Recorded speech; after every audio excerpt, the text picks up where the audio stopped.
All right. Hello, everyone. Shalom, everybody. Peace of the Lord, peace of Christ to all of you. I wish you all of you having a great Sunday, and those who they are living in Asia having a great Monday already. But anyway, the earth is flat according to the Quran, so I think it's still Sunday everywhere. Actually, I was going to talk today about a different topic, but I just saw this video. I did not watch it yet. It is Muimi hijab, and by the way, as you see there, it says subscribe or else. I mean, seriously. I mean, how rude this guy. Subscribe or, I mean, how in the world even you want to watch such a channel? What? People, they say, please don't forget to subscribe. We beg you. You know, I mean, look at those Middle Eastern, man. I mean, subscribe or else. What? Okay, so I don't know. Like, if I'm you, I will not watch it. I'm seriously, you know. Subscribe or else? What? Unbelievable. All right.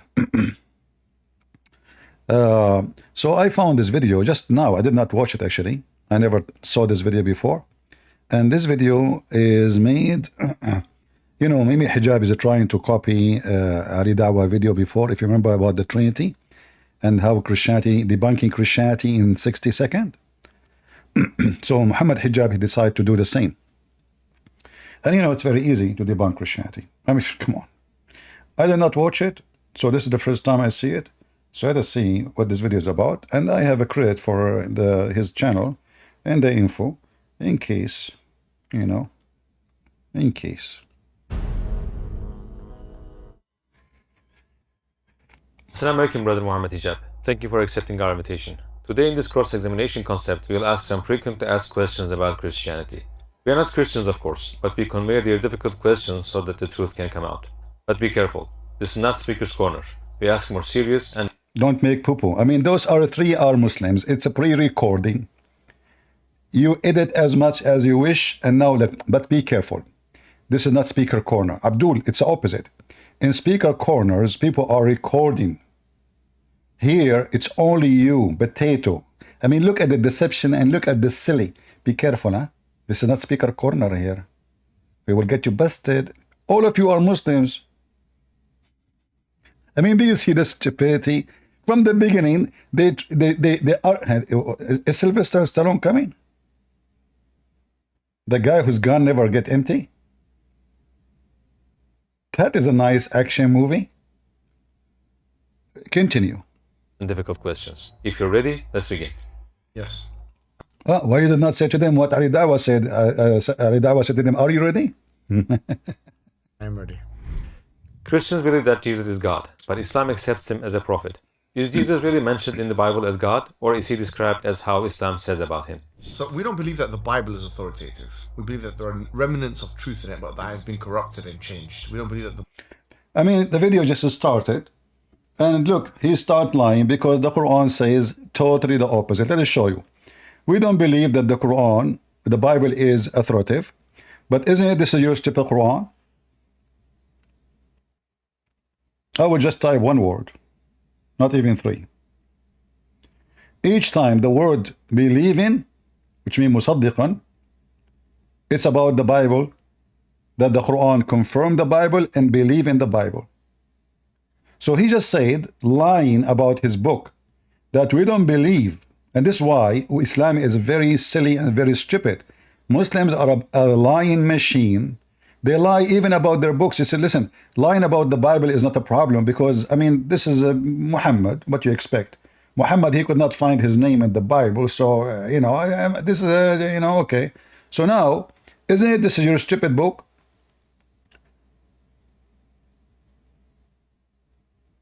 You can change the translation as you wish. Translation in front of me is funny and silly. But you can change, like this is Muhammad Hilali Muhammad Khan. Is the Quran confirming our book? A book between two brackets from Allah, Quran, confirming what is with them, namely the Torah and the Injil, the Gospel. I mean, the guy, he did not even start the video and he started making poo-poo. Do you remember this potato when he said to David Wood, not a single Jew believed that God have a son? And then we go in the Quran, we will find that the Quran says the Jews, all of them. The Jews.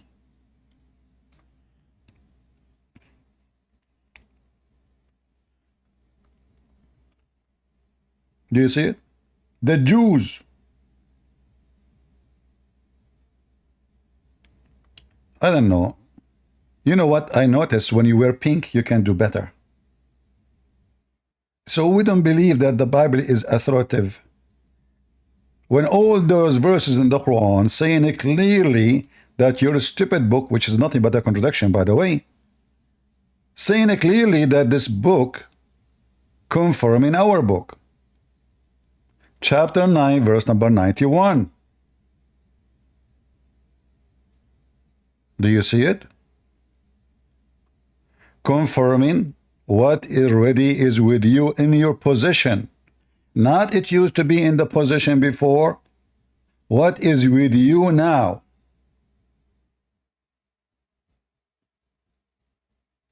So what we will do with those verses in the Quran? We dump them? Yeah, we dump them.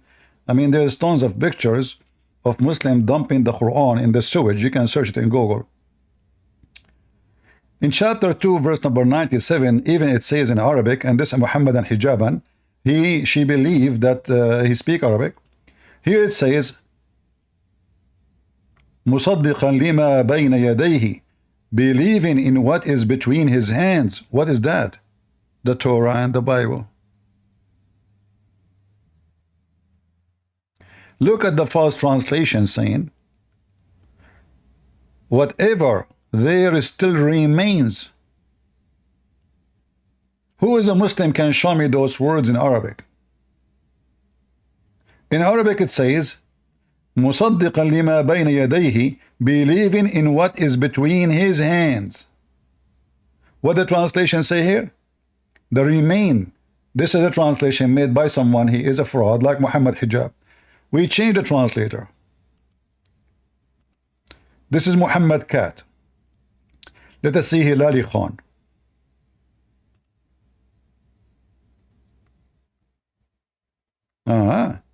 Confirming what came before it. Came before it, that's what it says. There's no between his hands now.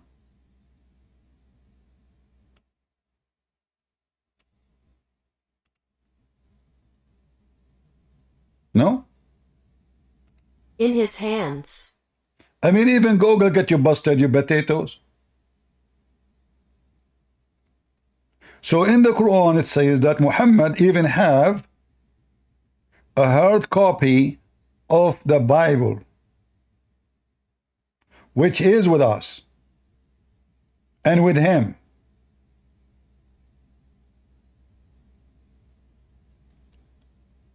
How many verses in the Quran saying that? It's all over. Chapter 2, verse 101. Confirming what is in their possession.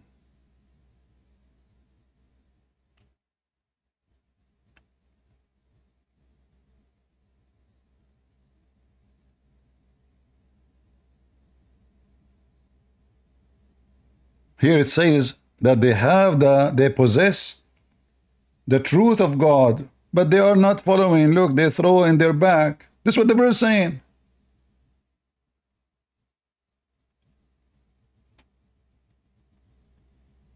Do you see why we laugh at Islam and Muslims? Muslims, in order to make an argument, they are willing even to lie about what their book said. Like, we don't consider the Bible as an authority. So how Allah, he said to Muhammad, go to the Christians and ask them if you are a prophet or not. Isn't it this is your stupid book? Saying that Allah said to Muhammad, who have a doubt, he himself have a doubt. Have you ever heard of a prophet? He himself is the last one to believe he's a prophet. Chapter 10, verse number 94. If you are in doubt as to what we have revealed to you, Ask those who read the book before you. Who?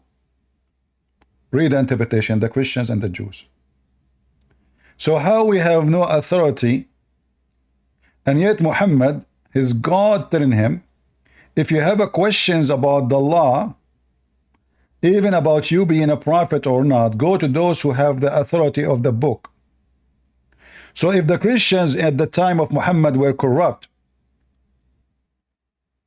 and Allah, he said to Muhammad, you have to go and ask the Christians. That means Islam is a stupid cult. Because you don't ask the false to prove you truthful. Are you with me, guys? You don't go to someone who is a liar. They corrupt their books according to Muhammad Hijab. So if they are liars, I mean, first of all, who in the world, why anyone want to corrupt his book? Give me a reason and how people will accept. Give me one reason. And how the Christian, they can corrupt a book when the Christians are around the world. Christianity spread everywhere from the beginning. Not like the Muslim, they say to you, oh, the Christianity is the religion of the white man. In fact, Christianity spread right away immediately in Africa. The disciple of Jesus, one went to Egypt, and the faith is spread in Egypt and Ethiopia, and then it spread all over Africa. Other disciple, he went all the way to India. And don't tell me that Africa and India, they are white, blonde people. So how those people who they are disconnected, there's no email, there's no WhatsApp. That's it. The one who goes to India, God knows where he is. And they are poor people. They cannot send a letter. At that time, the ones who can send a letter is a king.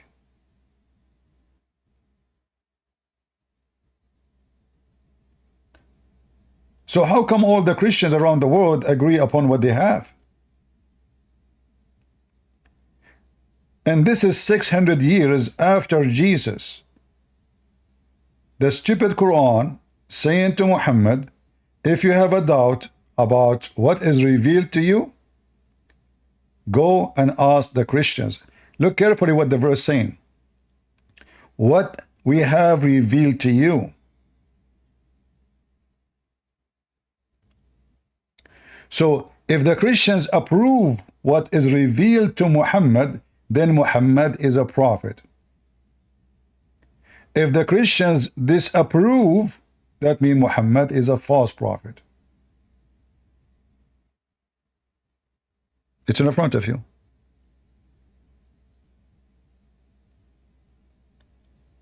Allah himself, he put the condition to Muhammad, saying to him, if the Christian reveal, approve what is revealed to you, you are fine. You don't believe me? And what kind of a prophet you don't believe is God?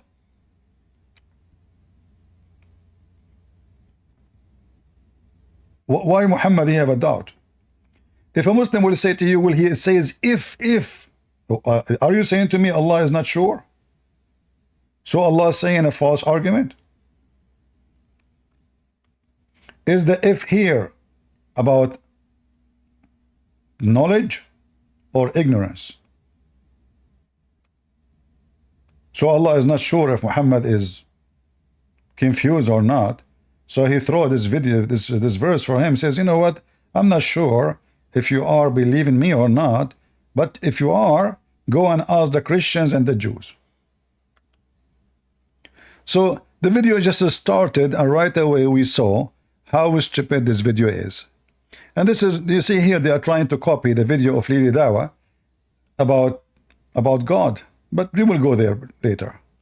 Continue. The Bible that we have today is something which is an authority from that perspective, and that can be seen by different scholarly authorities comparing and contrasting the different Gospels. The Gospel of John, for example, seems to have a higher Christology than other Gospels. There are some indications. You see here the stupidity. of what he just said. High Christology. Every gospel is written for a purpose and for a group of people. So when John, he speaks to the Greek people are very highly educated, still they are pagans. So he's using their logic to refute their logic. As an example, the Greek, they use the word logos. John, he explained to them who is the Messiah by the logos. But you will find that John and all the other gospels are in total agreement with each other. And even they are sending letters to each other later, discussing issues they face when they are preaching the gospel.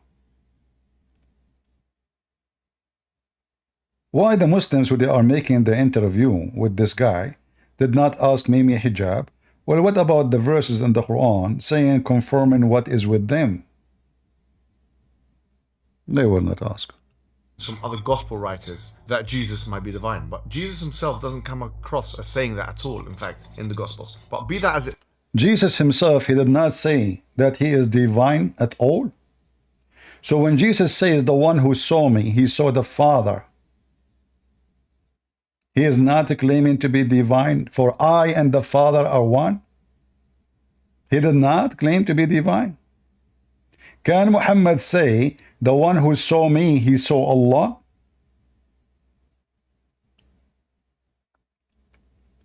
Do you see, Muslims, how you are a bunch of liars? Can any of you say, the one who saw me, he saw Allah? Can any of you says, I and Allah is one?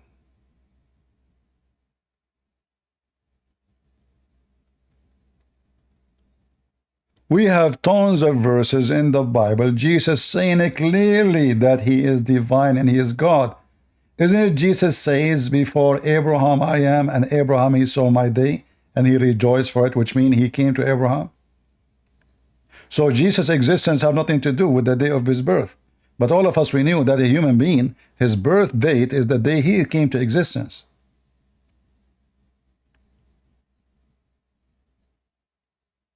What a bunch of liars.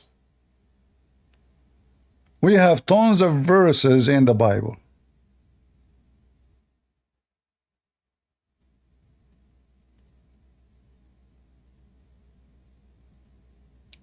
The word Yeshua, the name of Jesus, is about him being the Savior, Yahweh save. That is Jesus. Human being cannot save.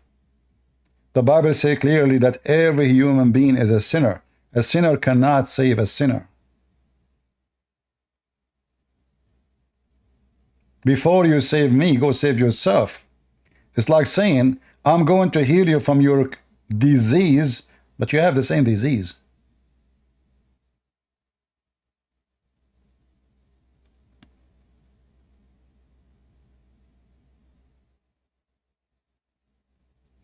When Jesus says to the Father, glorify me, Father, glorify me, who is Jesus? Who is he to ask making such a demand?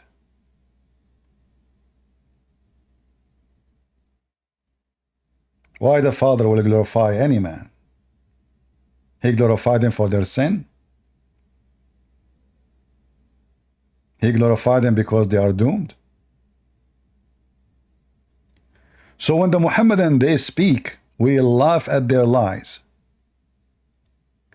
And always I say to you, never take what a Muslim says to you as an answer regarding the Quran or the Bible. They lie. Islam without lies dies.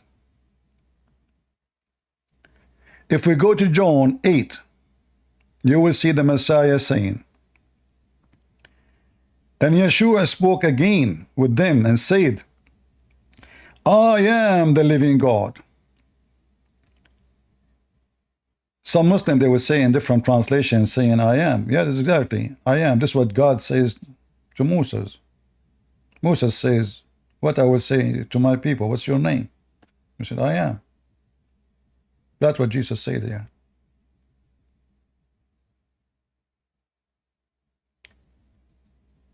I am the living God. I am the resurrection. I am the truth. The 7 I am, which is all about God.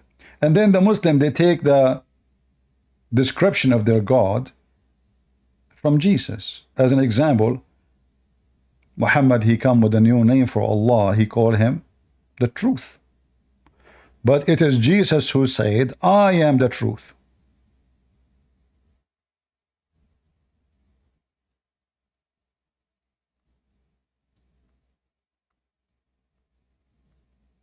I'm not going to waste my time with this kid. He's just a potato son of Muta, making videos teaching people how have a secret wife. You want to talk about who is divine? What kind of divine teach a man to go and lie to his wife because he don't have balls to say he have another woman? Only cowards would lie to their wives. You lie in front of a woman because you are afraid from what she will do to you. Is that right? A brave man, he will not lie to his wife. He will say, I did this. But because all of you are a bunch of potatoes, Allah knows nothing about best. He told you, let us lie together, even to our wives. So if a person, he lie even to his family, how he can be trustworthy about anything? You remind me of Ali Dawa, who he said, what he said? In 1 minute? Well, it's very simple. They believe the Father, the Son, and the Holy Spirit. These are all gods, but they are not the same as each other. So the point here is that if you think about it, they are all dependent on each other. Yeah. So if something is dependent on something else, it cannot be a creator. Is Allah dependent on Jibreel? I want to go with this dependent. Hey Muslims, is Allah depending on Jibreel? Yes or no? Who want to join us? We will wait for any Abdul, especially if you have a beard. If you have a beard, even better. Dependent. What dependent mean? What does that mean? That is the most silly, stupid thing ever I heard.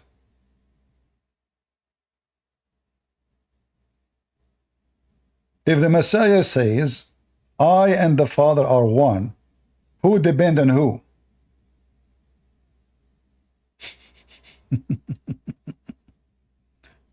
Very silly and very stupid. And remember, how Allah, He wanna save the followers of Allah. He depend on Muhammad. The Quran says even that Muhammad is the same as Allah. He is light. Do you remember Zakir Naik when he said, Bada Sitar, in the Quran it said that the word, the moon have reflecting light. And the word in Arabic there, it says Nur. Nur in Arabic means reflecting light. And then Allah, He says, I am Nur. So Allah is reflection light. Liars.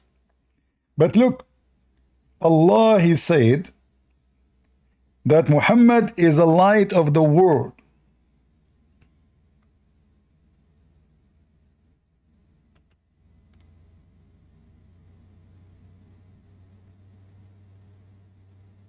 Do you see it? Can Allah guide people into Allah without Muhammad?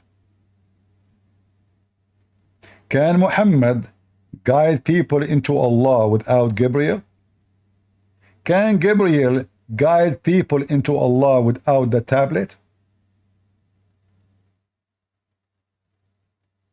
Can even Allah create anything? There's a guy from Senegal, his name is Ultimate Fort.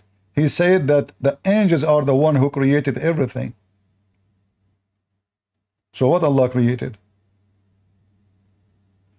Can even Allah forgive Muhammad's sin without asking other Allah to help him? Allah himself, he pray,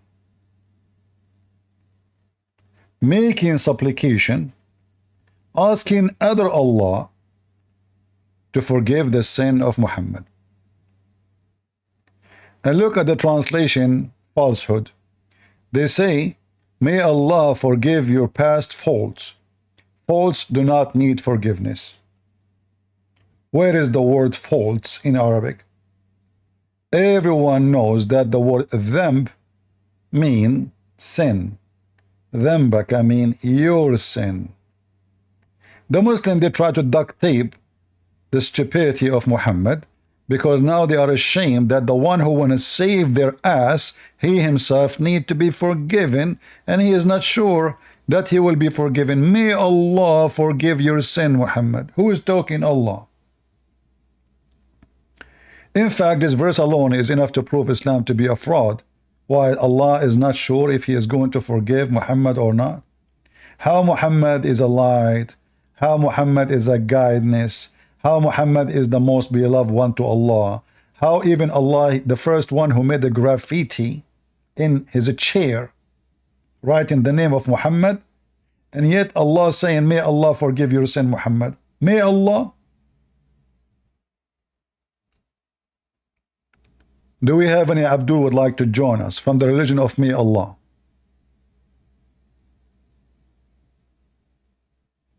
Anyone from the religion May Allah would like to join us? So may Allah give you victory over me.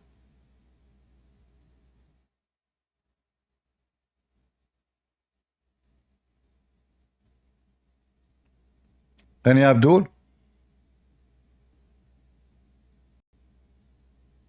May Allah forgive your sin, Muhammad. And you are talking about authority. What authority have Muhammad if he himself is sinner and he himself is not sure is going to be forgiven? In fact, Muhammad, he asked the Muslims. Do you remember when Muhammad hijab, he said to David Wood? David Wood asked him, you Muslim, you say sallallahu alayhi wasallam, pray on him and salute him. Allah, he pray on Muhammad. He said, supposedly now this is a smart answer, he said, hey. This is why the translator says, pray for, not to. Does it really make a difference if Allah pray for, not to? The question is, if Allah, the Muslim, they say, well, Jesus, he is God, but he prayed to the Father. Well, the speech between the Son and the Father is a prayer, for it is a holy speech. Same time, the Messiah always says that my Father is greater than me. So when the Messiah, he speaks to the Father, he pray to the Father. Allah, he pray to who? Do we have a Father?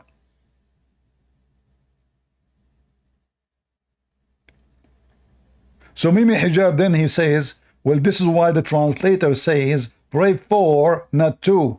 It doesn't make any difference, you idiot. Pray for, pray to is the same. I pray for you. I'm praying to God for you, for your benefit. Allah praying to who? Do we have any Muhammadan? Prove that Jesus is God. Join me, Abdul Rahim, Abdul Rahman. Hey, click at the link in Discord and join me, and let us see if Jesus is God or not. Why you don't do that?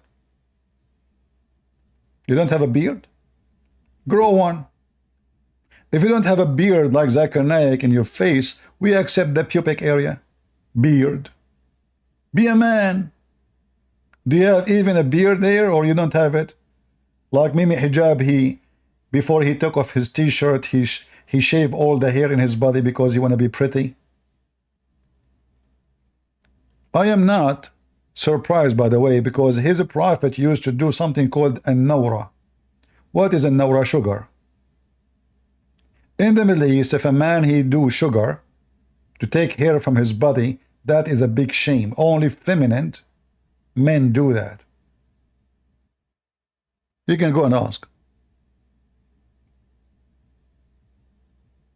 In fact, if a person he shave his mustache, they laugh at him.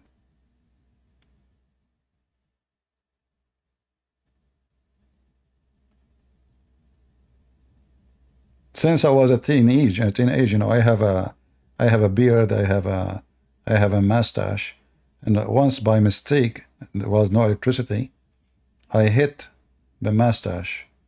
It was a very bad hit, you know. So I would look funny. What I would do. And I was like in different cities. So I came home at night because I don't want anyone to see me, you know. Imagine my mom, she opened the door, she looked at me, she said, "How I can help you?" She never saw me before without hair covering my face. She could not recognize me. I'm her son.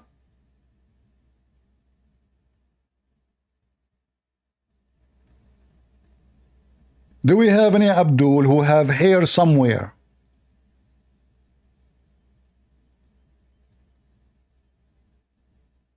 Anyone?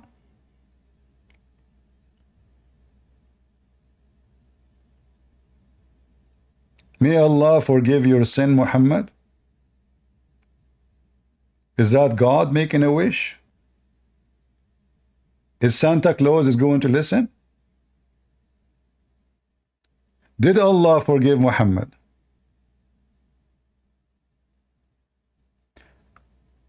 So when the Muslims, they try to debunk us, we laugh at them because they debunk themselves. Like this guy, you continue. So if God, he depends in someone, suddenly we depend. Philosophers, all of them, they have degrees in philosophy. They have high school. So if something is dependent on something else, it cannot be a creator. If Jesus walked the earth as a human being, ate, slept, and went to the toilet, we do not believe this is the... Can you show me where Jesus went to the toilets? Secondly, are you saying to me that when Jesus, he ate and he walked in the earth, that strip him from being God? I will go with you. So now, if God have any similarity with a human being, then he cannot be God. That's what you are saying. Well, everything about your God is the same as a human being. Your God, he forget. Have you ever heard of a God he forget? Huh? Your God get angry. Well, God is all wise. Why you get angry? Where's your wisdom? I'm going with your logic. I'm not using my logic. This is not how we Christian, you know, think. But their logic is, if Jesus have things which a human have or they do, that means he is not God. So now because Jesus eat, he is not God, but Jesus, he make people come from the grave. According to Muhammad, Jesus, he command the son of Adam to come from the dust. We are talking about the first generation after Adam.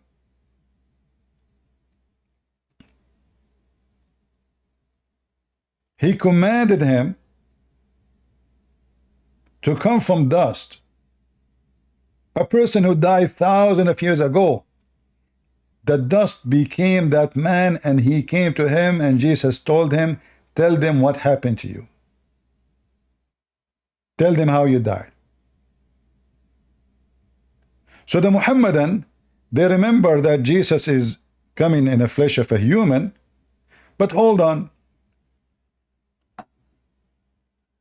There is a video of Mimi Hijab speaking about Allah having body. Hold on.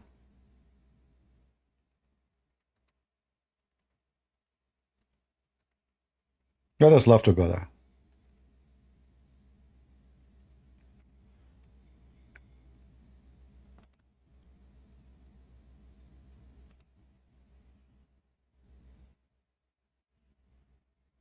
Shall we? Let me find the video first. Where is the video?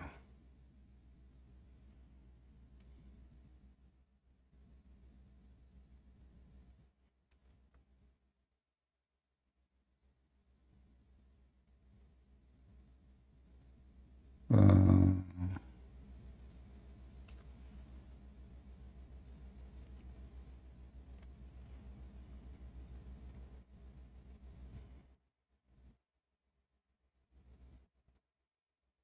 need to find it so we can laugh. He was jumping like a monkey.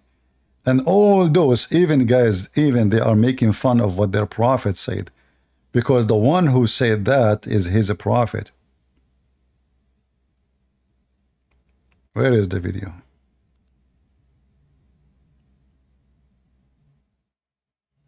I need to remember the exact name so we can play it. What was the name of the video?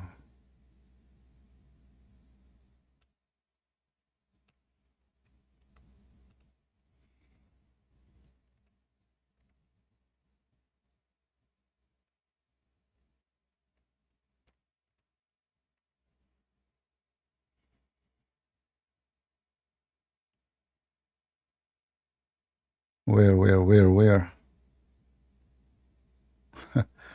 Anyway, maybe I can find it. Maybe somebody can help me and find it. Anyway, so this guy, Mumi Hijab, in the video, he was saying, Allah have 5 fingers, yeah. Now, so if your son asks you, Allah have a foot, and he will say to you, Allah is a man. In his video. Making fun of the look of his God. And who is the one who said those things? His own prophet. We will find the video and play it for you so we can laugh. Let us continue with Lily. Deserving to be a God to be worshipped, you know. So that's the reason why the Holy Spirit, for example, is the same thing. It is in the creation. Anything that is in the creation cannot be God because they are dependent. And anything that's dependent cannot be deserving of worship. So now we understand what dependent mean. If you are inside your creation, that means you are dependent in the creation. That's wonderful. Do Allah go inside his creation, Aydawa? For example, Ali Dawah, your hadith says Allah descends to the lowest heaven on the last part of the night. Can you explain to us what that means? Yes, sure. So, I asked him a question, he replied with another question. Look, I'm going to respond. Okay, I'll answer. We believe Allah subhanahu wa ta'ala enters into his creation, you said the lowest part of heaven, the way it befits his majesty. How that happens, how it happens, I have no idea how it happens. I will tell you, he have diarrhea. I mean, the stupid he just said in the previous video, God who entered his creation cannot be God because he is dependent on the creation. 2 days after, his God entered the creation. How this happened? Who care? Shit happened, man. Excuse me. Shit happened. Your God, shit happened. He entered. And now it's time to get out. Isn't it all your religion is about Allah is inside his creation? In fact, name for me one thing Allah did without him being inside his creation. A challenge for you Muslims.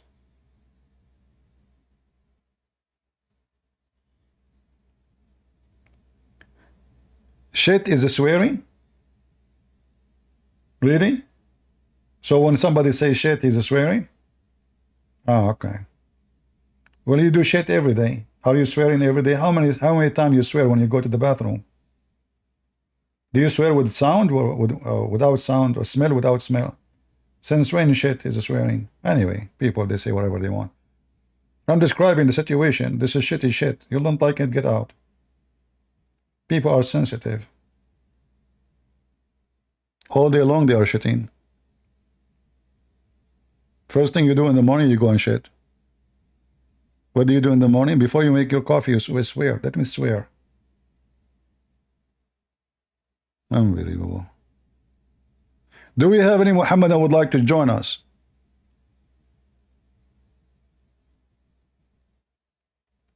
How Allah entered his creation? I don't know. Allahu Alam. Abdul, but you just said God cannot enter his creation because if he does, he cannot be God. And anything that's dependent cannot be deserving of worship. For example, Ali Dawah. Your hadith says Allah descends to the lowest heaven on the last part of the night. Can you explain to us what that means? Yes, sure. So, I asked him a question, he replied with another question. Look, I'm going to respond. Okay, I'll answer. We believe Allah subhanahu wa ta'ala enters into his creation, you said the lowest part of heaven, the way it befits his majesty. How that happens, how it happens, I have no idea how it happens. You remind me of Mimi Hijab was trying to refute the scientific errors in the Quran. As an example here, he spoke about how Adam, according to your prophet, was 6th-floor building, and then he shrunk. How this happened? Allah. What is the story of Adam? Oh, let us laugh. The first one. Today, inshallah, we're going to be dealing with a hadith which references Adam alayhi salam, a prophet of Islam, as being 60 cubits tall, which is like 20. Hey, is it 60 cubit like exactly? Muslims, is that true? 60 cubit exactly? I mean, what? Like what? I heard that it's 60 cubit and 1 centimeter. I mean, we have to be precise, man. And if he is 60 cubic tall, how small his penis? Bigger than you, Muhammad Hijab? I bet way bigger than you. I mean, the guy is 60 cubit tall.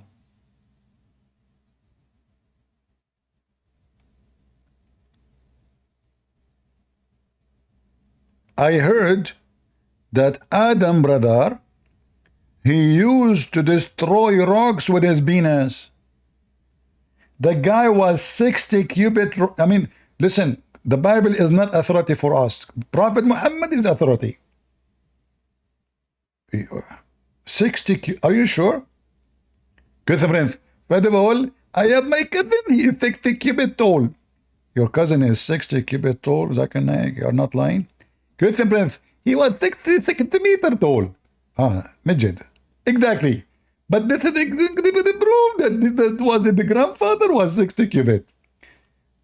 Listen, Zakir, one more word, I will send you back to India and you will be staying in jail for the rest of your life. Good friend, first of all, I will never go to India because I don't like curry. You like curry, you don't like curry, you are going to eat it. Just wait. Continue. So what happened to the Adam? He was 60 cubit tall, and now the Muslim trying to duct tape the stupidity of Muhammad. How we can explain how Adam he shrunk? 27 meters, and they say this is unbelievable and impossible. But before we get to this hadith, let's talk about the Islamic stance on the theory of evolution. Generally speaking, talking about the theory of evolution, Muslims don't have an issue or shouldn't really have an issue with speciation, adaptation, or even evolution of animals, because we Really? So you Muslim don't have a problem with that? Isn't it Allah, he said he created from the animal 8 pairs? And the cow was a cow from the first day? And by the way, he said 8 pair, but he count 8 animals only. Continue. we believe that there's nothing explicit in the Quran one way or the other. And actually done a podcast with Abdullah al-Ujairi. Sheikh Abdullah al-Ujairi is a prominent figure in Saudi Arabia. You see, he is not copying what his prophet saying. He is copying Muhammad Abdullah al-Ujairi. Who is the Ujairi? Even his name, last name, mean male cow. Ajl.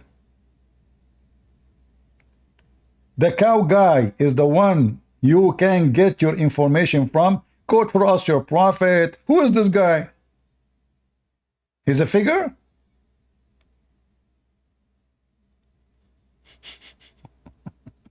Who researches these matters and well published in this field.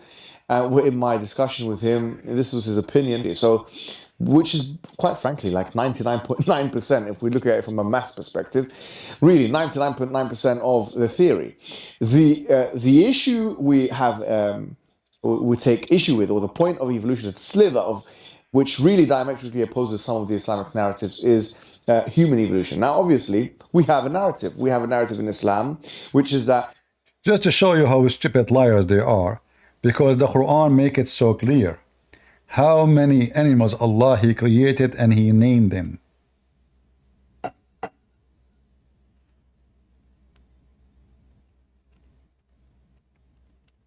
This is why those people don't dare to debate me.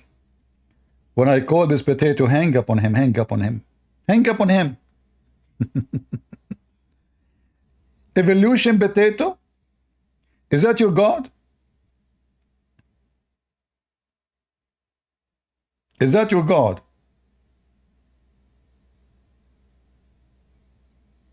So you Muslims, you believe that the sheep used to be something else before. What used to be a pig? And by the way, Allah, He did not create the pig. Where is the pig?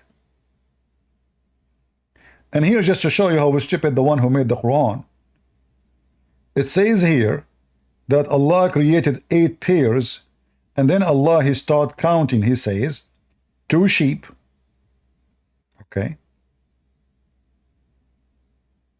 2 goats, okay, that's 4, 2 camels, okay, that's 6, and 2 cows, that's 8. Where is the 8 pairs? Evolution. The evolution of mathematics at the time of a Prophet Muhammad and in the time of Adam, in the language of Arabia, 8 pairs was 8 animals.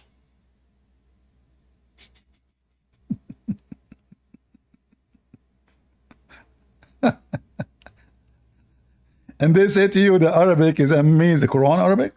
So good, man. So good. So now 8 pairs is 8 animals. Why you are using the word pairs if they are 8 animals? Just say 8 animals. Why are you using the word pairs?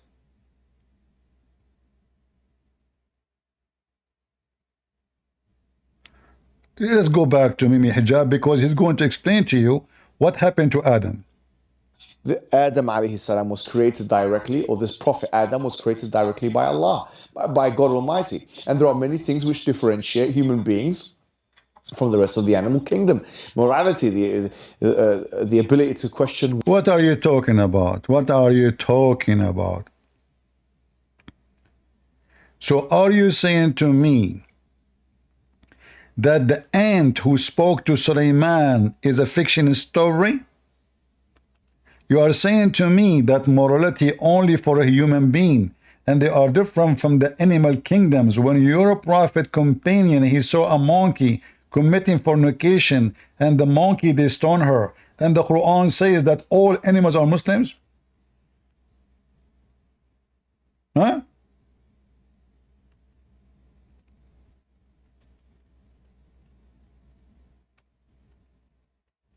Isn't it your prophet, he said, that is going to judge between 2 goats trying to steal something from the Bible, which is not about goats, it's about God will be just for everybody.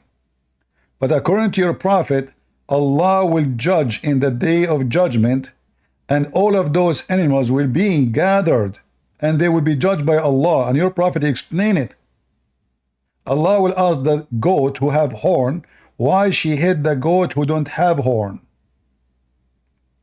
So what do you mean that animal kingdom don't have morality and there's differentiation? Are you against the Quran now? According to the Quran, they have a chapter, it's called Al-An'am, which means animals. Animals. There's not a moving, living creature flying with his 2 wings, his wings. Living creature or something can fly. But nations like you, we have neglected nothing in the book, and then into their Lord they shall be gathered. You don't gather animals for day of judgment to judge them if they are unconscious. Do we?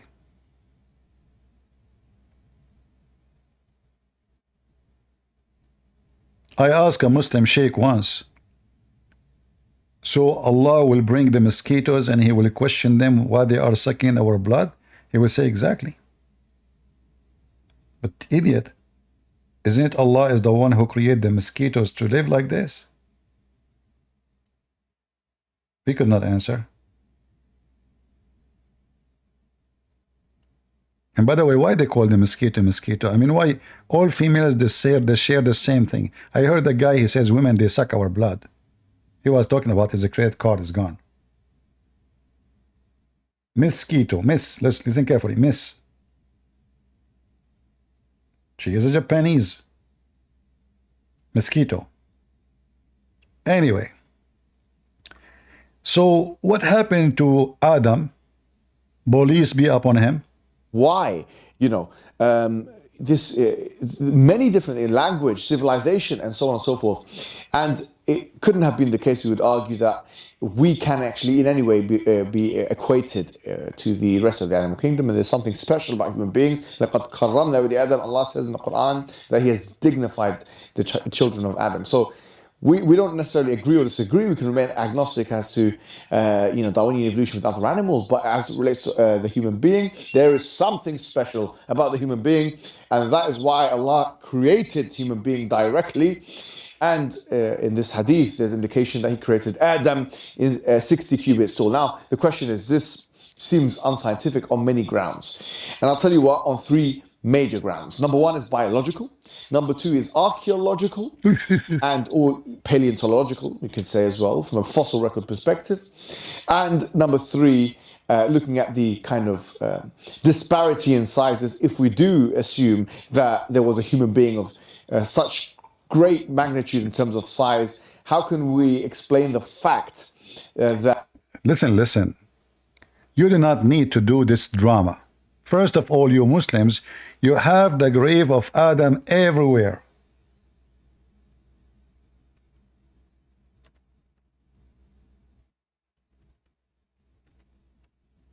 Is that right? Why you are trying to refute it? You have a proof.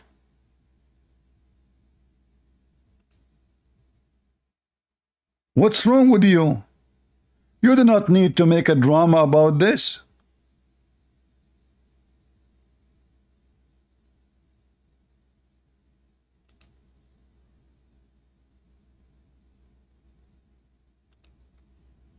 Look, the Muslims, because they are a unique species, they were able to find a grave for Adam in every country Muslims are exist. As an example, this is the graveyard, brother, of Noah and Eve. Where? In Sri Lanka. Look. You do not need to prove it. It's just open the grave. The funny is, they have those graves everywhere. Look like Adam, he died everywhere. Allah, he cloned many Adam. This is the footstep of a prophet Adam, peace be upon him. Where? In Sri Lanka. And what is make it more funny, there is only one footstep. Look like Adam at that time, he was a kangaroo. He like jump like boing, boing, boing. He don't walk like normally. That's why they could not find the second step. There's only one foot. The right foot. Boing, boing. Only Muslims, and this is in Sri Lanka too. In fact, according to Muslims, according to Muhammad, Allah, he sent down Adam into Sri Lanka. Look at this grave, brother. Hold on. Where is this grave? This is Prophet Daniel. Prophet Daniel was 102 meters too. This is in Uzbekistan. Prophet Daniel in Uzbekistan. All of this is a grave. I mean, don't you think this is too much small? Even they have the tomb of Habil. Look, Habil. Do you see it in the right? Habil, brother, Habil. This is the tomb of Habil, brother. Cain and Abel, the first kids of Adam, why they are short? The Muslims, they have the graves of everybody except Isa.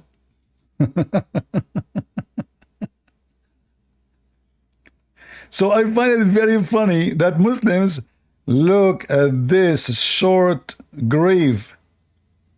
Oof, this is a falafel grave. Brother, seriously, this is a grave? Huh? Is that a subway grave?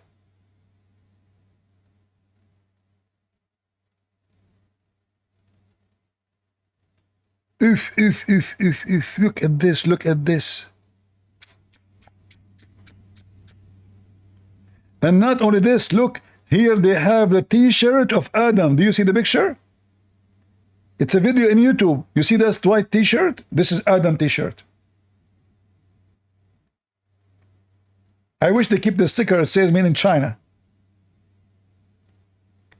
So when a Muslim, he try his best to find a logic for the stupidity of his prophet, we laugh. That human beings are like, give or take, 6 foot tall, give or take, half a meter or whatever it may be, or more, right?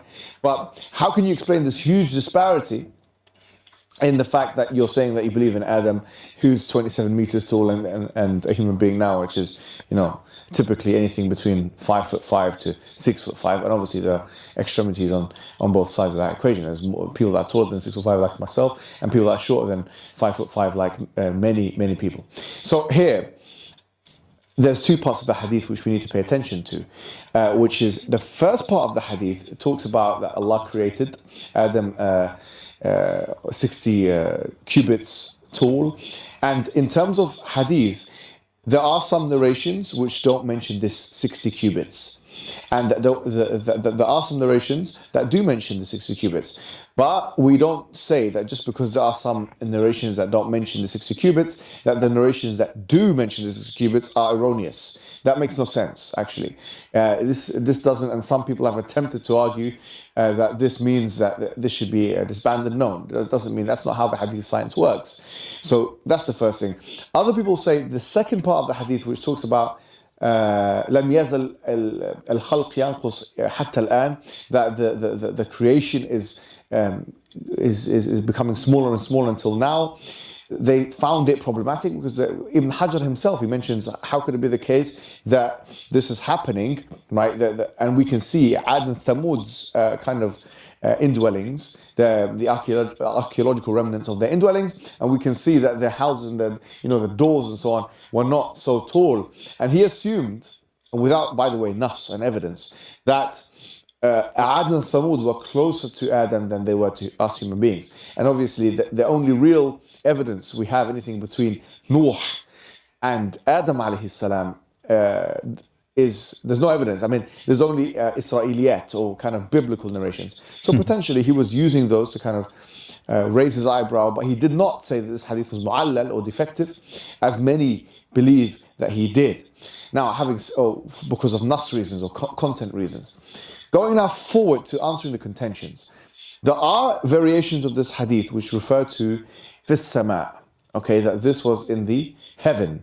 Not heaven as in Jannah, but fis sama. Now, obviously, if you look at the Quranic cosmology, heaven, al-Jannah, is above. Okay, because obviously we know that the Prophet was taken there in the Isra al-Mi'raj. So it could be the case that this height and this mega size of 27 meters is specific to Jannah, and there's nothing wrong linguistically in believing that, because obviously we believe that Adam alayhi salam, he started his journey, yes, in heaven. I mean, we have a whole narrative where he was in a completely different place, and then Allah, he sent him down to the earth. He sent him down to the earth. Yes, he's created from the elements of the earth, but he was in many ways an extraterrestrial because he came from a completely different dimension and he came to this earth. Now, in that transition period, could he have shrunk? Could Allah have made him smaller. That's also a possibility. We're not disregarding that as a possibility, but there's no evidence of that from the Quran and Sunnah. So we can't say that that is what happened. And what we will say is this. Let's assume that Allah, He brought Adam down.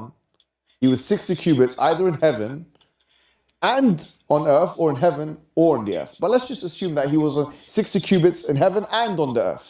So when he came down, he was also 27 meters, which, by the way, now we're starting to make assumptions which we don't necessarily need to make. We can say, no, he was like that height in heaven, and when he came on the earth, he became normal height. That's something you can assume from the source. But let's not assume that. Let's say he was 27 meters on the earth. What's the problem? What's the problem? The problem are three different things now. Number one, biology. If we use the human anatomy that we have today as the reference point, if the human anatomy today is the reference point, how could it be that something that tall, or a human being that tall, the bone structure can maintain that kind of size, right? Because it will collapse because of the weight of the human being. Well, this is a fallacy, because we're not starting with the human being today as the reference point. We're starting with, why would you start with today's human being as a reference point? The reference point is that 27 meter human being that we're talking about. That's the reference point. So if someone says, well, we know that if we keep doubling sizes, as I've even heard some Muslims try and say, keep doubling sizes in height, then the height will be so tall, and then the weight will be so much, and then the bones will not be able to handle that. Density of the bones will not be able to handle that. You're using your reference point as the human anatomy of today, and then do qiyas backwards, which is a qiyas mal-farq, if you like. Or Guys, after listening for 5, 6, 7, 8 minutes, did we understand anything? What is the answer? How Adam is 60 cubit tall? Potato. Do you see how Muhammadan, they struggle with the lies of Muhammad? And now they struggle with the duct tape method? false type of analogy. It's a different kind, it's false kind of analogy. So that's the first problem. You can say, oh, it's inconceivable that human anatomy can handle that size. Well, it's only inconceivable on the basis of analyzing today's human anatomy. That's the first thing. The second thing we may say is, someone could say, well, we talked about the biological problems, fossilization.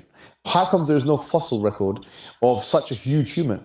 The National Science Foundation says that 99.9%, 99.9, no way, 99.9% of species have not undergone fossilization. So fossilization, you expect to find one specimen of a fossil of a human that we don't know, tens or 100,000, whatever it is, years that he existed before.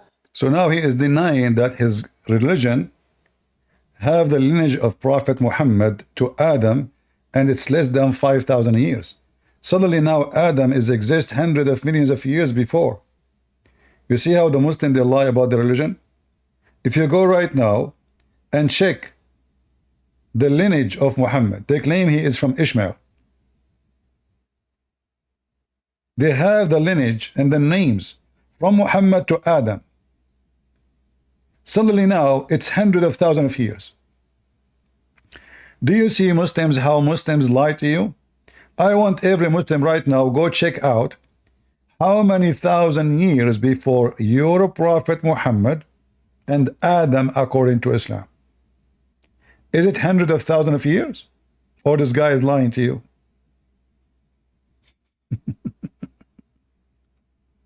No way. This is like finding a needle in the haystack. So now he's saying how we can find such a bones of Adam. You idiot.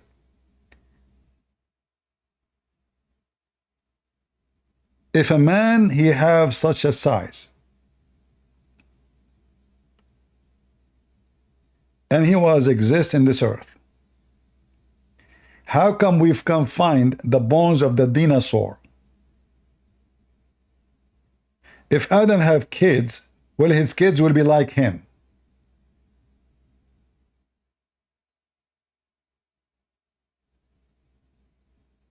We have the bones of the dinosaur. According to your God, Adam was the last one to be created, which means dinosaur was created before Adam. So if we have the bones of the dinosaur, which is created before Adam, then why we cannot find the bones of the human being of 60 cubit tall? It's ridiculous to expect to find fossils like this. It's absolutely absurd. It's such a redundant interrogation. So that one would be put to the side. The third now interrogation is, well, how can we conceive of such a disparity between humans within this, or any kind of animal within the same species like this? They say we don't accept that. We don't accept that you can have a 27-meter human being, and then you can have a 6-foot human being, and that disparity existed. And they say humans have been around for 350,000 years, which is, by the way, estimates we don't have to go with because they keep changing those, quite frankly. But let's just assume for the sake of argument. Are you saying to me, is my response, that you have, there's no species within the species that exhibit this decrease in size, this dramatic exponential decrease in size? Because I can give you an example of the dwarf elephants, which the Journal Proceedings National Academy of Science shows. The dwarf elephants were 220 pounds. They went down in 800,000 years, according to the journal. In 800,000 years, they went down 100 times in size. So they were 100 times bigger than they were. Just a second, Mimi Hijab. How you know that those animals are the same animals? How you know that this is the same animal? I just to make it simple for you, you idiot. There's a cockroach almost 5-inch long, and there's a cockroach is 1 inch long, but both are exist. Now, are you stupid or what? From the same species, there's many sizes. So in order that animal became this animal, it's a lie. And this is against your Quran. Nowhere in the Quran Allah He says such what you are saying. All the animals created in the same way as they are here now, according to your religion. So keep trying. We are listening. Became dwarf elephants, 220 pounds, 100 kilos, which would mean that I'm bigger than those elephants. Me personally, the one who's talking to you on the. Imagine an elephant that I can pick up. Well, that you can pick up. And that would be heavier to pick me up than an elephant. I mean, this is just to give you some kind of visuals here. So, if you can believe in an elephant that is that size, because you're looking at the fossil record and you're making your evolution inferences, then why can you not believe in a human being that's much bigger? This is just one of many examples, but within a very short time span in evolutionary terms. So why could not that happen to the human? I mean, if you really want to believe it on your part, we find the answer. That's it. Why that can't happen to a human?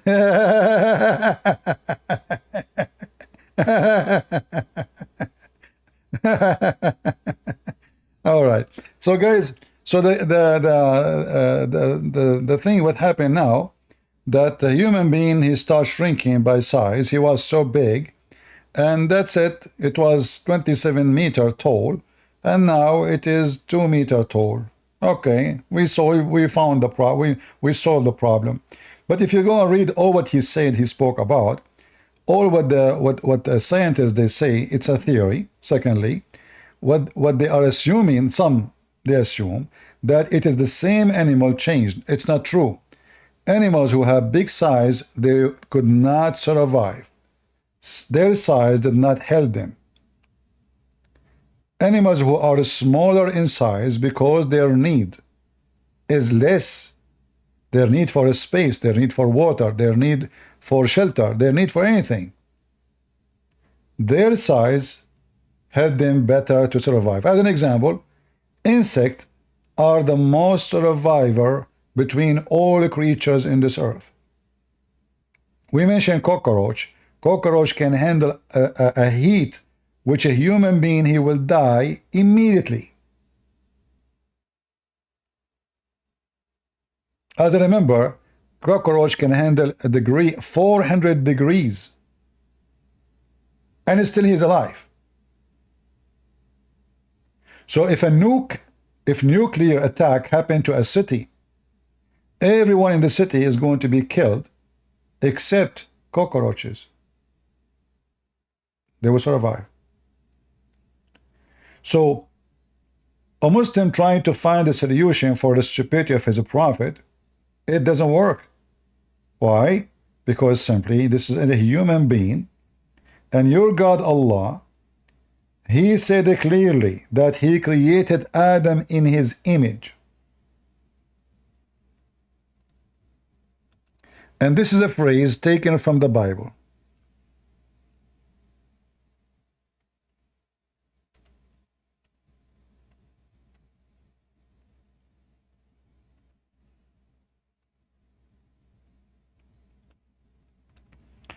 Let us see.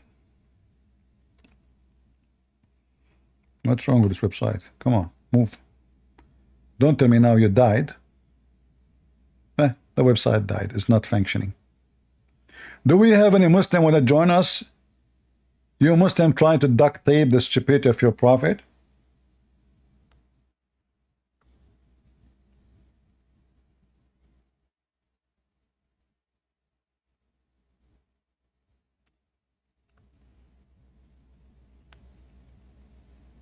Any Muhammadan?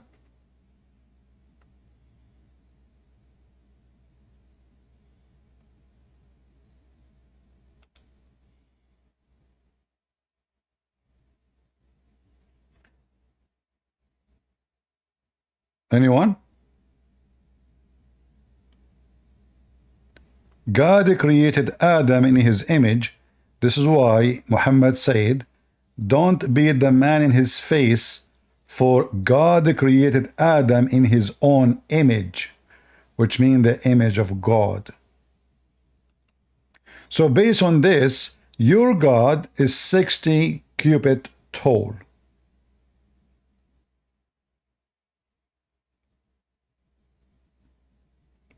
Right?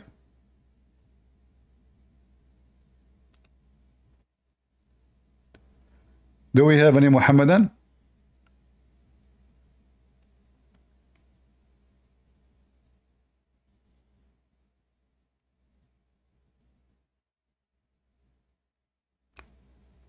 I feel sorry for you, Muhammadan. You try to attack Christianity, but as you see, your religion is the religion of garbage. Fiction stories is stupidity. You know, if you read the story of Adam in the Quran, you will die laughing. Who is a Muslim dare to call me and talk about Adam, as long Mimi Hijab talking about Adam? How Adam even, he was kicked out of heaven. Very laughable story.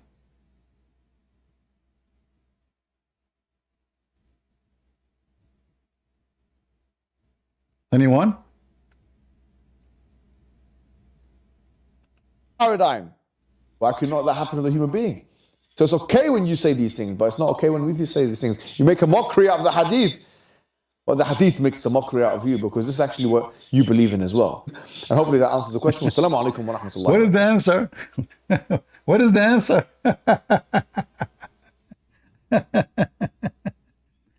Richard Dawkins and the Quran, the mixing of the two C's. I like that. Let's continue so we can laugh. It's a nice drama.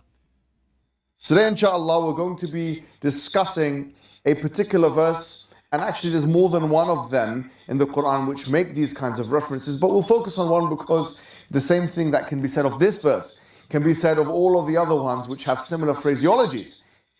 And this is a verse in chapter number 55 of the Quran, verses 19 to 21, where Allah subhanahu wa ta'ala says, مَرَجَ الْبَحْرَيْنِ يَلْتَقِيَانِ بَيْنَهُمَا بَرْزَخٌ لَا يَبْغِيَانِ, that He let free the two seas of water, and He put between them a barrier that you cannot transgress between.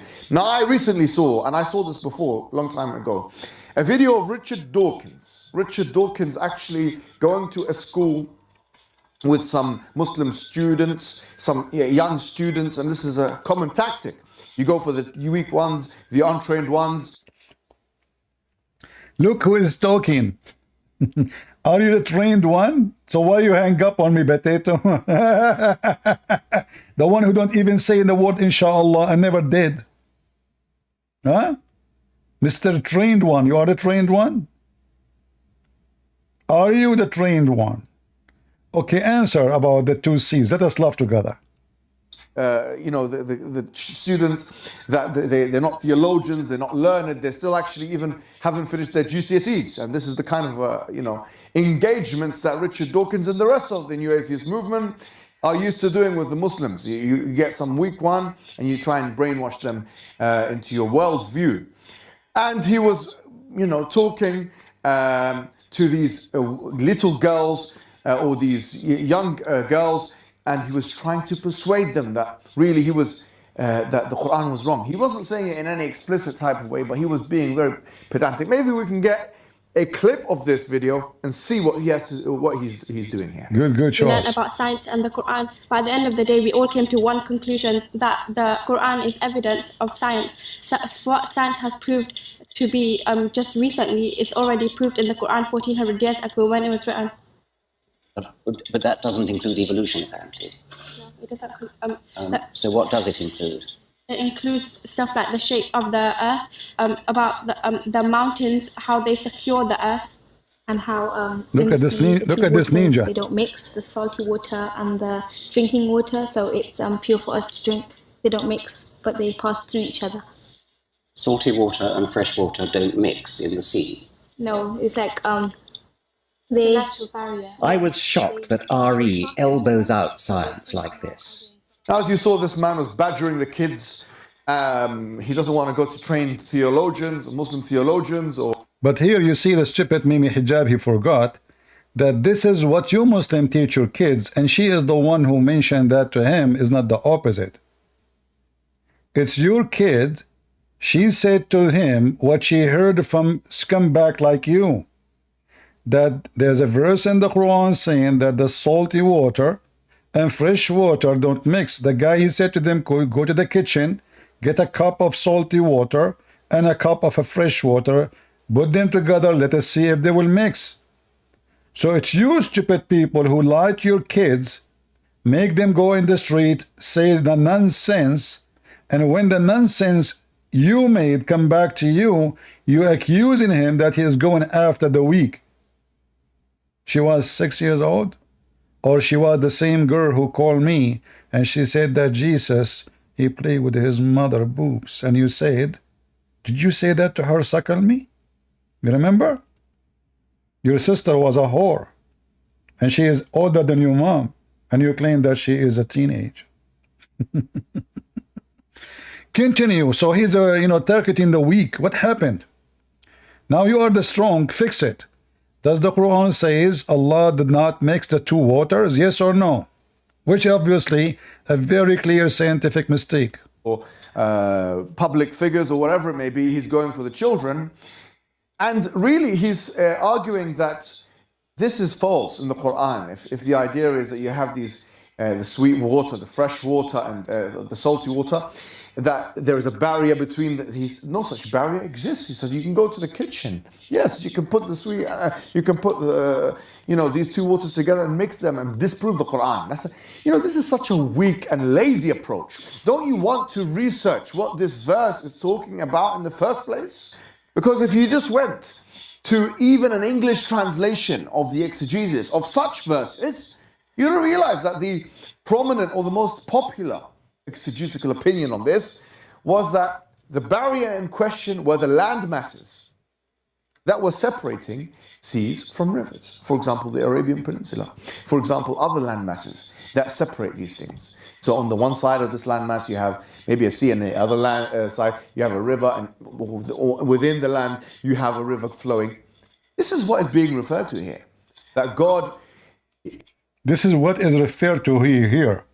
So you Muslims all those years, how come you did not make videos to exposing the liars, including Lili Dawa, who mentioned this thing, that this is what the Quran is saying, not what you are saying? Why you did not correct your friends in the speaker corners or Zakir Nayuk? As long the Quran is not speaking about the two waters, not mixing, but there's a physical barrier. So why you Muslims in your videos all over the internet you say the opposite? In the subject of oceanology, there's a verse in the Quran, in Surah Furqan, chapter number 25, verse number 53, which says that it is Allah subhanahu wa ta'ala who has let free two bodies of flowing water, one sweet and palatable, and the other salty and bitter. Though they meet, they do not mix. There is a barrier which is forbidden to be trespassed. The same message is repeated in Surah Rahman, chapter number 55, verse number 19. Maraj al-Bahrain al-Taqyan, that He has let free two bodies of flowing water. Though they meet, they do not mix. There is a barrier, there is a barzakh, which is forbidden to be trespassed. When the commentators of the Quran, when they try to understand this verse, all of us know very well, and we knew it earlier also, that there are two types of water, sweet and salty. But they could not understand the verse of the Quran, which says that there are two types of water, sweet and salty. Though they meet, they do not mix. There is a barrier which is forbidden to be trespassed. There is a barzakh. The Mufassirin, the commentator, could not understand what did it mean. Today, after science have advanced, we have come to know that whenever one type of water flows into the other type of water, sweet water flows into the salty water, it loses its constituents and gets homogenized into the water it flows. This transitional homogenizing area, according to the Quran, is called as the barzakh. It is an unseen barrier. See? So, one of them he says, no, this is what the Quran meant. The other one says, no, this is Darkwind, Richard Darkwind, he is lying. This is not what the Quran is saying. If you go to the Quran, in 2 seconds you will find that this is not really what it says. In fact, Muhammad Hijab is saying the truth. But because now we debunked them already. But they were going with this lie for years and years, and they post videos everywhere, including Lady Dawa herself, that the Quran says there's two bodies of water, they don't mix. And now Lady Dawa, Mimi Hijab, saying, no, this is not true. This is what the Quran is saying. In fact, if this guy, Richard, he go to the Quran, he will find in 2 seconds that this is not about two water are not mixing because after touching each other. There's a physical barrier between them, which is a land. But look what Muhammad Hijab now he did. According to the stupid Quran and Muhammad Hijab, salty water and fresh water still they will never mix. Let me play the video again of what he said so we can laugh.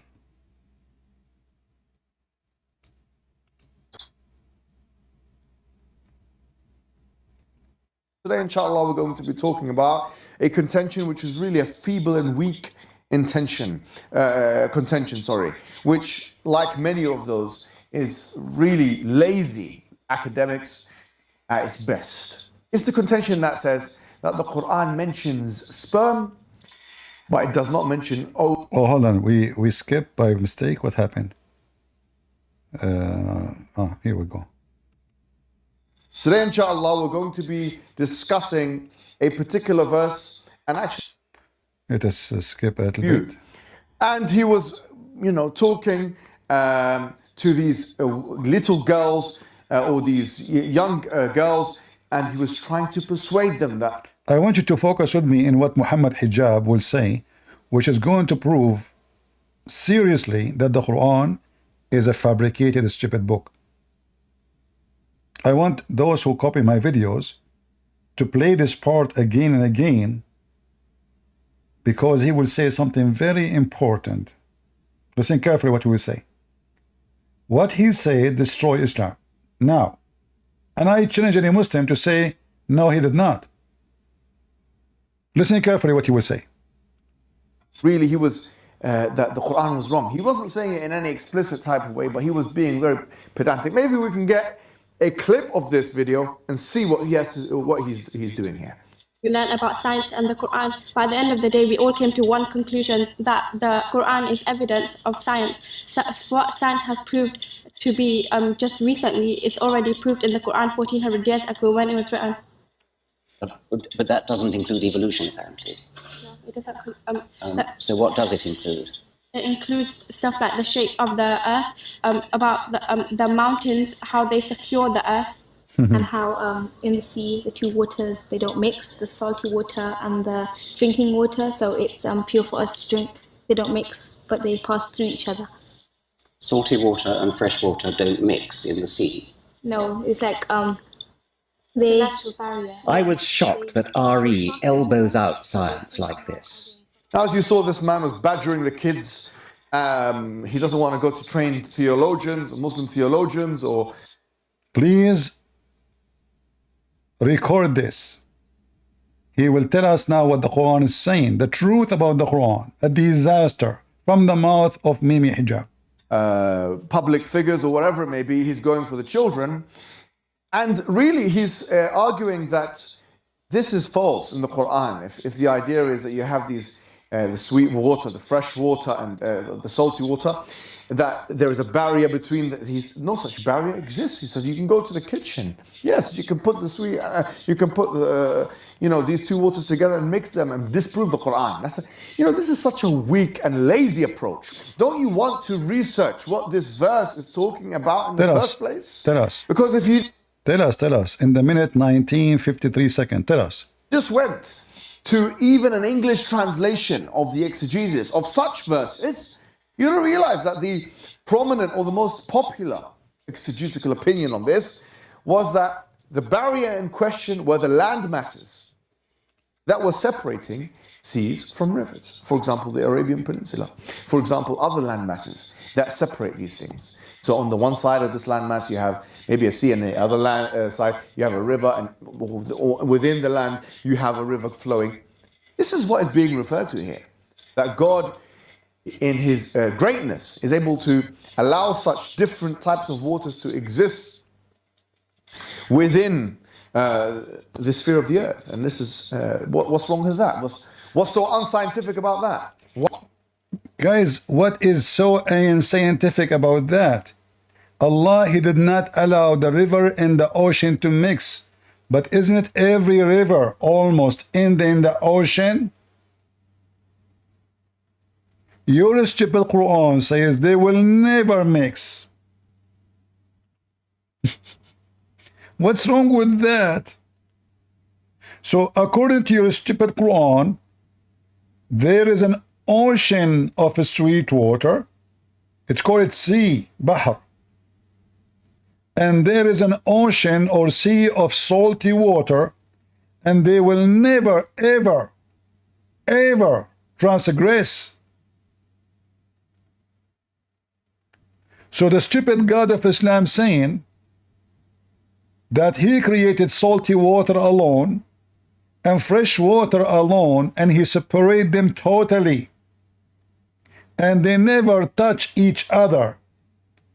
The stupid Zakir Naik, he says that the one who made the interpretation, they did not understand, but science today understand. That's false, because science does not say that water don't mix. They mix. If there's two bodies of water, it doesn't matter what difference between them, still they will mix. If you see two colors, that's because there's a current of water coming from both sides. But they are mixed every second. If we have two faucets, one even have ink, it's not even water. And one have water, totally different structures. And we open the two faucets in the sink. Do they mix? They mix.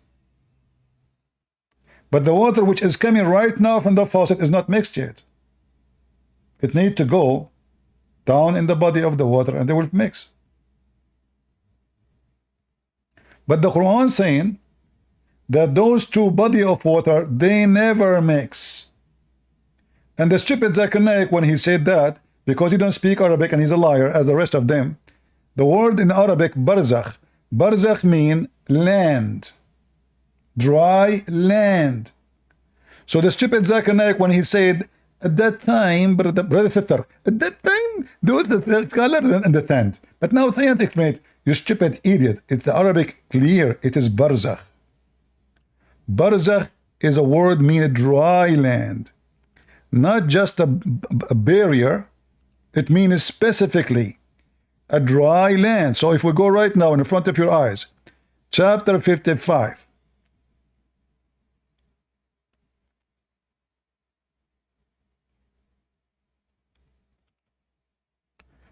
Verse number 20.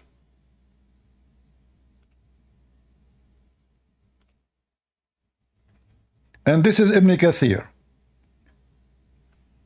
What is the word barzakh? Dry. Dry land.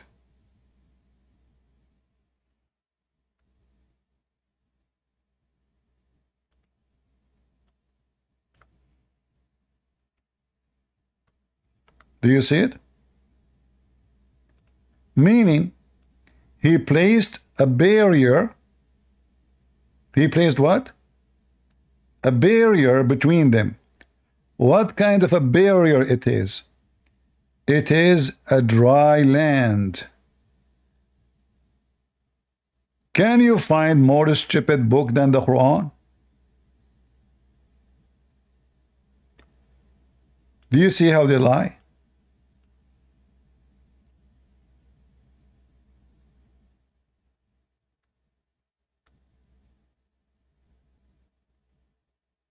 He prevent them from meeting by the dividing barrier he placed between them to separate them.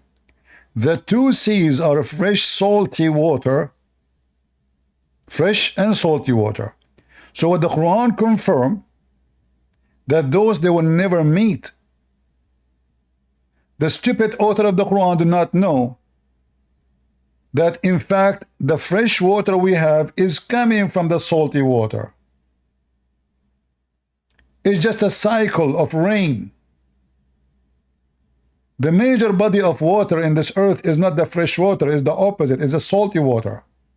The salty water vibrate as a steam by the sun, by the heat, go up to the sky have a cloud, the cloud move pushed by the air. The cloud give us rain. This is what the rivers are coming from. So what do you mean they don't mix? If we go right now and check every map for the Amazon River, for the Nile River, for all the big great rivers, you will find that all of them, they end in the sea.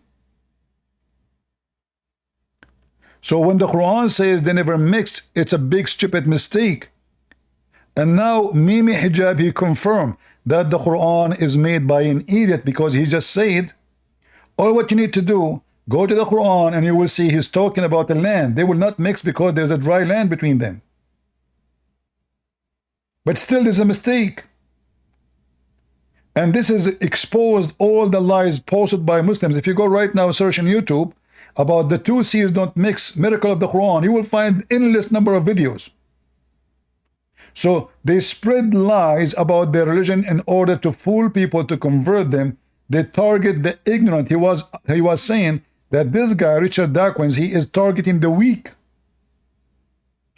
Well, should you ask yourself, who is the one who taught those weak that the water, salty water and fresh water don't mix? It's you. It's your Quran.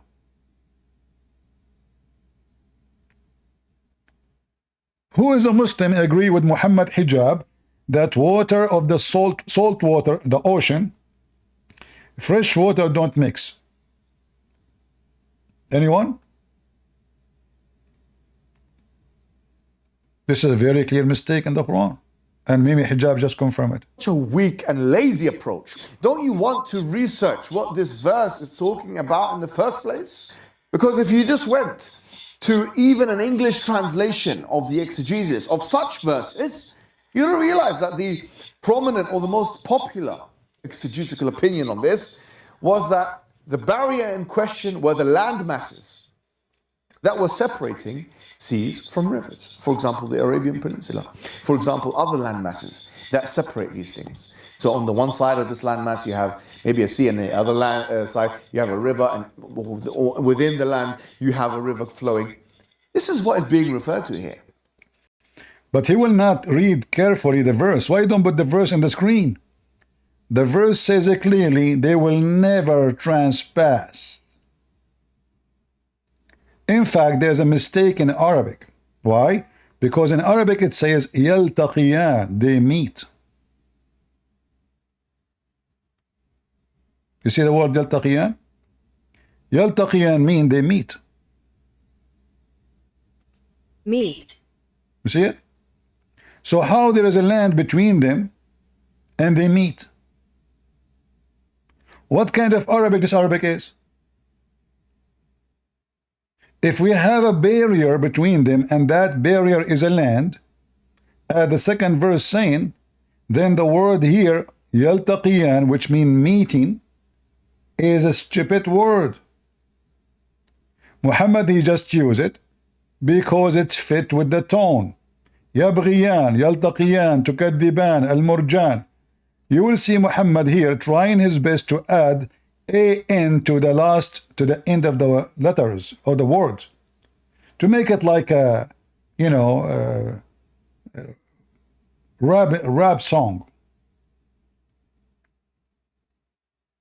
And this is why the meaning is messed up. How they are meeting, but yet they are not meeting. How it says meeting. Do you see even the Muslim translation? He said, if Richard Dawkins, even he go to the Islamic translation, any translation, he will find right away the truth. It says here they meet. But the verse after it says, between them there is a barrier, a barzakh, a dry land. So how they are meeting, but they are not meeting? Who is the stupid here? And why you don't explain how the fresh water and the salty water never transgress? If we open right now the map, shall we?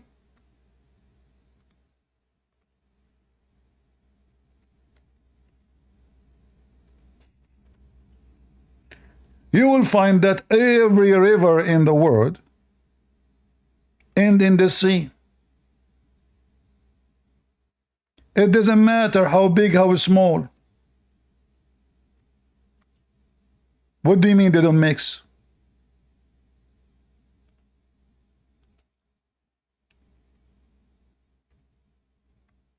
Do they mix or they don't? They do. This is the Nile River coming from the heart of Africa. Where the Nile River goes? All the way to the Mediterranean. Every river around you.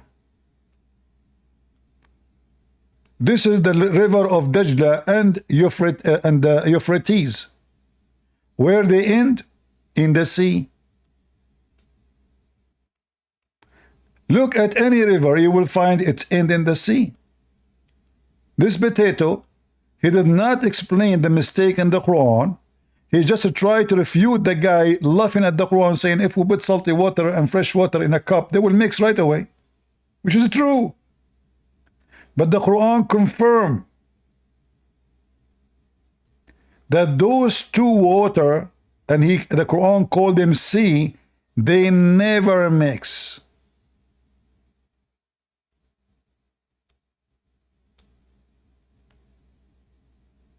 Any Muhammadan would like to join us? Or you Muhammadan are ashamed of the stupidity of your book?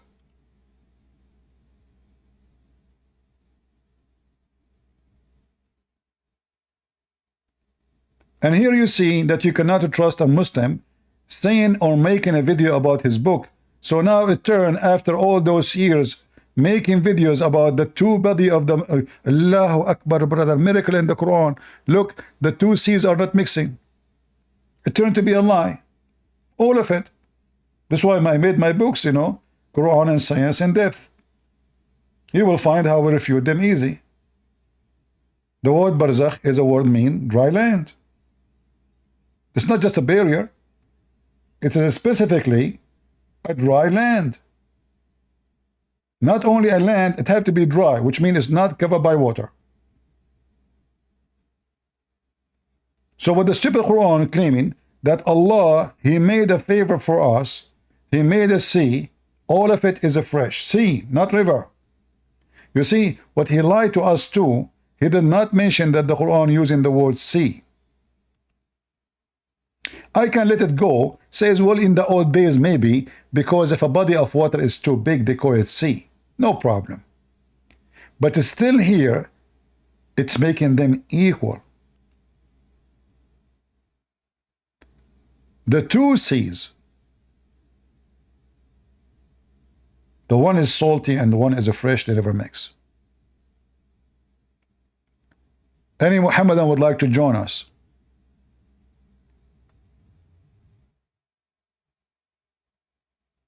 So the Quran claimed that this is a miracle that Allah did not allow the two seas mix. But all of us, we knew that this is false. They are mixing. All rivers end in the sea. Unless it's not a river, maybe it's like a creek. You know, little water, spring of water. But when we say river, you know, like the Danube River in Europe, all the big rivers, they have to end in the sea.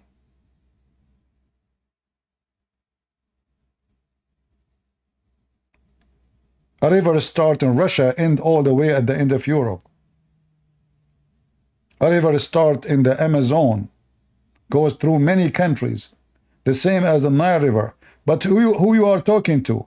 A person, his prophet, he believed that the Nile River is coming from heaven.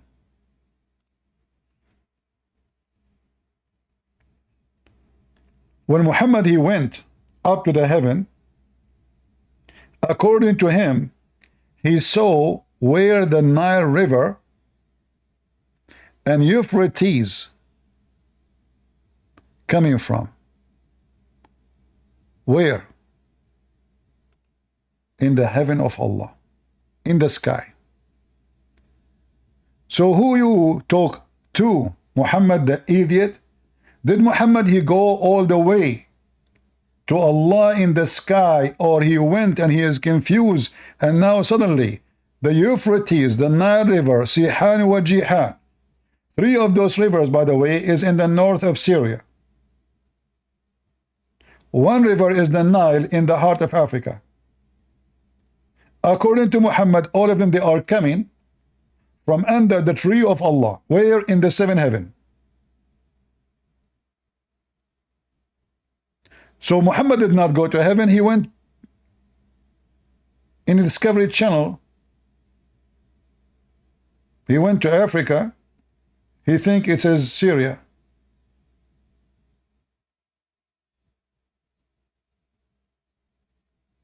Do you see it, Muslims?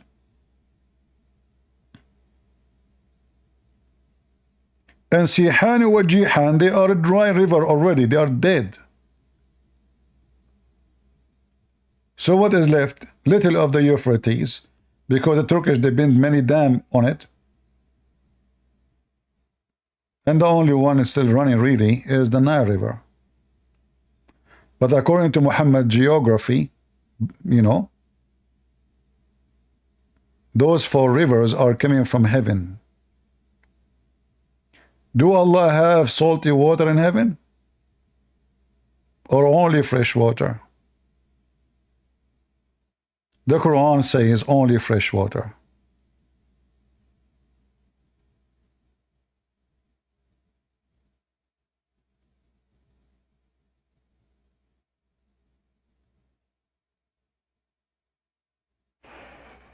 Do we have any Muhammadan would like to join us?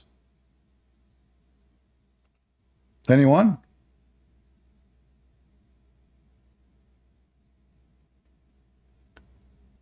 Trying to duct tape your religion does not help you. And where is the answer now? So now, okay, so now the fresh water, salty water don't mix.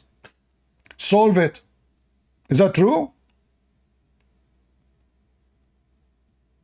You have a big river go through England.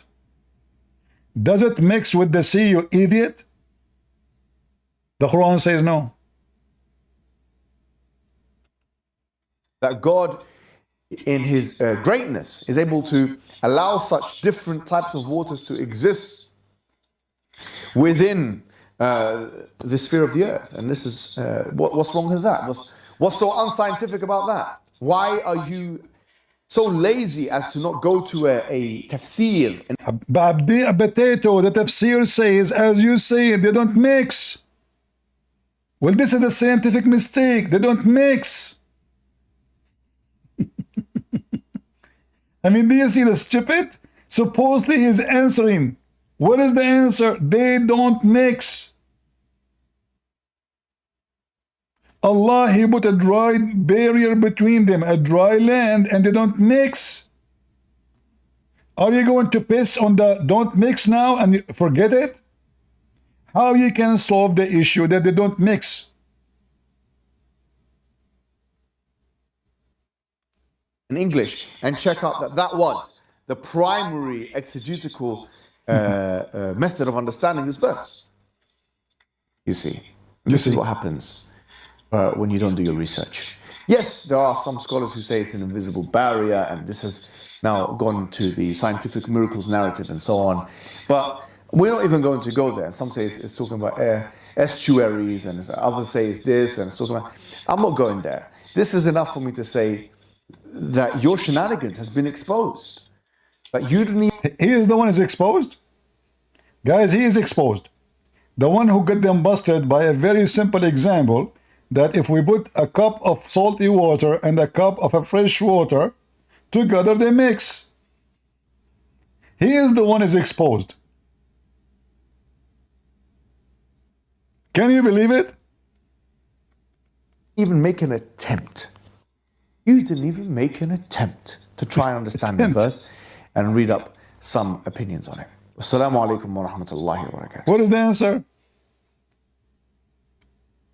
Does the Quran mention a sperm, not an egg? I mean, this is a disaster. You look at this. They are trying to duct tape the stupidity of Muhammad. Maybe, who is a Muslim? Does the Quran mention a sperm, not an egg?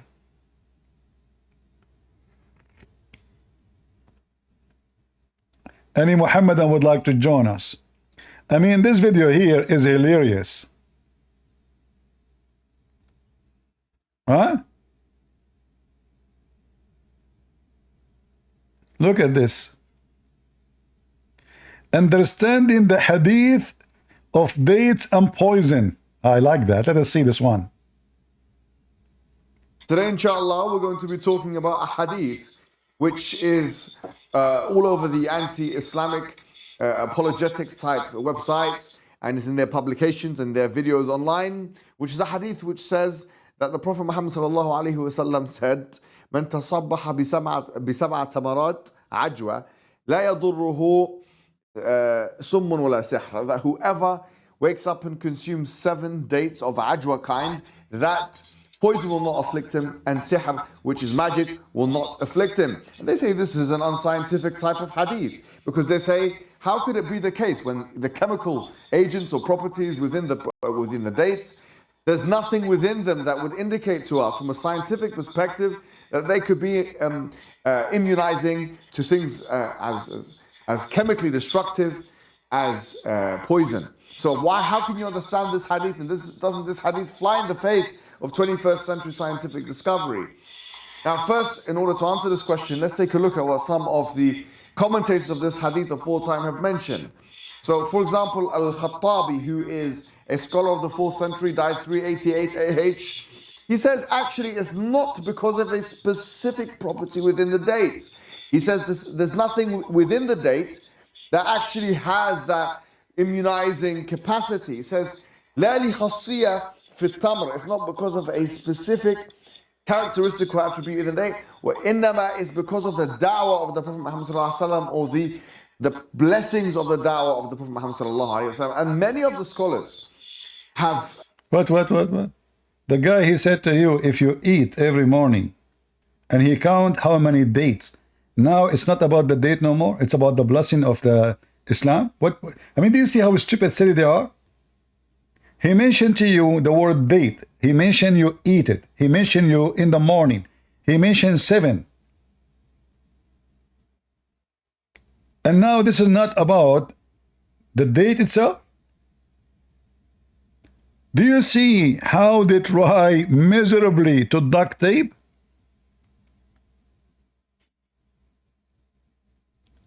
He mentioned the numbers. He did not say 6, he said 7.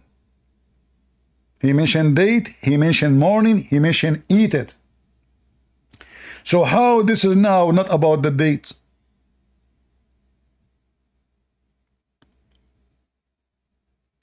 He mentioned even that this is valid for 1 day.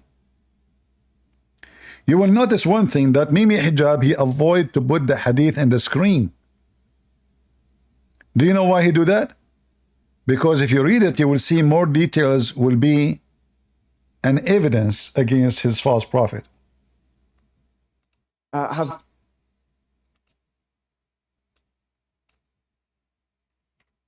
us see the element of this hadith.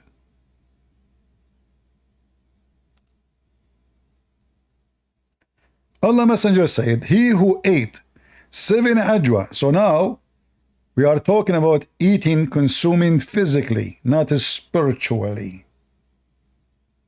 Eat. We are talking about 7 in number. We are talking about physical fruits, not reading Quran verses. And we are talking about every morning.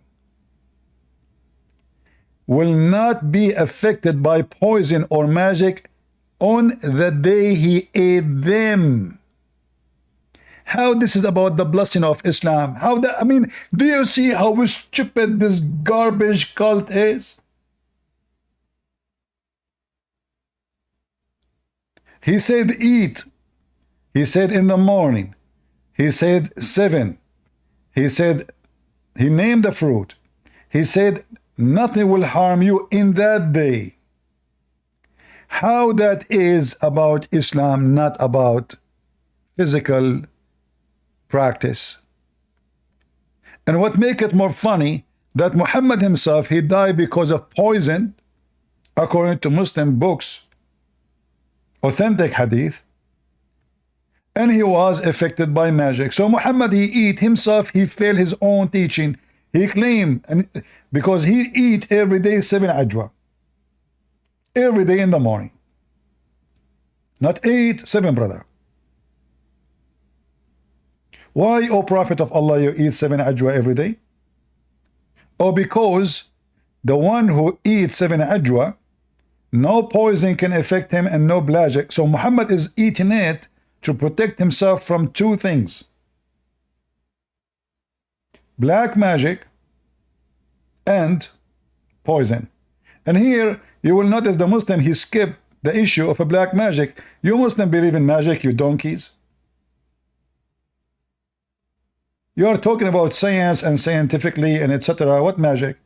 In the Old Testament, when they speak about Moses, it says his magic, he overcome their magic, because this is what they think. They thought that this is a magic, Moses doing a magic, but all of us really knew that this is not a magic, this is a miracle.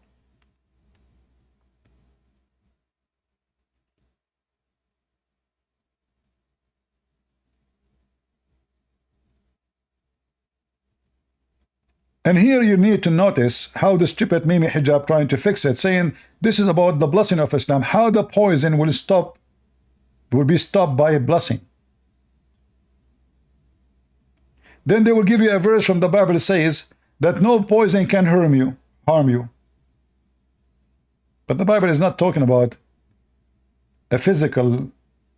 There is not talking about physical. Why? Because all of us, we knew that the Christian believe that Jesus himself was killed. This is a major thing in Christianity. If you don't believe that Jesus himself was crucified, well, you don't believe in Christ.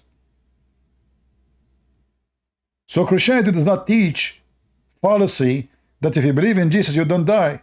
Jesus said, whoever believes in me and die, he will live. Jesus says, whoever drink my water will never go thirsty. But he's not talking about water.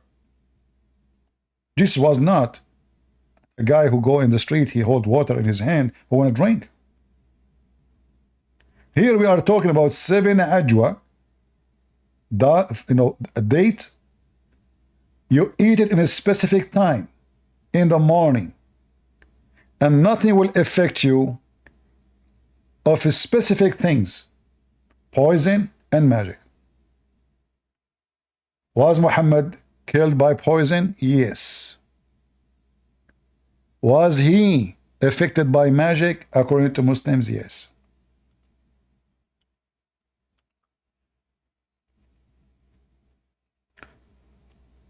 And here, by the way, you will notice that Muhammad, he depend his security on 7 ajwa, not on Allah. Are you with me? If Allah, he promised Muhammad to protect him according to the Quran, why Muhammad need to eat 7 ajwa every day, so no poison, because he assumed people want to kill him by poison? And this is exactly what happened. A Jewish woman, she bought poison for him from Walmart. Rat poison. Because it's so cheap, took him 4 years to die. Cheapo. I mean, at least buy the one like $10. She went to the, those, you buy them like they are bowls. I bought from them actually. Once there was a mice in my garage. Sometimes you leave the garage door open doing work outside. So a mice get in, Yeah.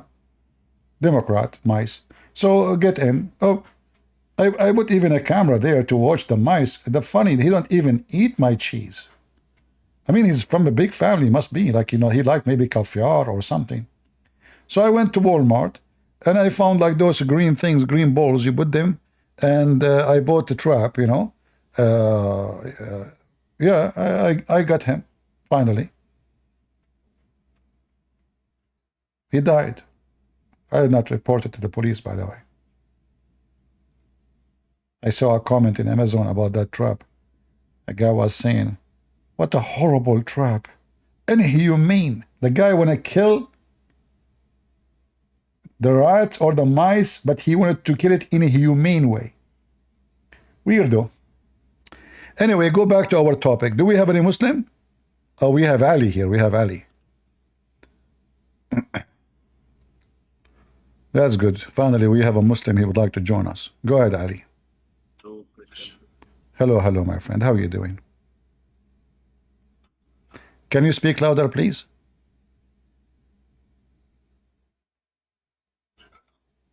Like, is it from my side? The sound is down?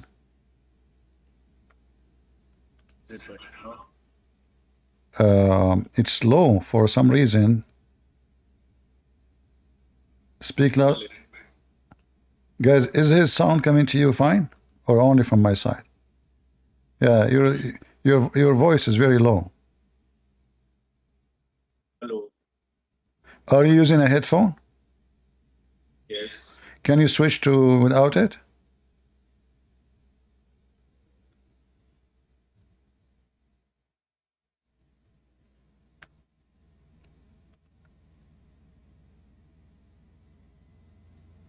All right.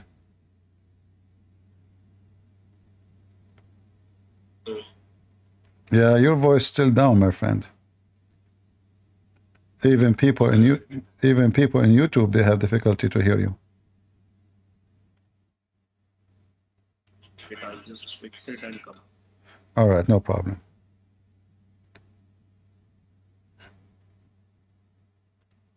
Do we have any Muhammadan would like to join us? So Mimi Hijab, suddenly now the 7 dates, because it's stupid, suddenly now this is about the da'wah of Islam will save you. What Islam have to do with 7 date? I mean, do you see how silly it is? Looked at this hadith in this kind of way. Ibn al-Qayyim said, no, it's for a special time and a special place, and it's not applicable to us. Special time, special place. Well, a second ago it was not about eating date. Now it is. I mean, a second ago you said it's not about the date itself. It's not about the structures of the date itself. A second after, oh, it was at that time, the date at that time. Special time, special time. Well, as you see, your prophet, he died because of poison. Al-Qurtubi said it can only be seen to be applicable to us if it goes through the experimental method and succeeds, in the sense that we can actually prove that the dates are in fact immunizing to poison. And this shows us that the commentators of hadith had a very sober approach to science and hadith and science and Quran. They understood that sometimes these are two separate areas of jurisdiction, if you like, and sometimes they have an overlap. Now, before we continue with this hadith, the opinion of Al-Khattabi, which says it's not a specific property in the date, seems to be well represented if we look at other hadiths, because there's another hadith which the Prophet Muhammad ﷺ, he told us in the what you call the evening supplications of Azkar al-Masa, which we should all be making, by the way, Azkar al-Sabah wal-Masa, beautiful supplications we should be making in the morning and the evening that will cause protection for us and so on. One of these words of protection is أعوذ بكلمات الله التامات من شر ما خلق. That I seek refuge with the perfect words of God from the evil from which He created. And you see, guys, the stupidity. What does have to do with this? We are talking about eating 7 dates in the morning. In that day, nothing will hurt you. What does have to do with the supplication? Did your prophet in the hadith says if you pray? Now in this hadith?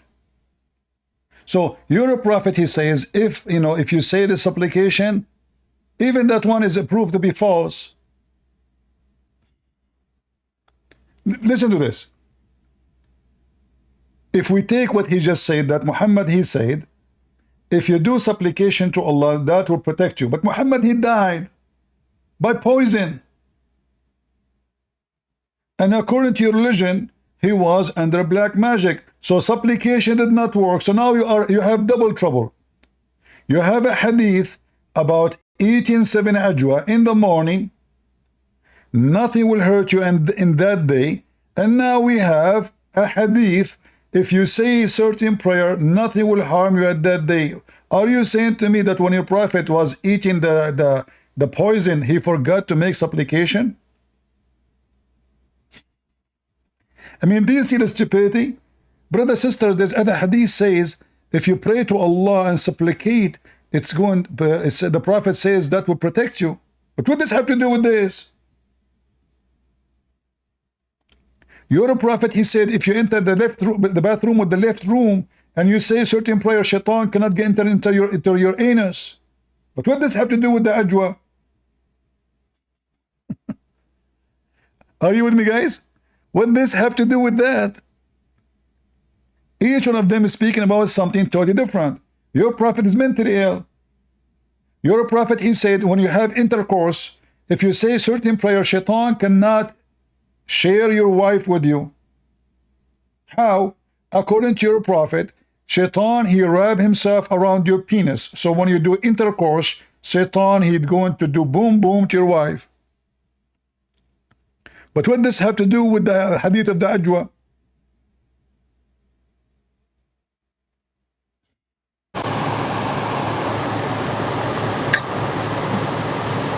Go, Ali. Oh, now the sound is really bad. Hello? Hello. Okay, go ahead. What do you want to say, Ali? Is it audible now? It's better. There's noise, but it's okay. Go ahead. Okay, so what was your question? My question here, we are talking about the hadith that if you eat 7 ajwa in the morning, no poison or magic will hurt you at that day.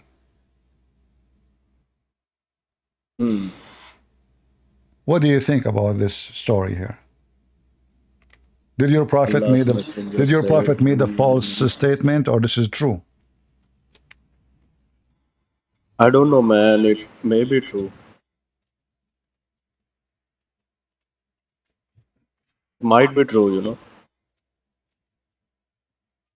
All right. So do you think, I want you to try to do this. You live in India. What about you give a rat 7 ajwa in the morning, and after that give him poison? Let us see if he will survive. What do you think? I mean, 7 ajwa is good for a man in the size of 6 foot. 7 ajwa will be very strong for a rat. Would you like to try that? Maybe the rat will be surviving the poison. I don't know. All right. Well, look like you are from the topic, you know. you are from the kind of I do not know. So Yeah, but can we skip this topic? I'm not going to ask you I don't about know something you do about not know. Can you tell me something you know? Something you know about Islam to make you believe in Islam? Something you know. I don't want to talk about something you do not know. Yeah, we worship only one God.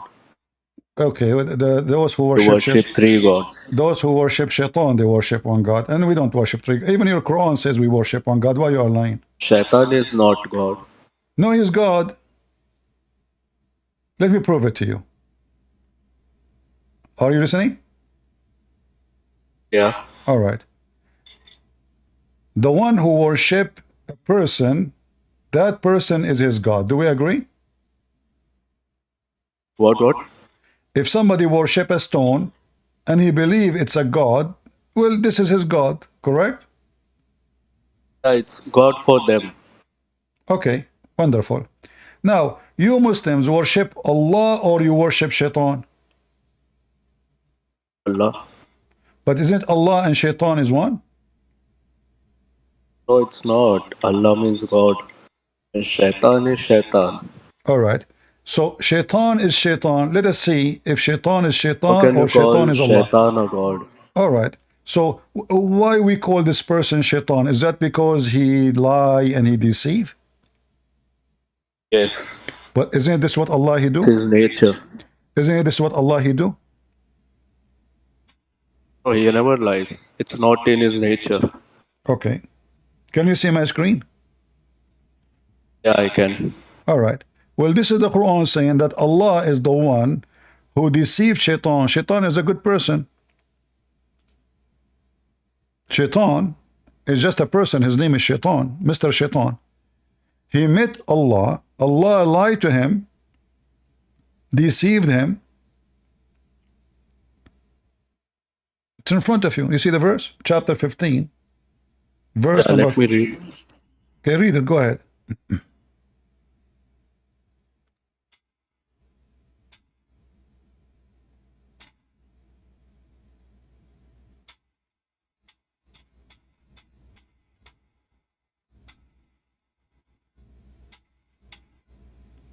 Read.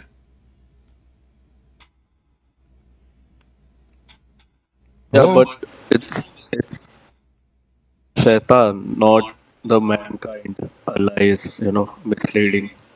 Well, you said to me that the shaitan is the one who deceive and mislead. As you see, shaitan is the first the first victim of deception is shaitan. Shaitan is a victim in Islam. Shaitan is a good person. He believed in Allah. He worshipped Allah. And Allah, he mislead him. Yeah, I can see that, yeah. So who is the true What's the point? So who is the true shaitan? Allah or shaitan? Because the first shaitan is Allah. The first one who brought deception is Allah. It's not shaitan, he misled Allah. It's Allah who misled shaitan.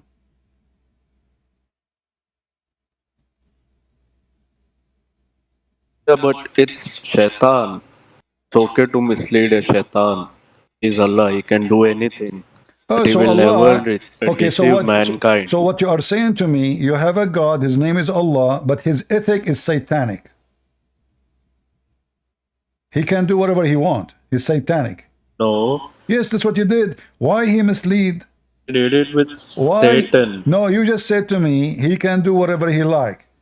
But is it ethical to mislead somebody?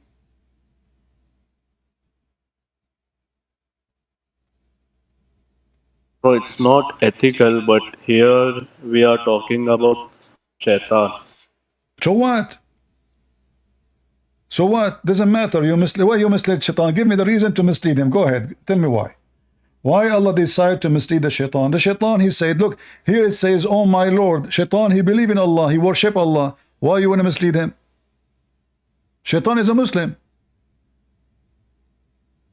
Where does it say Shaitan is a Muslim? It's in front of you. He You're says, just oh, adding words. Shaitan, he said, oh my God. Do you see it? Oh my Lord. Shaitan, he believe in Allah, worship Allah. Why Allah will mislead him? But the chat can't hear me or what? What? They're saying we can't hear. Chat. Your chat, CP. Can they hear me or not? I hear you. Okay, so what is the context over here? Well, this is the beginning of cheating and lying. Allah lied to Shaitan, mislead him. Shaitan, he decide to mislead us because Allah mislead him. It's in front of you. Because you mislead me, I'm going to mislead them.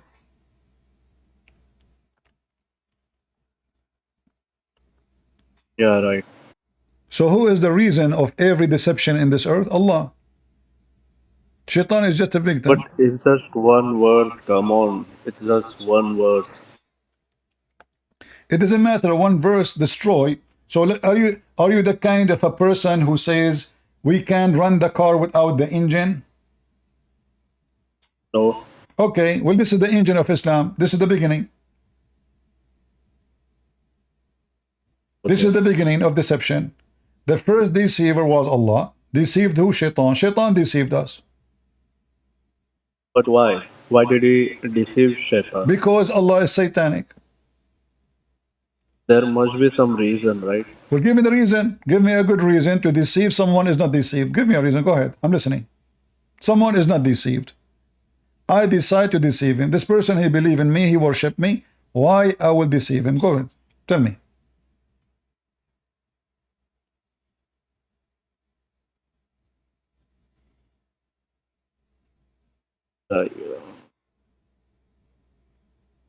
Huh?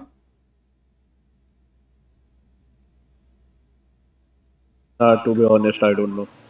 So when you say to me, I worship one God, I fought. Because who care if you worship one or three or five or six? The question is if they are true or not. If somebody come to me and says, I worship TV, one TV. I believe Allah is Hold on. true. No, don't you know, you Muslims, you have a zero logic. You have a low IQ. You believe in one God. So what if you have one God? But your God is an idiot and he's stupid. So you believe in one, half one, who care? Look at this God. Your God, the one you believe in, he believed that the sun set in a boiling water. Do you boil water in India? Yes. Okay, now you know where the sun set. So now you believe in one God, but this God, he think, and because he is all knowledgeable, he think that the sun set in a spring of muddy, burning, boiling water. But remember... Yeah, I've read that hadith. Huh? I have read that hadith. This is not a hadith, this is Quran.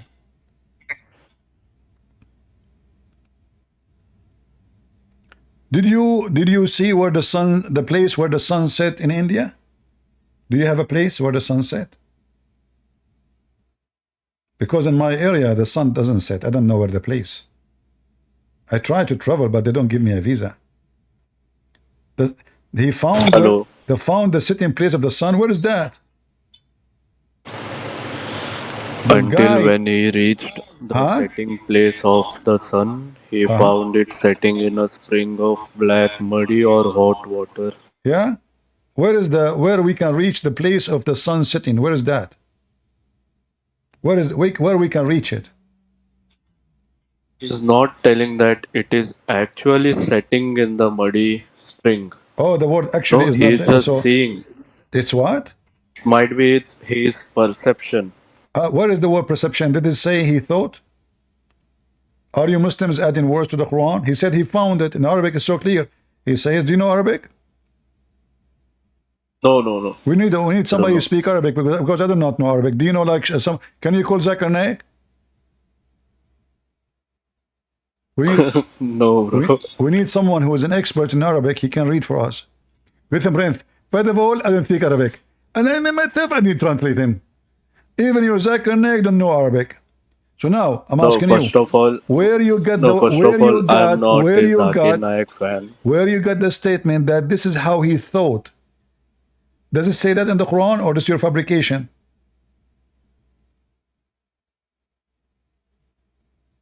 Like I can think of it like it is a perception. Where is the word no perception? One would believe that where we can find the word where we can find that this is his perception?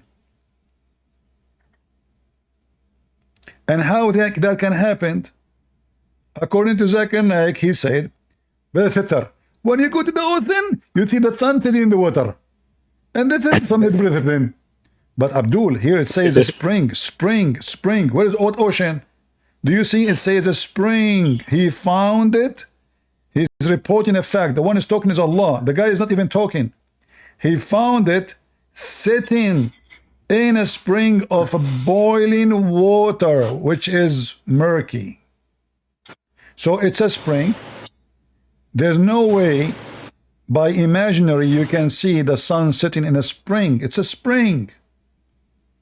It's not an ocean.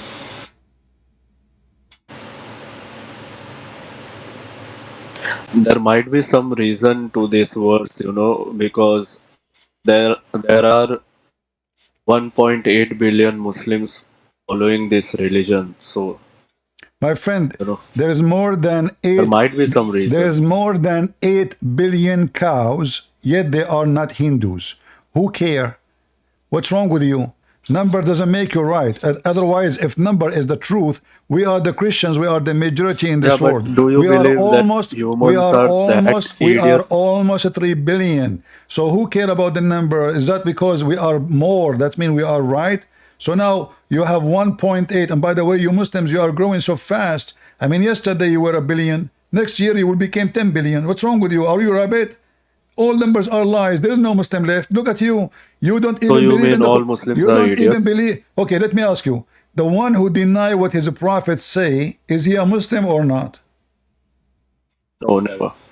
He's never, right? No, he can't be. But you are not a Muslim then, because you just denied what your prophet said. Your prophet said the sun set in a muddy, bloody water. You said to me, no, this is this is what he thought. You don't believe. It is a perception. You don't believe. Your prophet said, here we go. This is your prophet, he said.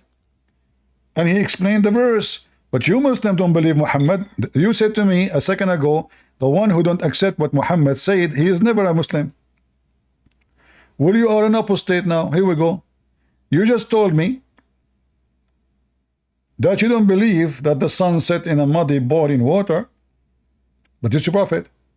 Do you see it? Read it.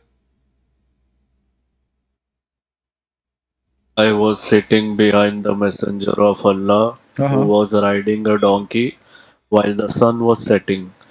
He asked, "Do you know where this sun sets?" I replied, "Allah and his apostles know best." He said, "It sets in a spring of warm water." Hamia. Hamia mean burning, boiling, blazing. Yeah. So now, do you believe your prophet, or you believe Zakir Naik saying this is from his reception? Is this Sahih? Everything in Islam is da'if. Your prophet is da'if. He can't even go to the bathroom. And by the way, you are reading the hadith wrong. It says, I was sitting behind the donkey of Allah, who was riding a prophet. While the sun was setting, he asked, do you know where this set? So obviously the one is talking is the donkey. And he was riding a prophet. Because the donkey he's riding on is more smart than Muhammad. What kind of a prophet he think that the sun is going every day from point A to point B, and this is where the sun goes? He said, Yeah, if we do actually you said it, know then where it's this wrong. set? Can you tell me please where the sun set? What do you mean where the sun set? You're a prophet saying, do you know where this set?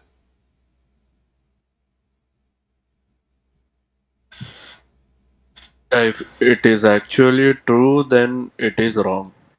So you are out of But Islam. again, it might be a perception, you know. No, No, I'm here we not. go. It's in front But of you. This is the hadith. It is sahih. It's authentic. And your prophet is not a prophet. The donkey is smarter than him. There's no donkey will believe that sun set in the murky water. Ask them. So the accurate hadith doesn't say what you are saying. I was sitting behind the donkey of Allah, who was riding CP. a prophet. CP. So, can you tell me, other than this, why should I leave Islam? You already left Islam. You just said you don't Can you believe show the me sun. something that, You left Islam already. that is strong You enough? just said you don't believe that the sun set in murky water, which your prophet he confirmed. No, I didn't. No, I didn't.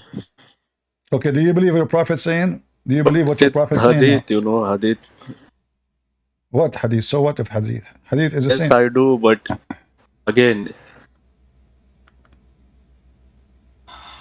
it might be a perception, you know. It might be. Okay, I want you to explain to me from his perception. The one is talking. Yeah, might be. The one is talking is not the guy. The one is talking is Allah. The guy is not even talking there. They asked Muhammad, the Jews, they asked Muhammad about Zulqarnain. By the way, what kind of God he named a person, the guy with the two horn? Are we talking about a cow? Who is this guy? Have you ever heard of a person, his name is the guy with the two horn? Are we talking about a human or a cow?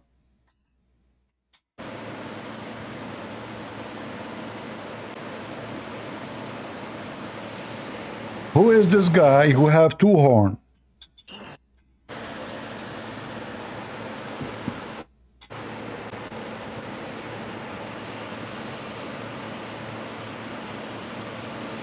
Are you there? And they asked, yeah, I'm reading. So they are asking Allah, asking Muhammad. Allah is the one who's talking. It's not the guy he thought. Allah, he said, he found it. Allah is reporting. He said, they are asking you? Okay, I will tell you something about him. The one who's talking is Allah. Verily we establish him on earth. So he's a Muslim prophet. Yeah, you're right. So he followed way until he reached the sitting place of the sun. Do you know where the sitting place of the sun? There is something called the sitting place of the sun. Is that he thought? It says until he reached. Until he keep going. Until he reached the sitting place of the sun. Where we can find that place? And what does it say in Arabic? Do you know Arabic? No, I don't know. Well, I do not know Arabic too. Now we need somebody to speak Arabic. Can you call a sheikh who speak Arabic? Because I don't know Arabic.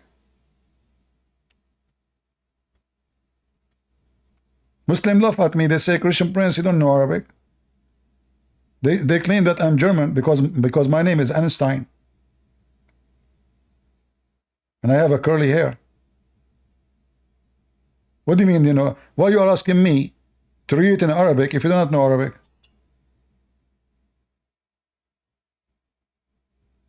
I'm just asking you to confirm what it says, you know. Well, this is your translation. Actually says I just showed you what your prophet said. I just showed you what your prophet said. And this is your translation. Do you see where there it says he thought, he maybe thought? No.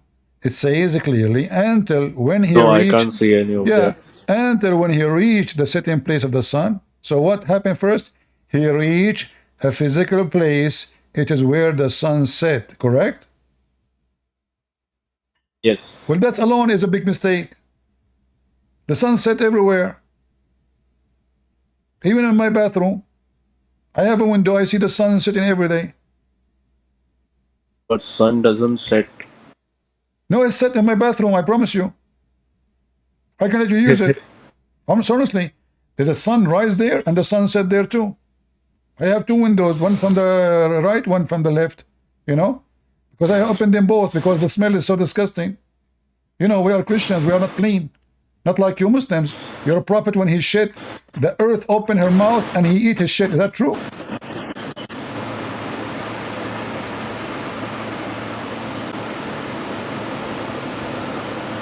Is that true? That your prophet, the earth eat his shit? What? Is it true that your prophet, his shit, is so yummy and the earth swallow it? Yeah, I get what you're saying. How? What happened? Why his shit is so yum?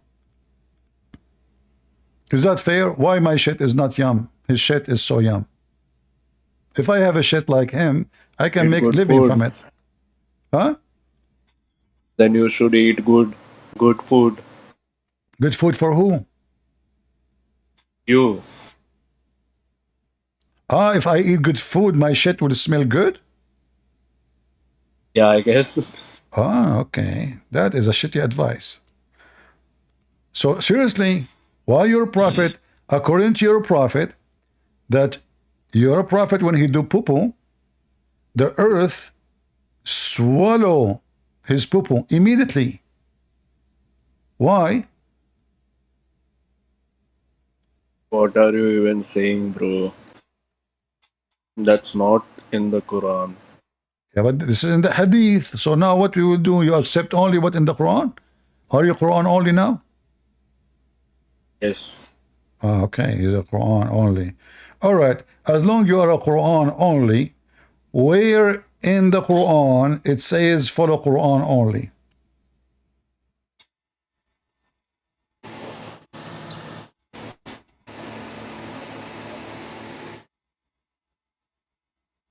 It's the word of Allah, you know. I know, word of Allah. No, it's not the word of Allah. The Quran says that this is the word of the messenger, not the word of Allah. Where does it say? You do not know? No. Okay. If we go in the Quran, it says, إِنَّهُ لَقَوْلُ رَسُولٍ كَرِيمٍ. Oops, I'm speaking Arabic. It's a miracle. Gabriel, he just squeezed me 3 times. And mayonnaise with Arabic coming out. Here we go. This is your Quran saying, chapter 69, verse number 40, chapter 81, verse number 19. It says clearly that this is the words of honorable messenger. Is the word of Allah, is the word of a messenger or the word of God?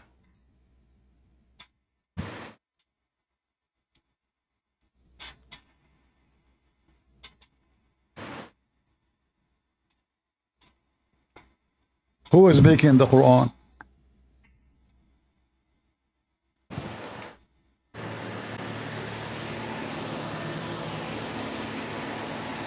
Are you there? It is the word of Allah, but no, it Prophet is reciting. it says, verily, this is the words of an honored messenger. Who is the one making the Quran?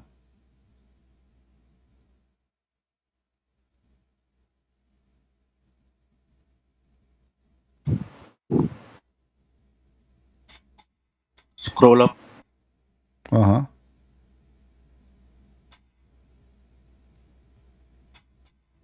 Well, are you going to read the whole chapter? There's no connection. The Quran have no connection. Verse before it, verse after it. Don't think for a second that will make a difference. Quran is just a stupid book. There's no connection between verses before and verses after. But now it says clearly that this is the words of an honorable messenger. Who is that? If the Muslim they say this is Gabriel, that's even more horrible. Gabriel is your God? Jibreel? No. So why it says this is the word of honorable messenger?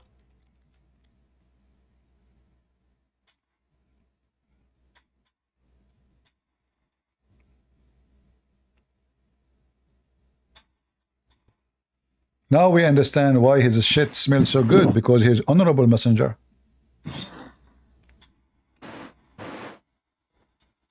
And Allah, he honored him by giving him a shit smells so good, and the earth eat it right away.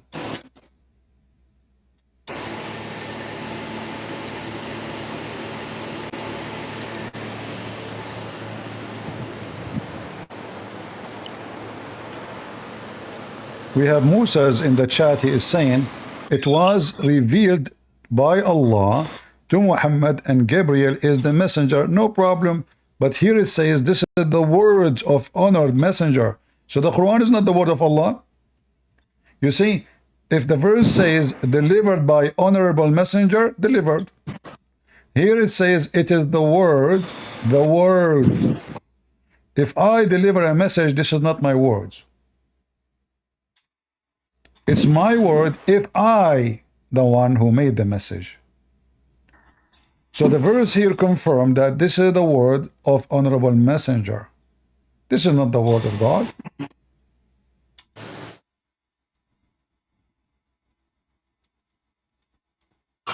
You're still a Muslim, Ali?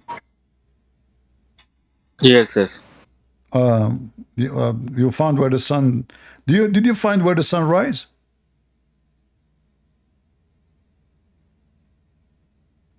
Do you know where the sun rise? The location?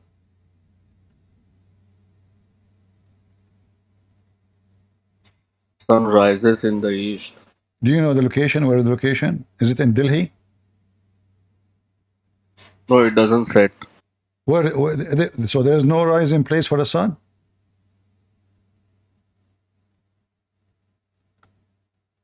We revolve around the sun. I understand. There is a Sun rising, is not. there's a lot of rising place for the sun. There's no rising place for the sun, correct? Do you agree with me? Sunrise everywhere, even in the North Pole. Do you agree?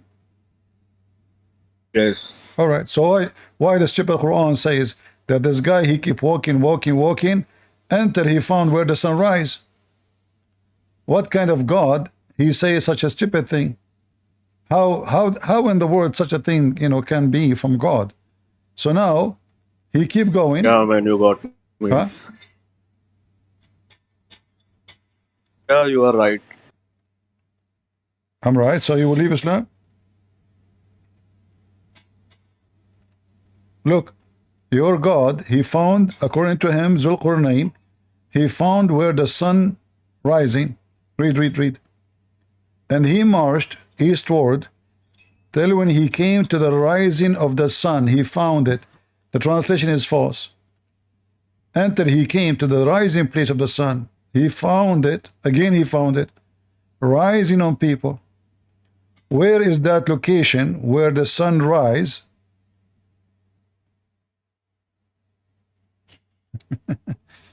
He found it rising on people? What is that?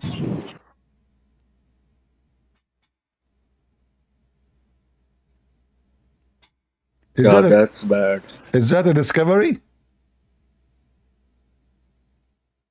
I think your prophet, he used to watch Discovery Channel run by Mr. Rabbit.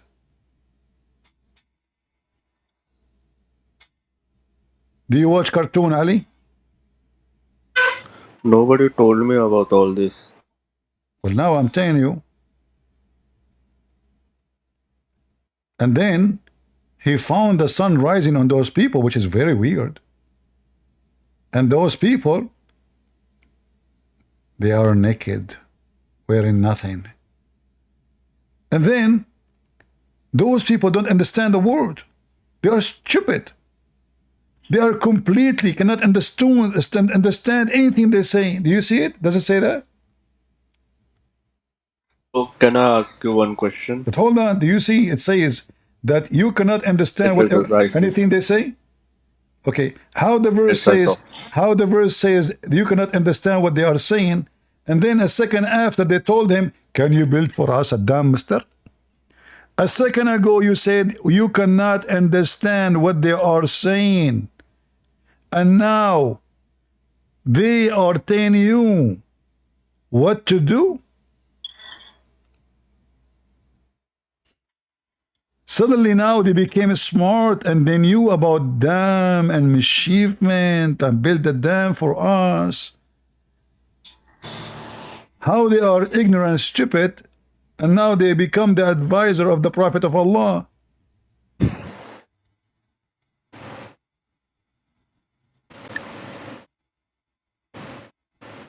So if not Islam, then what is the true way? Well, if you decide to leave Islam, let me know and I will tell you what the truth. No, I can't leave Islam before knowing the true way, you know. Well, if Islam is not Like, truth, if why it, you want to stay? Is that because just you have to stay in a place? Are you going to be homeless? If Islam is false, it's false, regardless where the truth is. Based on what you learned, is Islam is false?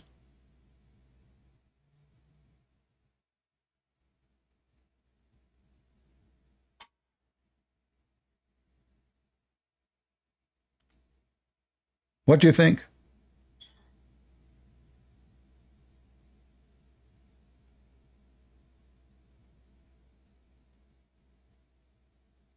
Is Islam is false based on what you saw?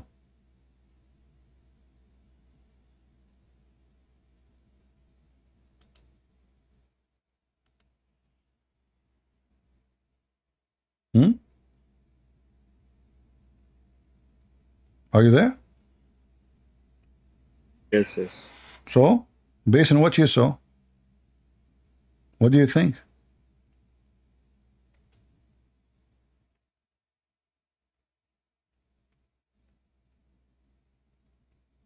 I don't know, man. It's hard. What hard? I just gave you all the reference.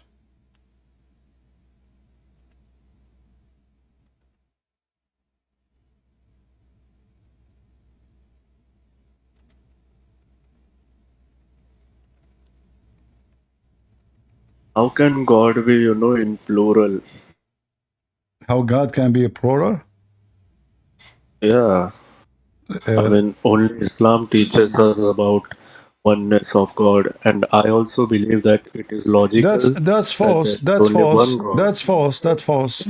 Islam teach always Allah is a plural. Don't you know that Allah keeps saying we? Yeah, but it is royal we. It's what? Royal. It's I don't know what.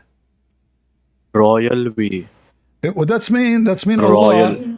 Allah is not honorable if he is one. So he use a fake language to be respected. So that's mean your God, he wished to be many, not one, but he cannot do it, you know. He's one, he's lonely. So he said, let me call myself we, because I like to be many. I don't like to be one. I mean, I don't feel good actually, you know, about it. Me, myself, actually, I don't like it. You know, like they say to you, to say to me sometime, Mister. I say to them, don't say Mister, say we. We. You know, this is why when I joined the police forces, the reason I joined the police, because they have in the top of the car a sign, it makes sound like we, and then I feel I respected. People, they salute me, Mr. Police. So if Allah became majestic because he is using a fake language, that means you have a fake God. What kind of God? He need we to be respected. It's a fake we. It's not even real.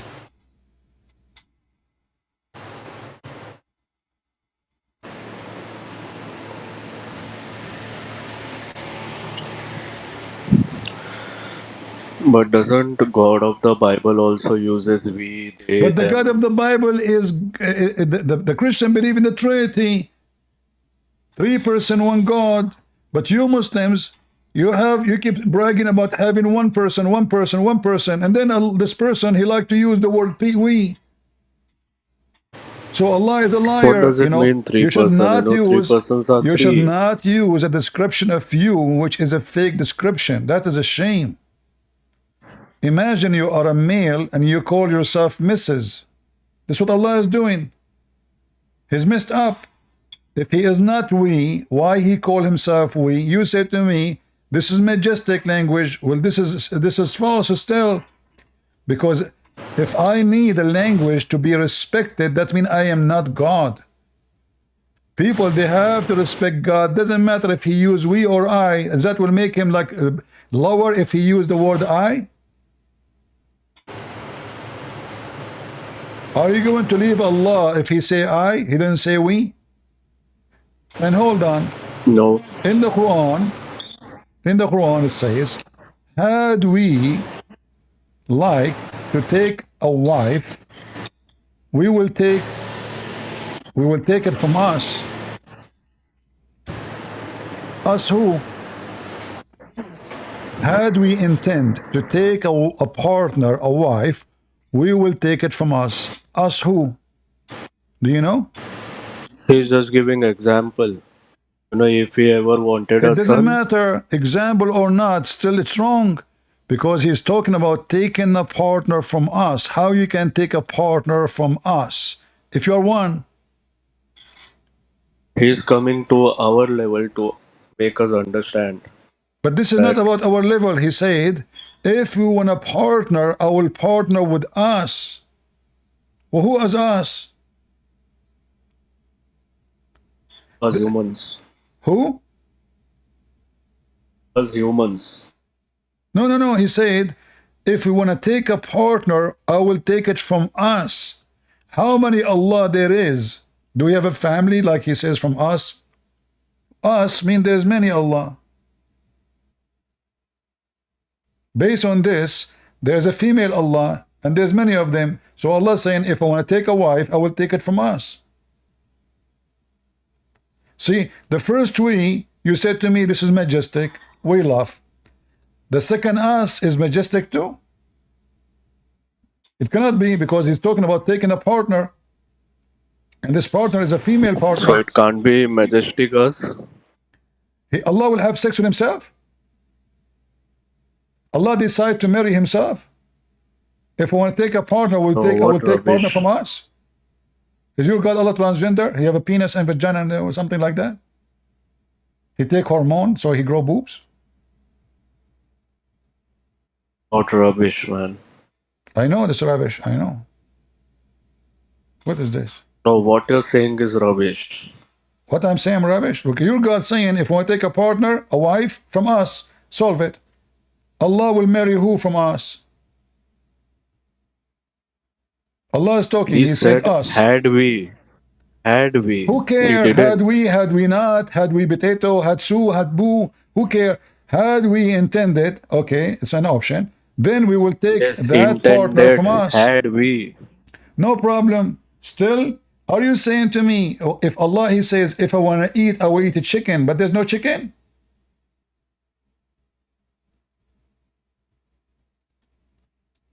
Why would Allah wants to eat? Not a human. It's us, your God. He is saying, if we intend to take a wife, we will take from us. So the us is exist. Is it fake? It's us. Is the us there fake or true? If it's fake, that means your God Allah is making a stupid statement. You know, he will take it from, there's nobody there. What us? That's stupid. It may be a bad translation. What? Maybe a bad translation. Well, bad translation. What translation you like so I can show you? Hilali and Khan. Hilali and Khan? This is Hilali and Khan. Yeah. The one you said it's bad, it's Hilali and Khan. Oh. Oh, yeah. Oh, no. Oh, boy. Uh-oh. Yeah. Uh-huh. So what we would do now? So go to another translation. Like what translation you like? Some Name other it, name translation. it. What translation you like? Trump? Give it the Anyone name. but Joe this. Biden translation. You know the thing. Translation. Anything. What do you want? What translation you want?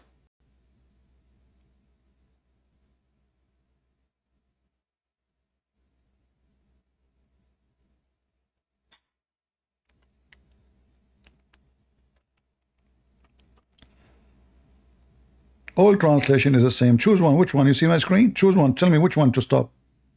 Let us play Lotto. Which one you want?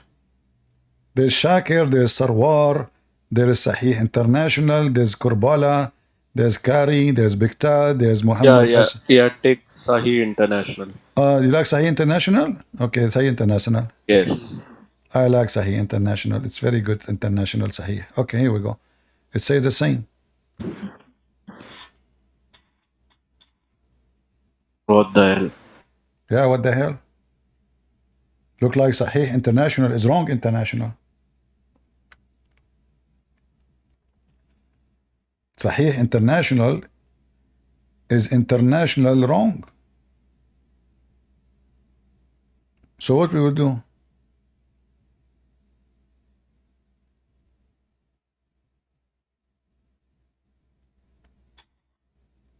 You want other translation? Do you have a translation of Zakir Naik? No. Do you know the This is good enough. you know the translation of Muhammad Curry? Let's see Muhammad Curry No, Khattab. no, this is good enough. Muhammad Curry Khattab.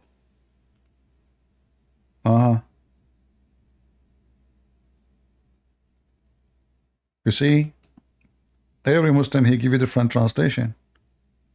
Darbadi. There's a human being, his name is Darbadi. What happened? Maybe it's an accident, you never know these days.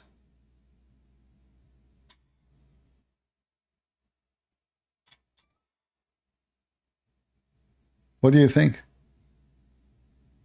You will not leave Islam still?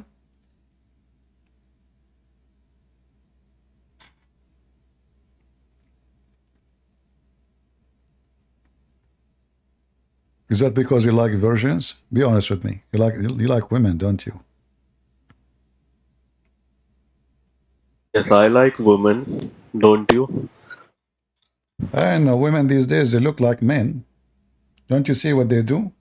Their nails scare the hell of you. So you are an idiot if you believe that there is a God who will give you those scary creatures, at least 72. I mean, one alone will kill you. 72 in your bedroom? At least it is better than your boring heaven, you know. Better than what? Better than your boring heaven. My heaven is boring? Why? Yeah, it is boring. You can't have no fun. So are you saying Nothing to me? is there. So are you saying to me that Jibreel now is bored in heaven because he don't have women to have sex with? There may be women. There's women for the angels too? Yeah, maybe. Is that like something you came within you, or you discover it lately? Oh, just my logical thinking. Logic. A Muslim have logic. Okay. Well, yeah, I mean, a Muslim have You're logic. funny, man. You're funny. The sun set in Milwaukee water, and they drink the piss of the Prophet, and they drink camel urine, and beer is haram. And then they talk about logic. Do you drink camel urine? Do you drink camel urine? In heaven. Huh? There is alcohol in Jannah. We'll have fun there. So what the logic? If is alcohol bad or good? It is bad. Earthly alcohol is bad. But what we will receive in Jannah, it is good. Okay, hold on. Is alcohol made by shaitan or made by Allah?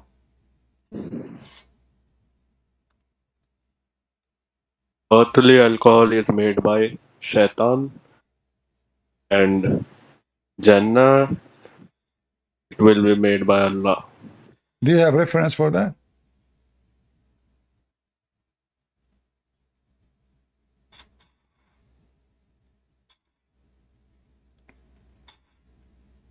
I will have to search for it. I will give you 10th century.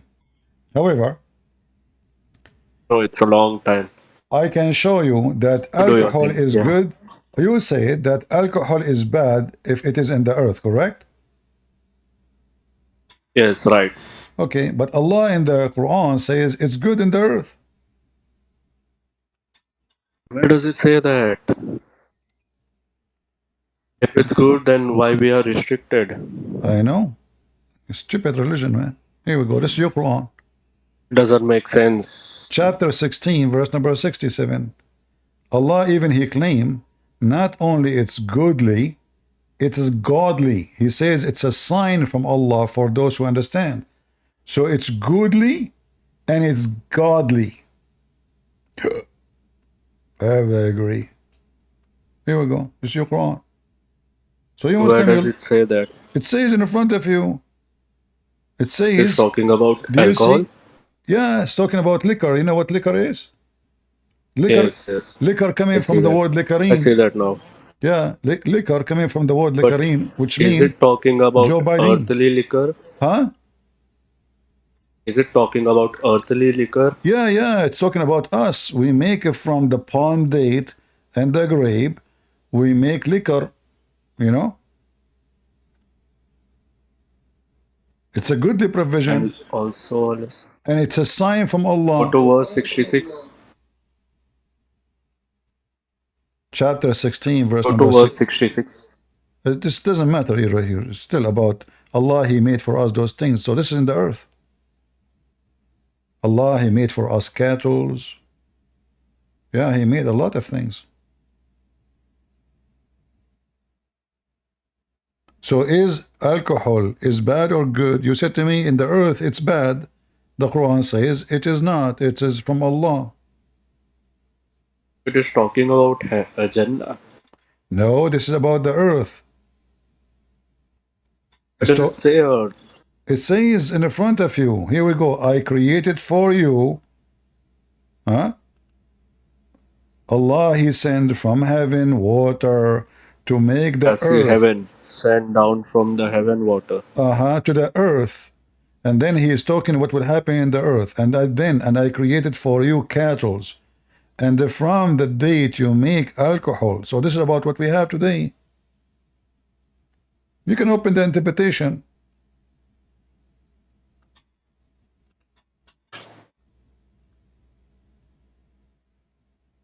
So is alcohol good or bad? It's good according to the Quran. It's not from shaitan. Here. Is it from shaitan?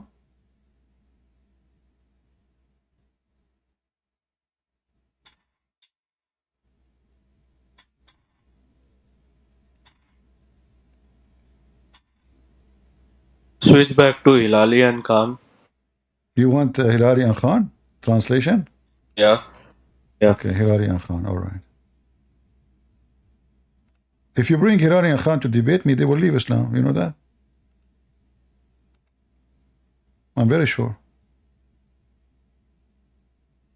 And I'm very sure that Hilari and Khan don't even speak Arabic.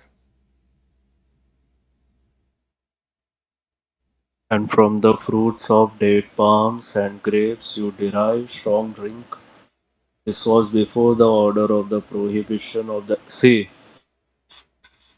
what is it written in the brackets? This was before the order of the prohibition. Yeah. It was good. But don't you see this is stupid? So they added that to explain to you that later Allah He forbid it. But if it was good, how you forbid something good? Is it bad or good? It's good. Why you want to forbid something? So He was praising Humans alcohol. corrupted it. He was praising alcohol until the Arab they start making fun of him because him and his followers they are drunk.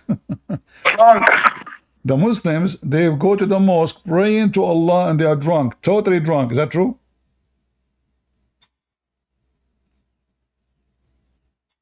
Maybe this is the reason why Allah restricted alcohol. But don't Allah because knew? they were drunk. So why He is saying here is good?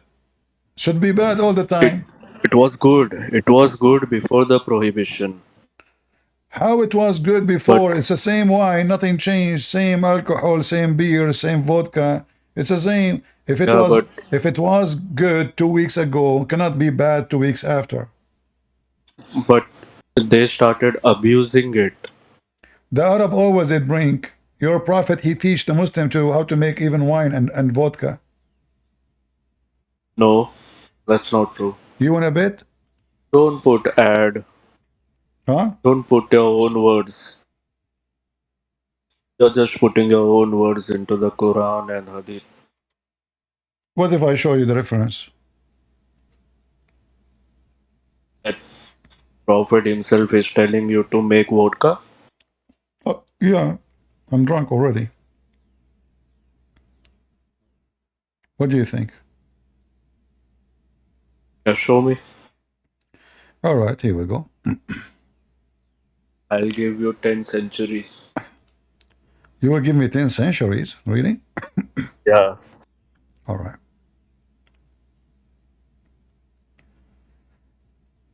Let us see.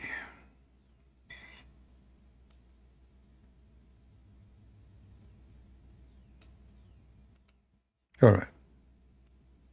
Read for me this hadith here. And let us love I can together. see. No problem, you will see it. It's still not. Yeah, I can now. Let us see if we can find.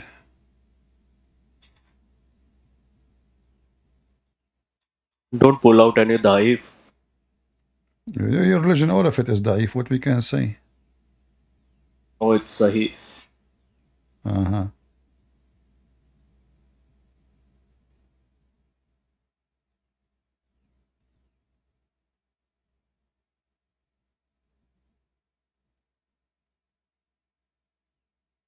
Let us see here.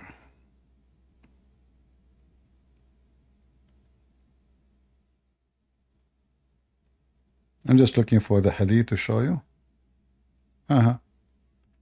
They used to make vodka and beer from him. From what? I asked the Prophet about wine made from honey. He said this bit. I said the one made from barley and milk. He said that is a miser. He then said, tell your people every. So he was teaching them, and now he is saying it's forbidden. He was teaching Muslims how to make it. Let us see. Where does it say he was teaching? Okay. Let us see. Let us show you more. Hold on. Maybe that is not convincing for you. All right. Do you see it? Ibn Abbas reported that Nabi was prepared for Allah's messenger in the beginning of the night, and he would drink it in the morning and the following night and following day and the night after that up to the afternoon. If anything was left out of that, he gave it to his servant or gave orders for it to be. Your prophet, he drink what? He drink nabid. What is nabid? Wine. Yeah. All right. Why?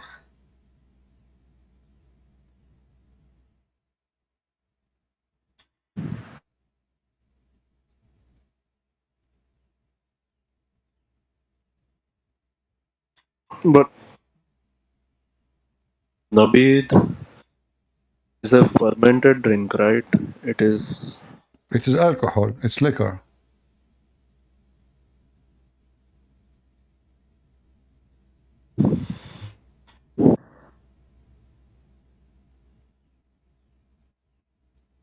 But Nabid is, only for short time it is fermented before it becomes alcohol.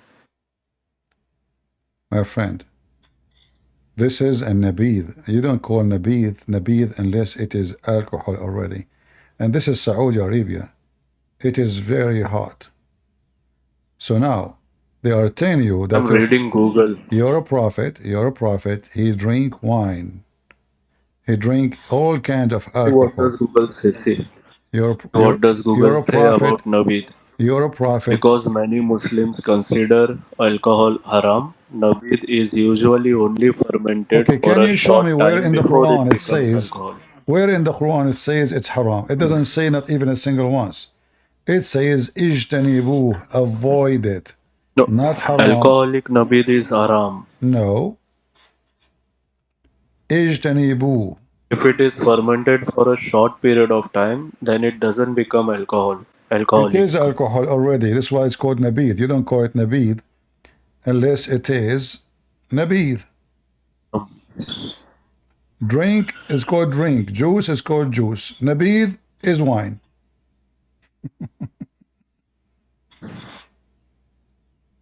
Not if it's fermented for a short time.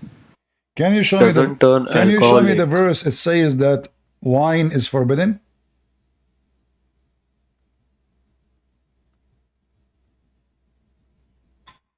Nowhere. No, I can't show. No, nowhere it says just avoid it.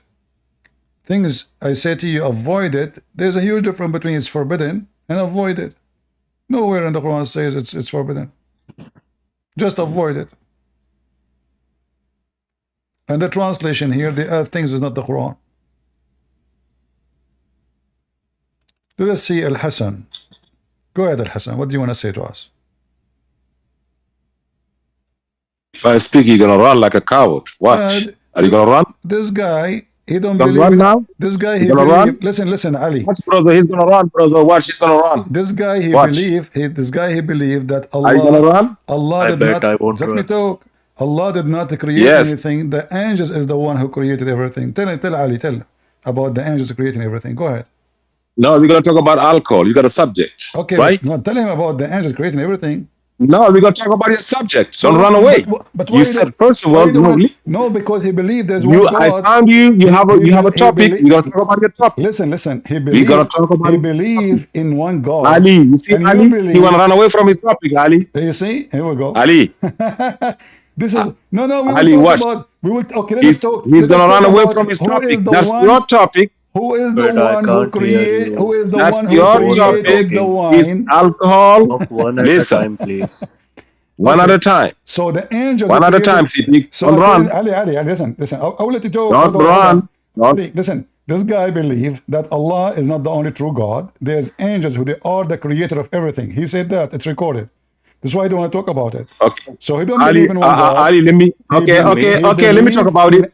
Let me talk about it. Allah says. everything. I'm not Listen able to to me now. understand what is going on. The other guy is Muslim or a Christian. I'm He's a not Muslim. able to He's a understand. Muslim. He's a Muslim terrorist. Ali, he's a liar. Ali, let me tell you what I said. Right? I am here. Tell him. Okay, tell him. I said Allah, there's two verbs of to create. To initiate is to fatir. Allah does it alone. But Allah create things through the angels. How Yeah, he That's what I create said. things. Like what? That's what I said. He's lying. Like what? I said. Like what? He creates Allah- things through the angels. Exactly. Okay. Well, like what? Like a- like what? Allah sent angels to Uh-huh. go send the waters. The angels make rain. The angels doing things for Allah. The angels that create I said, rain. God of show the me, Bible show me also the did verse that. in the Quran says the angels Listen, create rain. Go ahead. listen. Show CP, me, that's show what me the the God of the verse in the Bible Quran also saying says. that So the what's one who wrong with creates that? rain is the angels. Go ahead. Allah is describing the angels. You want to run away from your subject. You lied on me. say, listen, What you about just in said, Fatir and Halak? the What's the angels- difference between the Fatir angels and Halak? make rain. Guy, did he say the angels make What's rain? the difference? What's the Show difference between to Fatir and to Halak? You don't even know Arabic. Don't mention. I don't even understand what you are saying. Okay, answer the question. Teach me. Okay, can you Difference. show me the verse in the Quran? It says angels make rain. No. Tell me what's the difference between to Don't Fatir change the topic. or You Halak. said the angels make rain. Show Fatir. me the, show me the verse. Show let me me the verse. let me Show educate the you. verse. Quran only. Let me Quran educate only. you. Listen, Mr. Quran only. Let me educate you. Show me. I am about to. Don't I waste am my time. about to. Don't waste my time. Show me. Everybody heard you. The Fatir, I am create about to. rain. Let me talk now. Ali, you see? Show me Because the verse. I whooped the hell out of him. That's why right now he's just trying to kick me out of the room. No, I want you That's to show it. me what you just said. You Okay, said let me angels, answer you. Yes. You said in Islam the angels created rain. Show us the reference. In chapter 18, verse 51, Allah said he will not admit the wicked ones to work in his kingdom. What does have to do with the rain? To work in kingdoms, Abdul, Allah, you're doing things for Allah. Abdul, Yes, Allah said. Abdul, Allah give me said in the chapter- verse. But Give what me is the the I'm verse. answering you. God has Abdul, created give me the through- verse where I am where I am the Quran answering you. says the I am angels. Let me talk now. You ask a question. You can let me speak. Give me the verse. You ask a question. Give me the You verse. can let me so we speak. can Right, love. Ali? Give Right? me the verse. Give me the verse. I give you 4172 Uh-huh. and 1851. In 4172, Allah said, they said, yes, that the close angels do whatever Allah asked them to do. So what? They're working What does for have to Allah. do- What does have to do with the creation Whatever. of the rain? I'm asking You you, said, can you yes, show whatever me? Allah. So Listen to me. Listen to me. Potato, show me the verse says the angels that created the Listen rain. to me. Show me the verse. You are a liar. Show Allah me. said, Allah is describing them.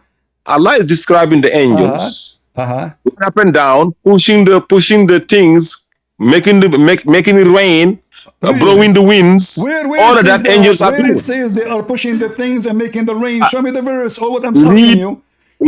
Read chapter 19, chapter 19, verse 64. Okay, let us go. Read it. Yeah, let's go to the chapter, please.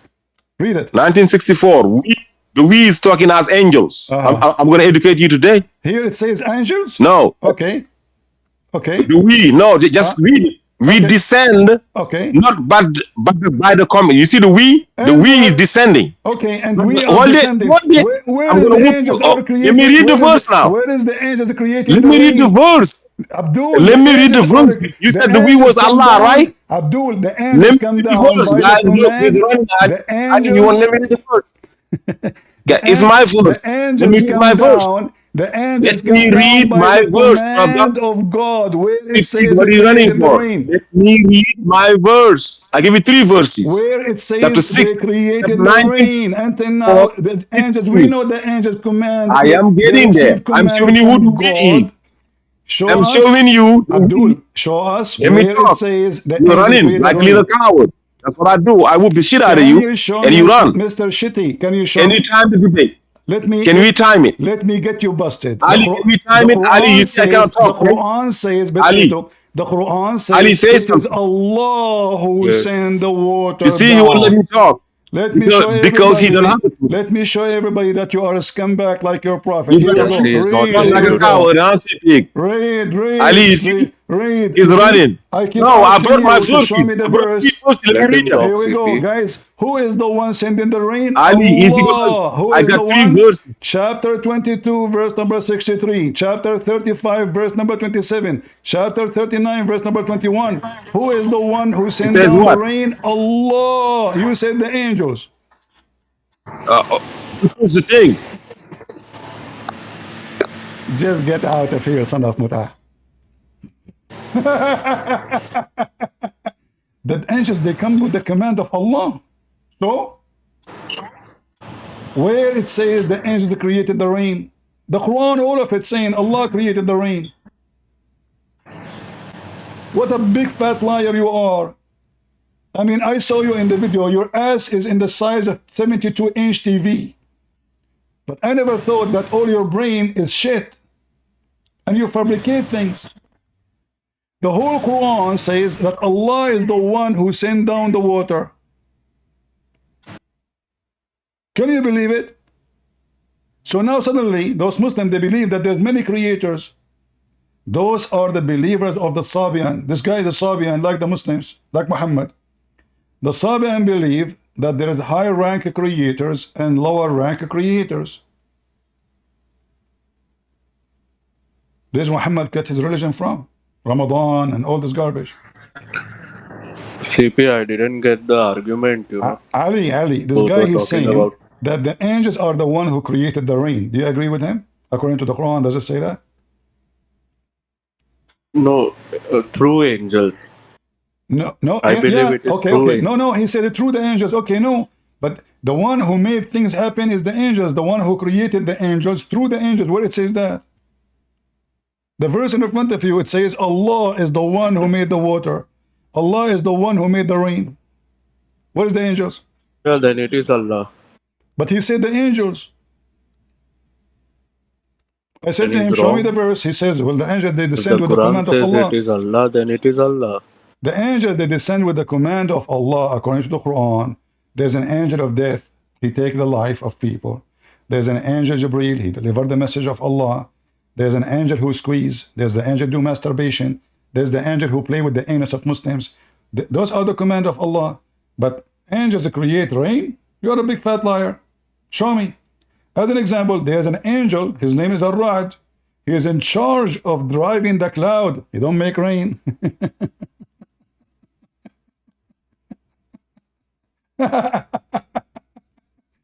The stupid Muhammad, he thinks that thunder is an angel. So he is saying that angels are creating rain? He said that, yeah, he said that. Quran didn't say that, right? No, the Quran never said that. That's why I keep asking him where it says that. So yeah, if Quran never said it, then he is wrong. No, he's right. He's right. Because Muslim, he is right when he's wrong. All of you are donkeys. A Muslim, it doesn't matter how much you challenge him. Listen. I'm not insulting you. All of you are Muslims. Not me. I think All logically, of you are and I donkeys. am very I honest want person. you to tell me how in the world this guy he come to the conclusion that the one who create Allah, he created things through his angels. So Allah, he lie, because if the angels are the one who create things, that means there's many creators. How many creators you have?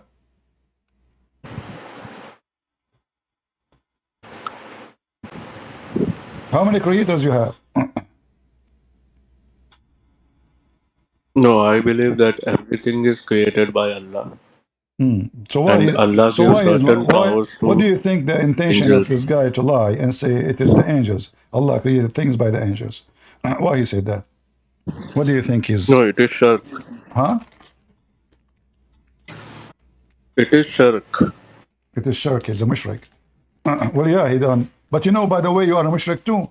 You don't believe in the hadith. You believe in the Quran only. He's the same like you. You don't follow Muhammad.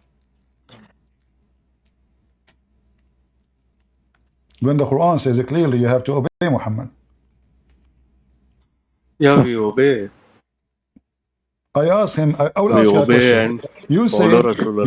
you believe in the Quran only, correct? Yes. Who is Muhammad? Rasulullah. I'm not asking you what his job. I'm asking who is he. Show me from the Quran who is Muhammad.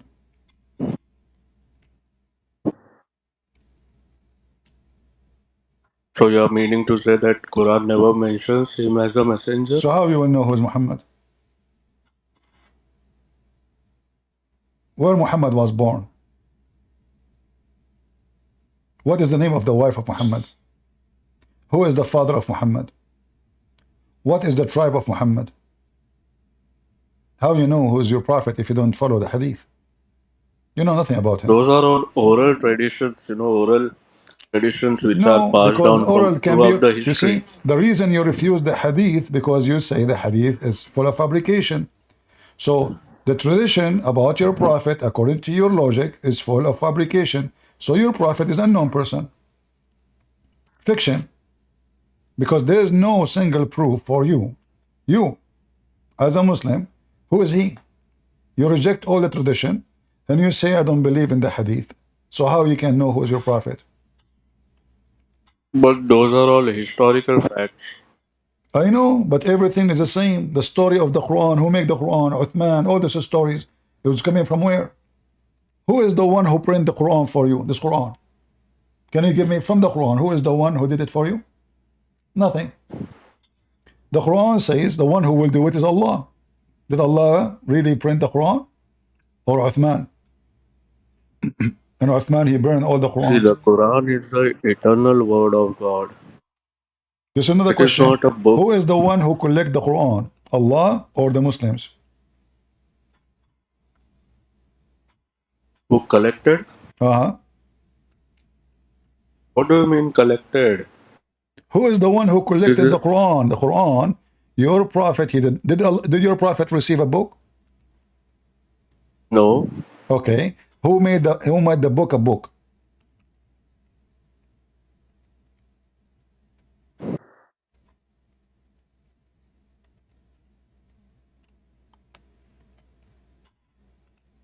Do you know?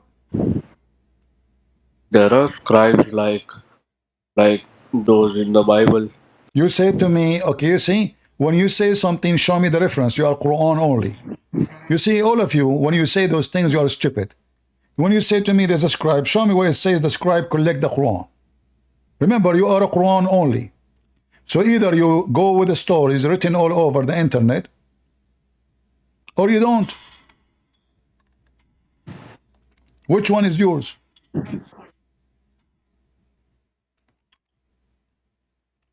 Huh? But those are all historical facts. We do not need hadith for that. I'm asking you, Mr. Quran only. You see, Muslims are hypocrite. When they want Quran only, when they want not Quran only. I asked the same question for Ultimate Fard. I said to him, who is his father? Yeah, we can't find Who it is in his Quran. wife? He said Aisha. I said, where do you get this from? He said, from the books of history. Yeah, that's where we get it from. So now let me repeat the question for you. Who is the one who collect the Quran together? How you can know that this Quran is coming from Allah? As you see, it's full of mistakes. Sunset in murky water, sunrise, etc. They built a dam, Gog and Magog, all the stupid things, stories, flying carpet. How you know that this book you have between your hand is a trustworthy?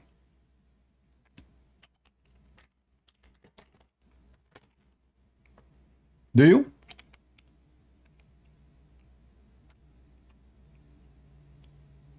Be my witness, guys. Ultimate Fart, he said the angels created the rain.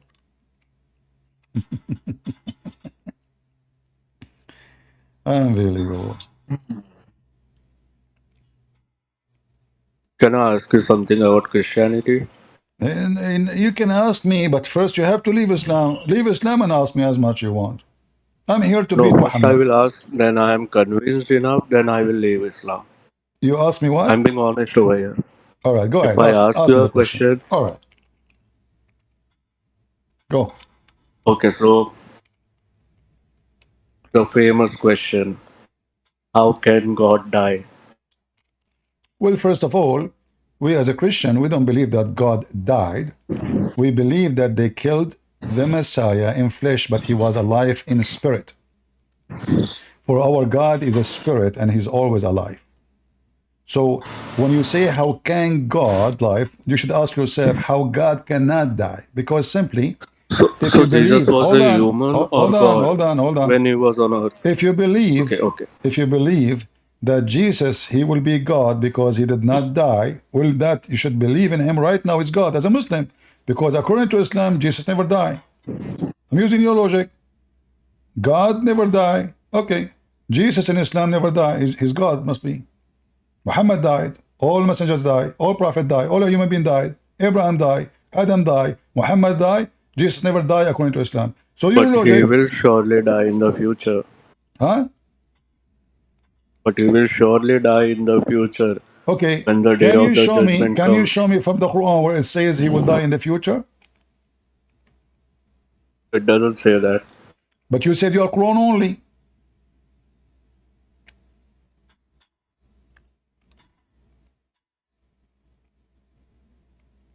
Yeah, it does say actually. Wait. It says in the future.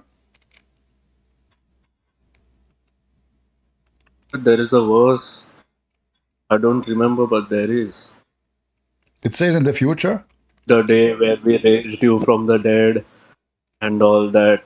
You know. It says Do in you the remember that future. verse? No, it says that Allah will cause him to die and take him up to heaven. So in Yes, order there's to, that one. yeah, so in order to happen, it have to happen before he go up to heaven. It's in front of your eyes.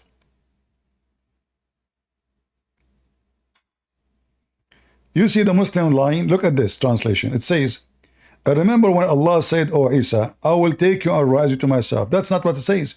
In Arabic, it says, "Inni mutawaffika." I'm going to cause your death, and then I will take you to me. So the death have to happen before he go up to heaven. Before, not after. You're right. Mutawaffika. So your Quran is a stupid book. So according to the Quran, Jesus really he died before he go to heaven. This is the Quran saying that. Allah will not take him before he causes death. And who will cause his death? Allah.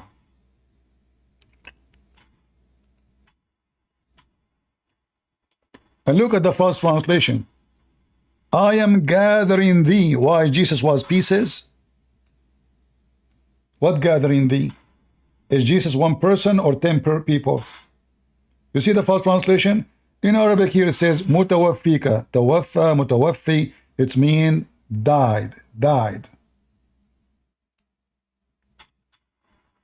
Muslims, they lie. Always they lie. You're deceased. You see it? Yes. So the Quran says that Jesus, before he go to heaven, he must die first. So the Christians are right. And the Muslims are lying against even their book.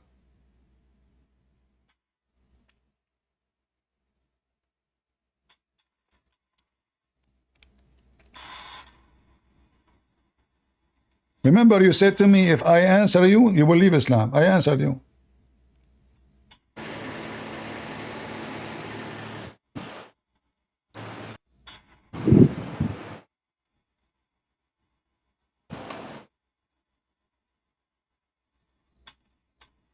Will you keep your promise, or you were lying to me? But let's be honest, CP, you didn't answer it clearly enough. You know, I No, I asked you, answer it. how I can answer God it. die? God, He's And overcome death because the Jesus. follow-up question No, was, you see, was Jesus God Jesus on said, earth? no, I answered you. God is always alive. They killed the flesh. Jesus exists before the flesh. Jesus said, before Abraham I am. So the Was birth, was Jesus human on so earth he's or born with God? the flesh, born with the flesh from Mary. That is a flesh. But God as the Messiah is always alive. So they bury the flesh in the tomb for 3 days, 3 nights. Resurrection is you reuniting with your flesh. That's what Jesus did. So God, He overcome death. You should ask yourself, well, if Jesus is not God, how He can raise Himself from death? If Jesus is not God, how come the Quran says that He can raise people from death? Is it true that the Quran says Jesus, He raised By people the from death? power of No. You see, when you say to me by the power of Allah, you need to prove it. I can say, me, myself, I can say I'm the one who gave the power to Jesus. Hey guys, you know when Jesus, He made the blind see? It's ultimate fault who gave Him the power. Yeah, ultimate fault. Yeah, Jesus cannot do it. Ultimate fault from synagogue. He said, Jesus, I will let you do it. But the talk is cheap. According to your religion, your God Allah, in order to raise a person from death, we have to beat him by cows, beef. Is that true? what? Huh? What? According to Islam, if Allah want to raise somebody from death, He have to beat him by beef. Is that true?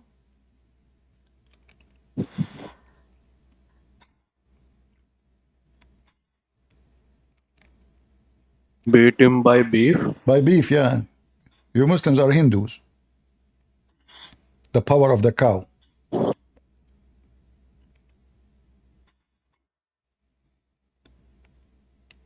Is that true? No. What do you mean no? What if I show you that? You will leave Islam?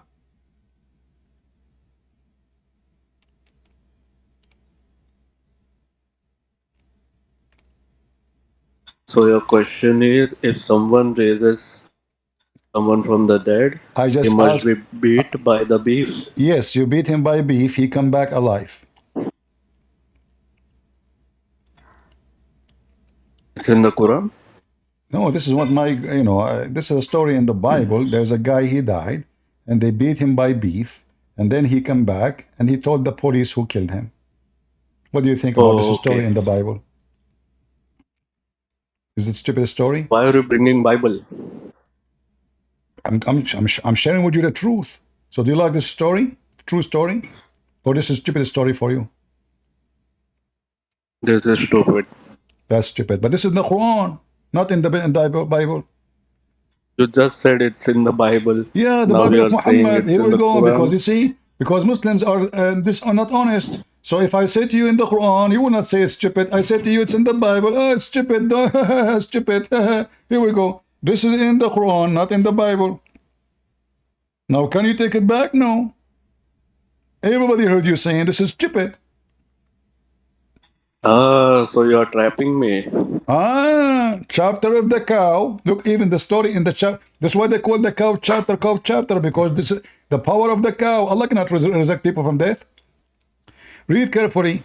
We instructed, strike the dead body with the piece of the cow, specifically the penis. The power of the penis of the cow. This is how God, He raised people from death in Islam. And here it says, thus, this is how Allah, He raised people from death.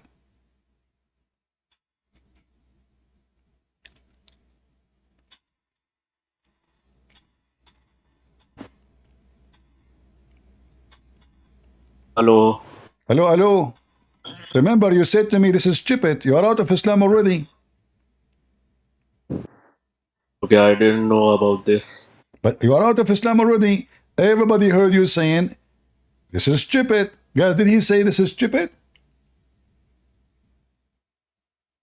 You just called Allah stupid. You called Allah, police be upon him, stupid. You are out of Islam. You're in graduation.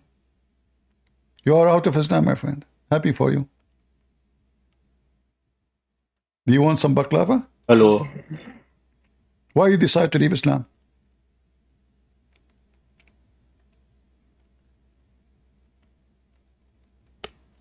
Why you called Allah stupid? Be honest with me. I didn't.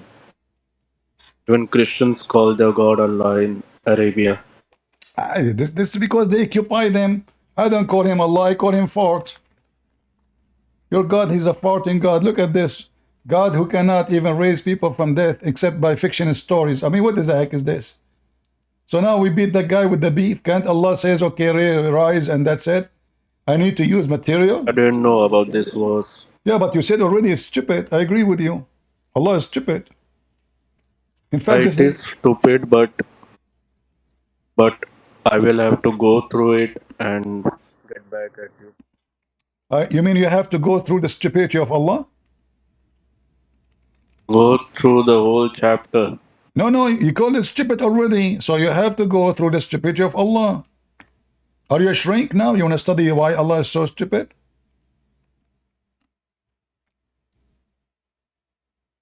Did Jesus beat the dead man and he resurrected him to come back from life to life? He went to the butcher. He went to the butcher in India. He asked him to give him some beef. And they told him, I'm Hindu, I cannot sell you beef. What is this? True story, right?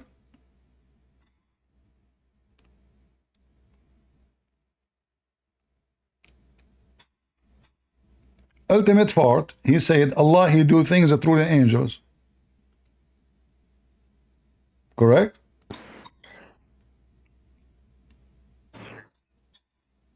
I said. Yeah, I agree. It is stupid. I know. So are you out of Islam?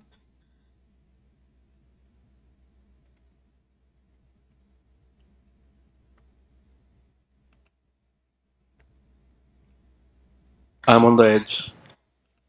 You are what? I am on the edge of leaving. Okay, jump. Jump? Yeah. I mean, what's then who do you will, want, who do will, you want know, some who beef? will save me if I jump? What are you waiting for? Some beef? So who will save me if I jump? You know. Jesus will save you. He is the one who can raise people from death. He is the one He's who just can. a prophet, bro. He's just a prophet. How No, can man the one be a who can God? raise people from death, he cannot be a prophet. Only God can raise people from death. Only God can give life. I can kill, but I cannot give life. I cannot. I can kill. I cannot even. The only thing. I can the even kill only myself, thing but which I is cannot. bugging me. I cannot resurrect myself. As Listen, you see, listen. The as you only see here, thing. listen. Can Musa's? This is Musa. This is a story about Musa's. Can Musa resurrect people from death? No. He cannot. Why Jesus only? Can Muhammad? No. Muhammad is the children, they die when, according to Muslim, he have babies. I believe he have no babies. But anyway, they claim that he have babies and they die. Could he resurrect them? No. Himself was sick. He cannot even walk. The real name of your prophet is Mr. Fainty. He faint every 2 seconds. Mr. Fainty. Like Joe Biden. Hey, brother, president, are you there? Huh? What? Yeah. The prophet, he is sick. What if I leave Islam and go to hell, man? Well, you are going to hell anyway. You are following. No. You are following the fainty prophet. Aren't you proud? You know why you don't type? Why you don't type? Like make a print in the top of your house, and say, "I follow the prophet who faint randomly." Okay, tell me something about Jesus, Enough you showed me enough hadiths and enough Quranic references. Tell you something about Now I want Jesus. to. Well, Jesus Yes. is the only one who can forgive your sin. Jesus is the only one who can heal you. He can make the blind see physically and spiritually. Jesus is the only one. He is the one Can who you can. show me the biblical references? Are Or you where can saying I to me? search for it? Are you saying to me you never saw the miracles of Jesus? You never heard Jesus doing miracles? Yes, I have heard, but I have heard that it is by the will of Allah. Forget about Allah. As you see, Allah cannot even help Muhammad, the fainty prophet. So Jesus, the word Yeshua, which means God save. God save. This is his name. He's a savior. That's why we call him savior. Who can save a human being? Can man save a man if both of them they are drowning Only in Allah. sin? Only God, not Allah. Only Allah is not Allah God. can save. Only God. That is the Messiah. This is his name. His name is Yahweh, Yahweh save. So Yeshua save. He's the one who save us. Why? Because he's God. For anyone, no one. No prophet can save anyone. Prophet, they come to prepare for the Savior, not the opposite. So the Messiah is the one who he can save. This is why he said, I am the way. I am the truth. I am the resurrection. No one can go to the Father but by me. So we have tons of verses, and as you see, I'm showing you a screen where Jesus says it clearly, I am the living God. Does Jesus say that I am the living God? Absolutely. When Jesus Where? said, yeah, it's in front of you, here we go. This is John 8. Each time the Bible says, Jesus says, I am, he is saying, I am the living God. Yeshua spoke again with them, and he said, I am the living God, the light of the world. Who is the light of the world? Allah. No, Jesus. Yeah, it says Yeshua spoke. Yeah, right. And which book is this? This is John, chapter 8. I am the light of the world. In So John it's 4, not corrupted or in John, something like. my friend, who in the world want to believe those garbage stories about corruption? Why the Christians even would allow anyone to corrupt their book? Who in the Yeah, world want right. to believe in such a garbage? Do you think we have no honor? Do you think we are stupid? Do you think we are donkeys? Why I want to sit here speaking for many hours to defend a book I corrupted? Who is the stupid here? The disciple of Jesus, they died defending the book. They were defending a lie? Yeah, I've heard about it. All right. So Jesus said, do you see my screen? Yes, I do. Thomas, he said to him, our Lord, we do not know where you're going. How we know the way? So this is a disciple, he thought it's about direction, it's about the physical place, like where we were going. Yeshua said to him, I am the living God, the way and the truth and the life. If there's anything else Jesus should claim to be God, he is the way. I am the living God. I am the way, which means a way of salvation for all of humankind. I am the truth. One of the names of Allah in the Muslim, they copy from Jesus, Al-Haq. Al-Haq. Jesus says, I am Yeah, Al-Haq. I saw what it is saying, but so why all the Muslims believe that Jesus never claimed to be God? Because they are liars. If it is right in front of them and it is in the Exactly. They book, are a bunch I of mean, liars. even I They can are a see it. bunch of liars. They are a bunch of liars. All what Jesus says. This is why the Jews, they decide to kill him, because he claimed to be God. He forgives sin. The Jews, they say to themselves, who is the one who is committing such a great sin, forgiving sin? Who is he? What do you think you are? Jesus said, which one is easier to say to him, go and your sin is forgiven, or to carry your bed and walk? He commanded the man to carry his bed and walk. But when Muslims ask you that, show me where Jesus claimed to be the God, so why didn't you show them this verse? I don't I'm saying show it for the the first Bible. The time. Bible says, "Don't throw your jewels under the feet of the pigs." So, if a Muslim coming to laugh at the Bible, you yourself you just said, why then the Muslim says Jesus never said, "I'm God," and you said while it is in the front of them. So obviously they are trying to make a mockery because they are satanic. If they are truthful, they should open the Bible. It will find it in 2 seconds. Jesus saying clearly is God.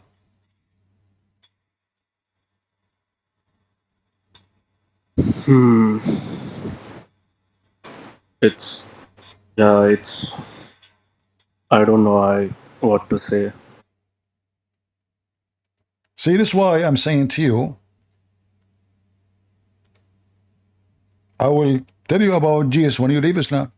Because you Muslims, you act like pigs. I'm not insulting, but this is truth. You make mockery of Jesus. All religion is based on mockery on Jesus. Islam is have nothing, no target, except to be the Antichrist. Islam, religion of Antichrist, is only about making mockery of Jesus.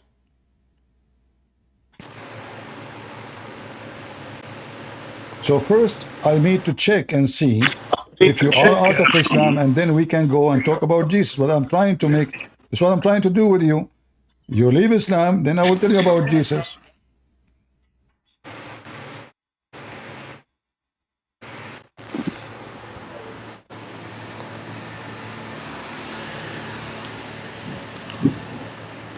Did you decide to leave Islam?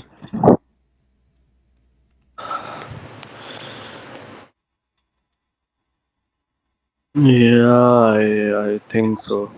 All right. I'm happy for you, my friend. Thank God that you decide to be smart and to save yourself from the Edith Muhammad and his garbage. Well, now, as long you decide to leave Islam, you see the verse in the Bible which about don't throw your jewels. You know what I'm committing, right? You know what I'm committing by saying that I leave Islam. What are you committing?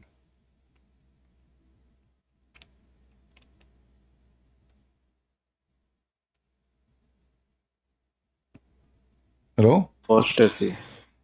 Yeah, you are apostate now. Good for you. According to Muhammad, all How of us is we it are good? apostate. According to Muhammad, everyone is born as a Muslim. In fact, it's true. My mom, she said to me when I was a little kid, an infant, I used to do poo under my knee. Can you believe it? I was a Muslim. This is what Prophet Muhammad, you are born as a Muslim. This is why you eat your poo. You grab dirt, you put it in your mouth. You're Muslim, you know. You eat poo, you drink piss camel, anything. And then you get smarter, you grow, you learn, and you are not eating poo no more. You are out of Islam, thank God. So now you became an apostate. You know, one verse I read in the Bible, but let me pull up.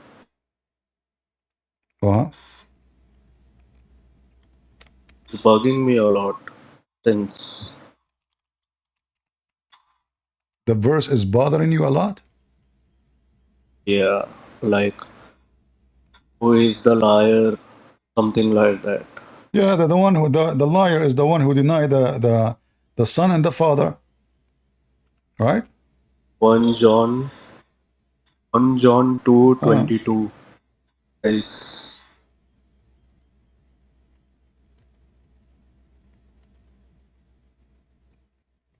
yeah, like if this is not corrupted, then I don't think Allah is God. Allah is not God anyway. And Islam is the satanic cult. The whole purpose of Islam is to be satanic, violent, bloodshed, destroying the earth. It's not only to fight Christianity. The purpose is to fight Christianity is to destroy the earth. This garbage cult, wherever it goes, peace run away. India, no peace. Pakistan, no peace. Israel, no peace. Somalia, no peace. Iraq, no peace. Syria, no peace. Wherever the Muslim goes, even in Europe, no peace. Wherever the satanic people of Muhammad goes, peace run away.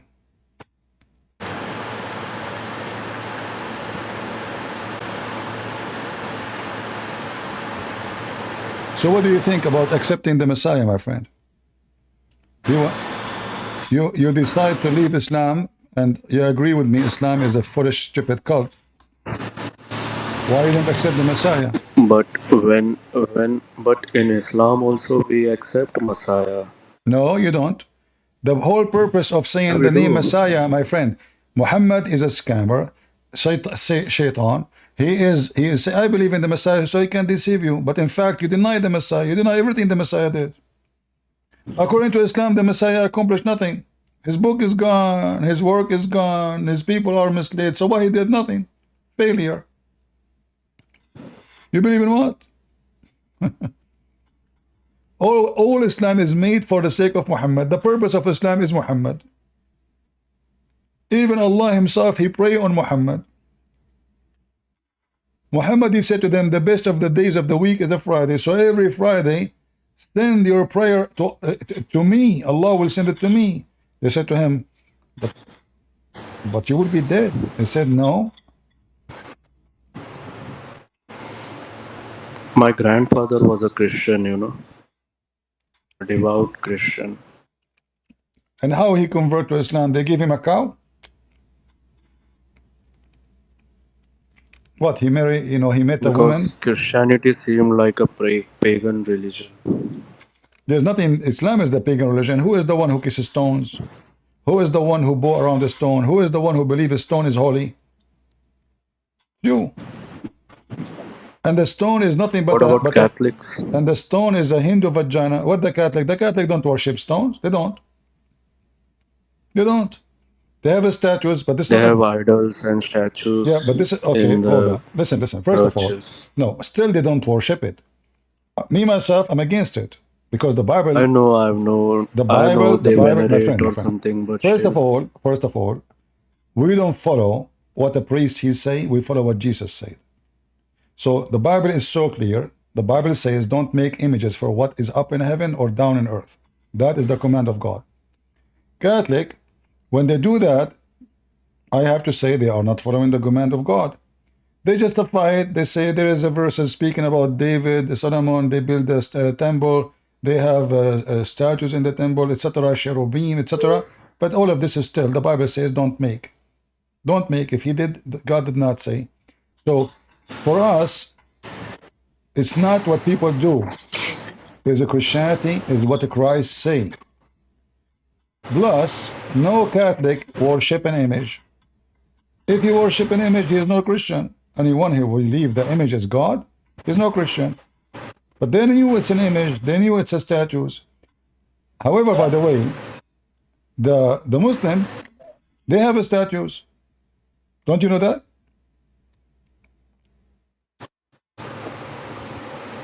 What, Muslims have statues? Yeah, even Allah, he commanded Sulaiman to have mosque with statues.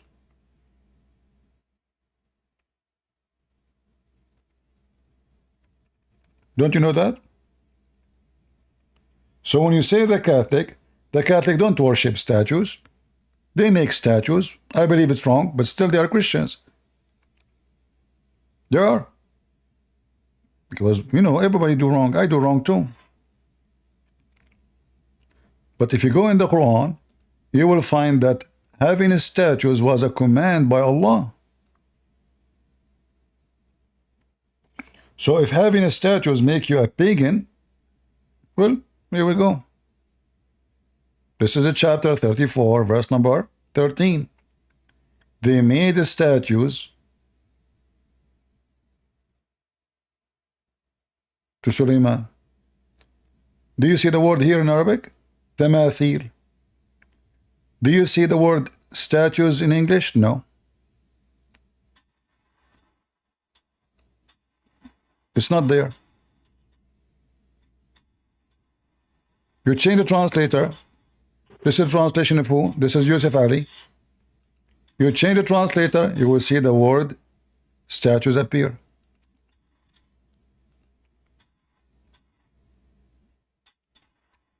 This is Hilary and Khan. There's no statues. Okay, no statues here. Let us see. Big tab.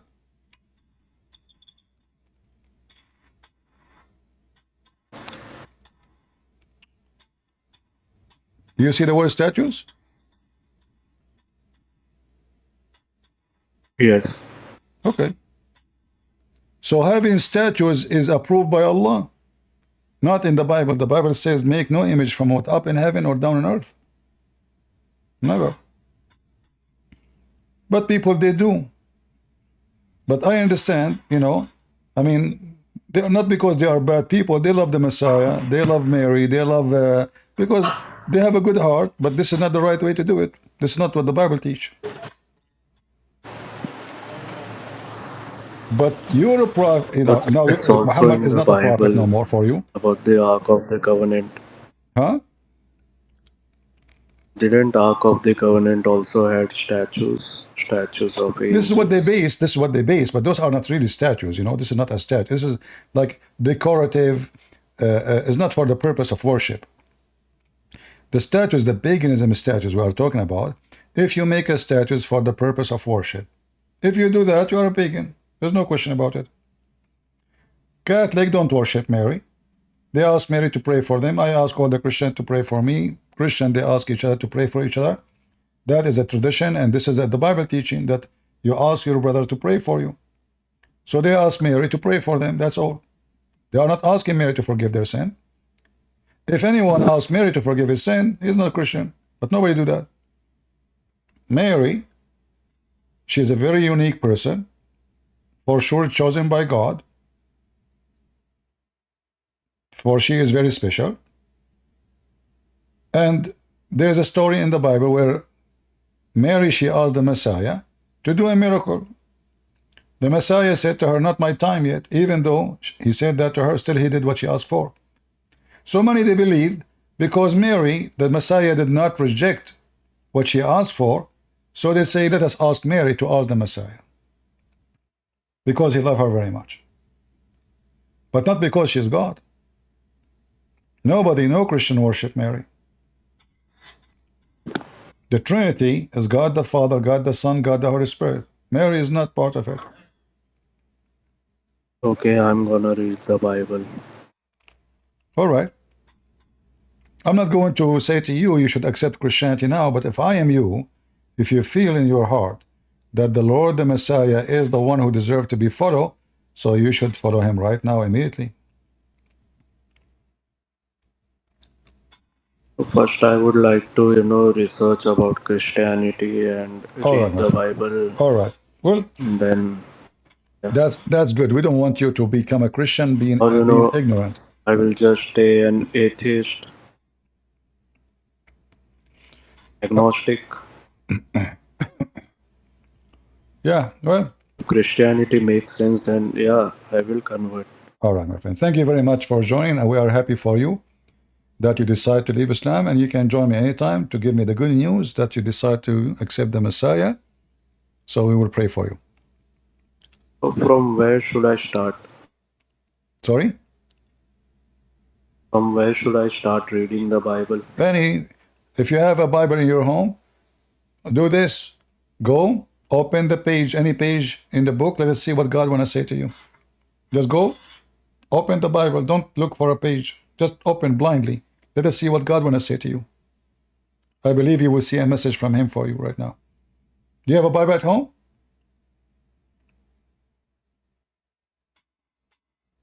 No, I do not. Okay.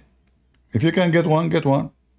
Open it But blindly. it might be somewhere inside, It's All not right. kept outside.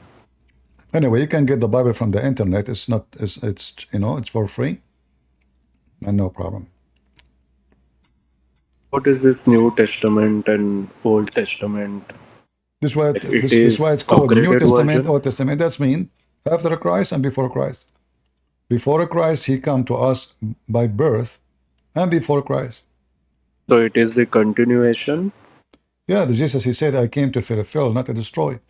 So the Old Testament and New Testament is just a continue. It's not a new religion.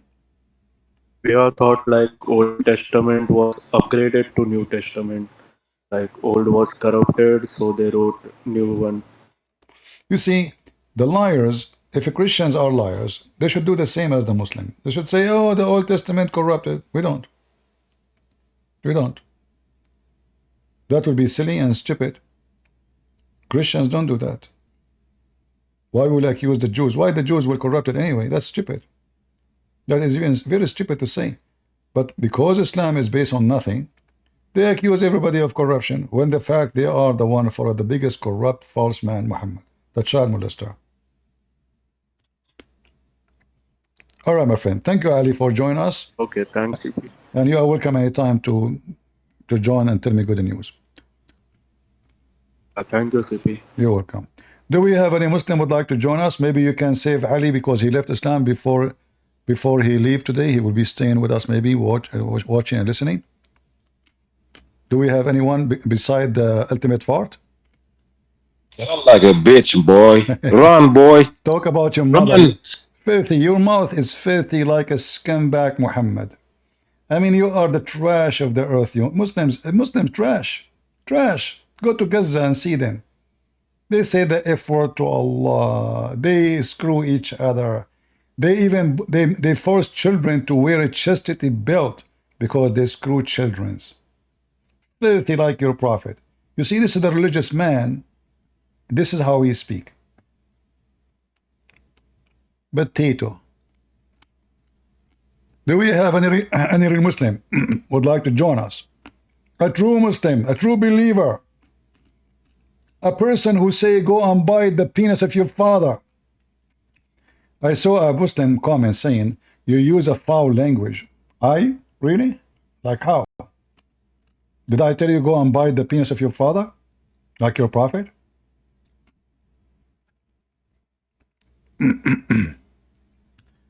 Is it true in the Quran it says Allah will insert in your anus a chain? Sexual torture? Now we know where those horror movies coming from.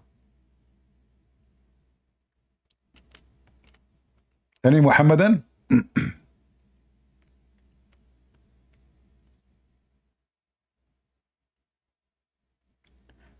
What is the context before that, behind that? Well, a Muslim, he told the Prophet, this guy, he is proud about his inheritance before Islam. He's a tribe. You are not allowed to do that. So he said to him, tell him, go and bite the penis of your father, Muhammad said. This is how filthy scumbag Muhammad is.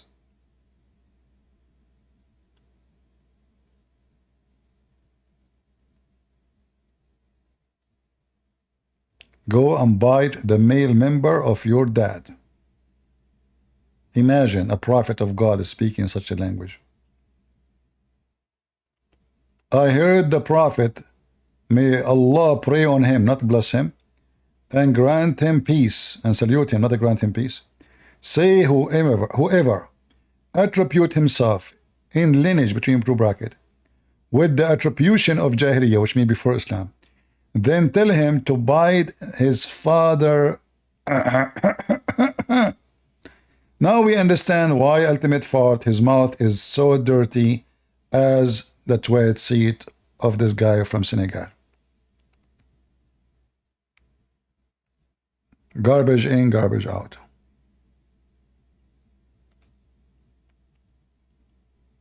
Any Muhammadan?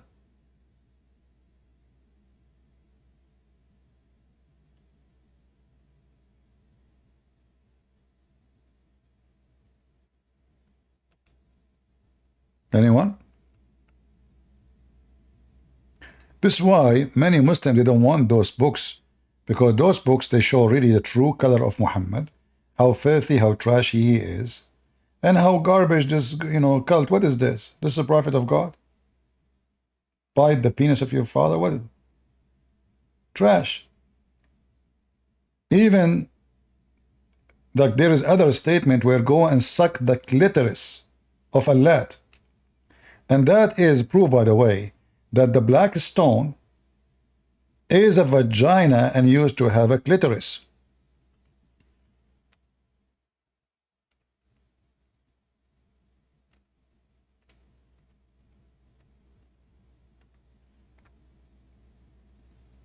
Go and suck the clitoris, the Caliphate said, which is the Prophet said. Where we can find it? Umsus Badr Allah. Let's see.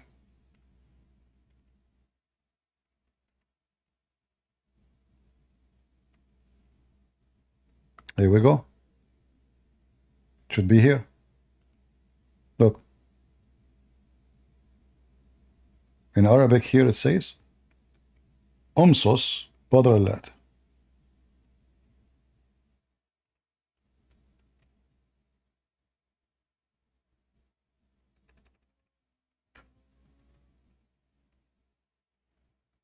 Go, Abu Bakr, he said, go and suck the clitoris of a lad.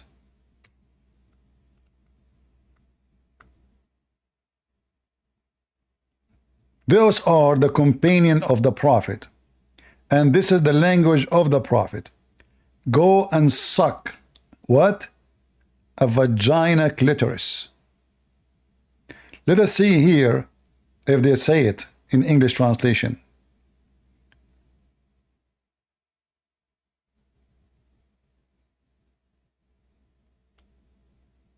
Let us see.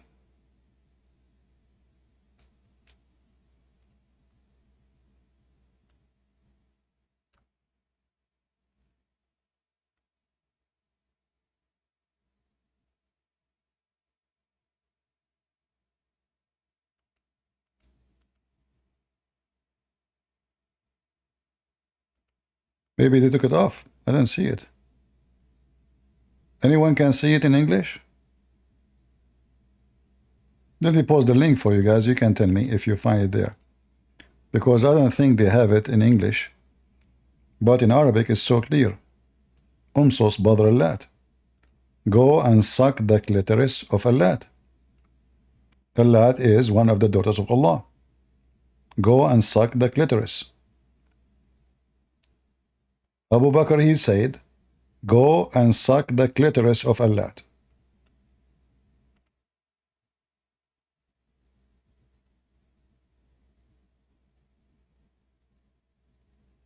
Even Google was able to translate it. Abu Bakr told him, suck al-Lat's clitoris.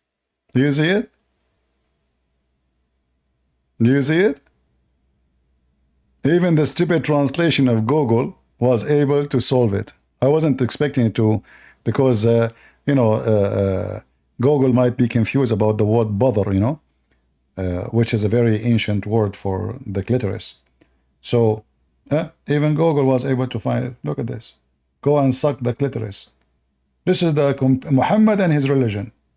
Muhammad says, go and bite the penis of your father. Abu Bakr says, go and suck the clitoris. Those are the nobles of Islam. What about the garbage? So what do you expect from this guy from Senegal, who his wall was covered by shit when he opened the camera for me?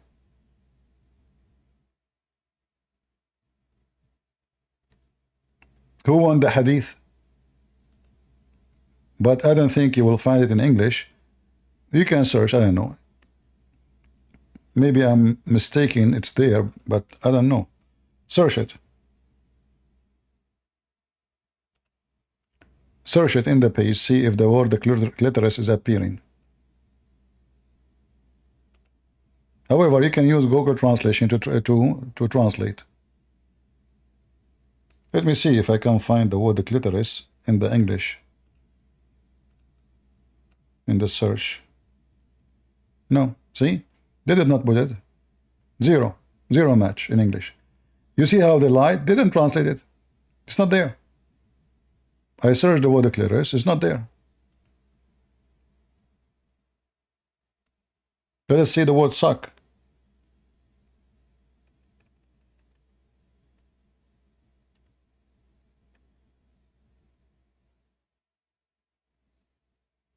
No. They did not translate it. Why not? Because it's shameful. They always try to hide the lies and the faith of Muhammad. This is why I say to you, you cannot trust a Muslim explain Islam. This is satanic garbage cult. Ask yourself, why in Arabic it says something, in English it doesn't say the same? Is there any reason? Yes, there is. This is the religion of the devil. They knew that people, they will see it and they will be disgusted. What is this?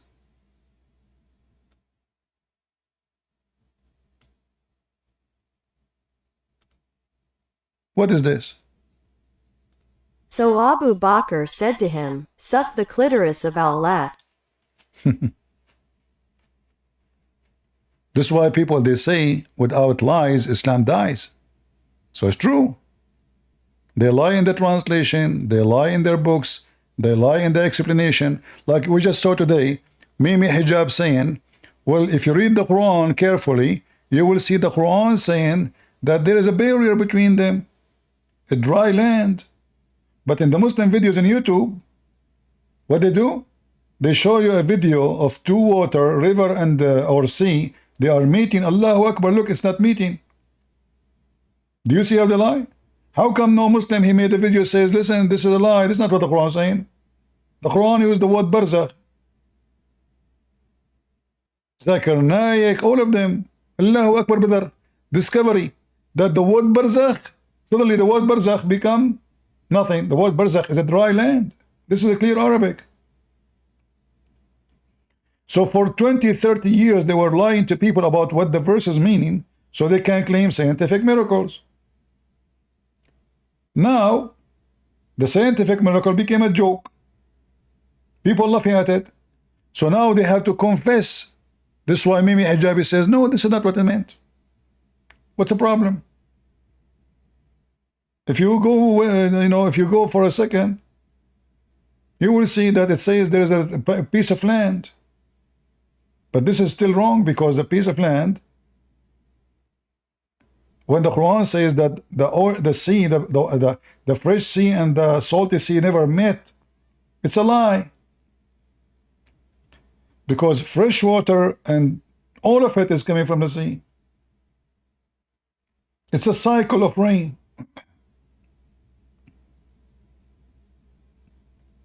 Water vibrate, go up to sky, become a cloud, the cloud come down. What do you mean they never met? They come down as a river, the river go to the sea.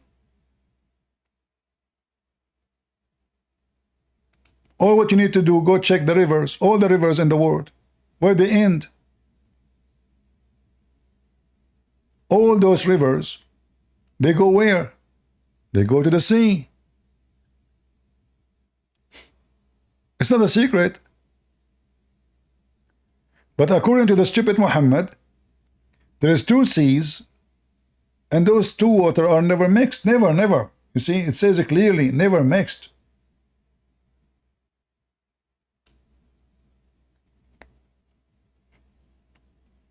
Do we have any Muhammadan?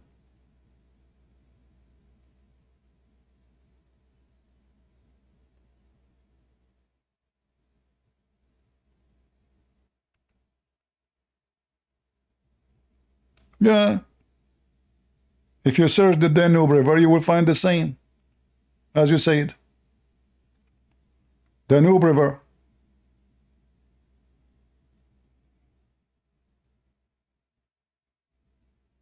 All rivers, all those blue waters, you see them, they will go to the sea. It goes between countries, it goes, etc. Still is going to go at the end to the sea.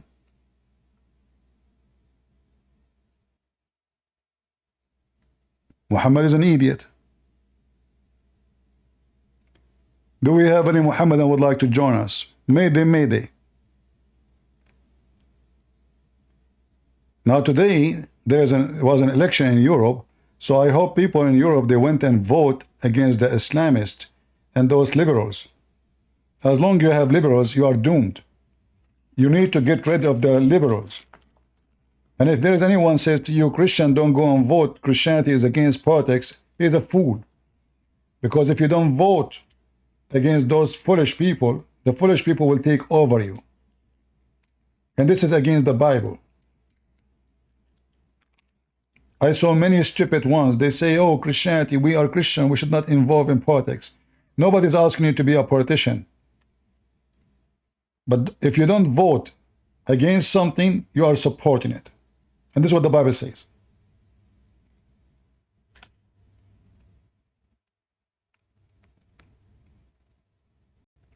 Do we have any Muhammadan who is not sucking the clitoris of Allah right now? Anyone would like to take a break from sucking the clitoris of Allah? This is what they do when they kiss the black stone. This is the clitoris of Allah.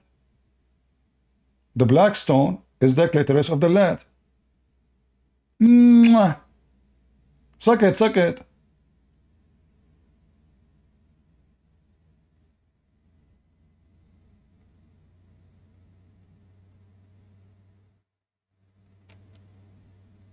Even their own books says that the black stone used to be whiter than milk, but women touching their vagina during their period and placing their hand inside the black stone made it black. What they are talking about? Those are a pagan like Muhammad. Muhammad believed in the same, that the sin made the black stone black. It was white like milk. Those women who cannot have babies, they believe there is something wrong they did, angering the God Baal, Allah, La. So the God, he has not given them babies. This is why they have their period.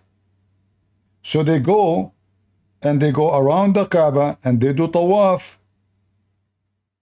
They go naked, totally naked around the Kaaba, women and men.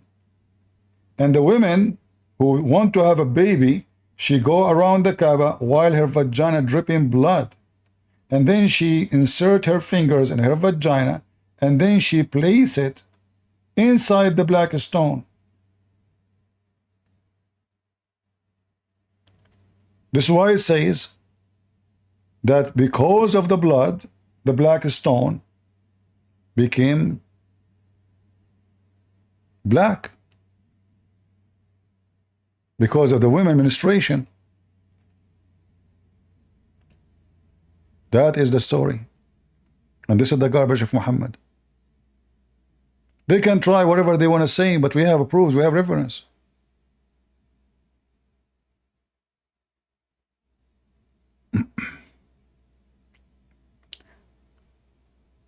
If you go to the books of tafsir, and there's tons of them,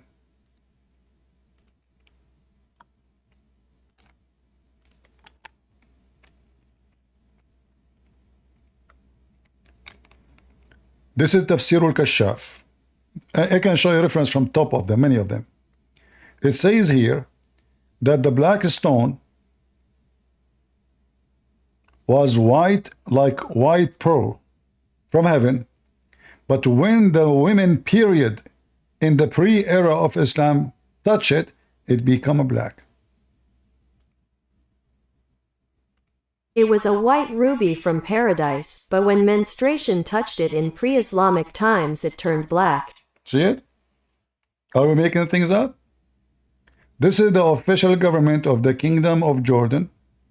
This website owned by the king himself, which is a scumbag. The book of Tafsir al-Kashaf, written by Az-Zamakhshari. And this is the reference. This is the garbage of Muhammad.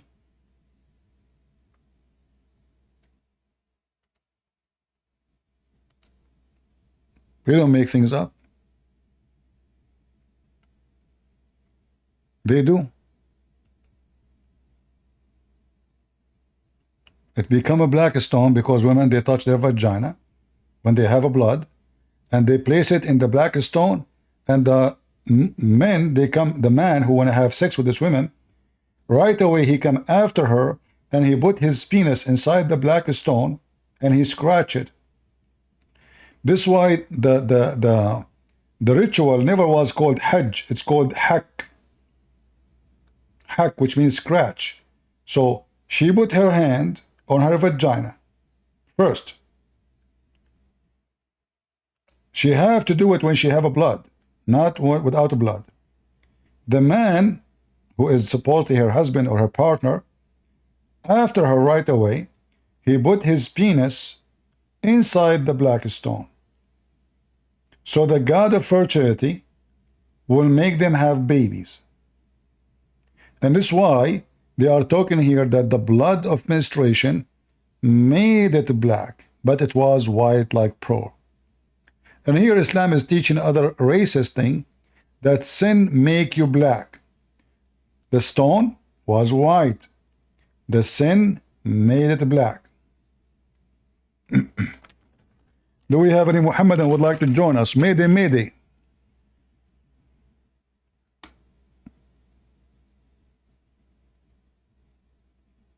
Can any Muslim explain to us why the Arab used to go naked around the Kaaba? They cannot. Totally naked. And you will find that Muhammad never made a statement against it. You see, you will find, this is very strange by the way, you will find Muhammad is speaking against the Christians, against the Jews, against, but he never spoke about naked women and men going around the Kaaba. I never saw such a thing. Shouldn't be this is the first thing he speak against? You know, the Messiah, he kicked them out from the outer skirt of the temple for buying and selling, not because they are naked. Correct? He said, you made the house of my father a bazaar. The Messiah have a jealousy for the temple. You made the house of my father a bazaar for buying and selling, and he flipped the table on them. Muhammad, he never have jealousy. Shouldn't Muhammad, he says,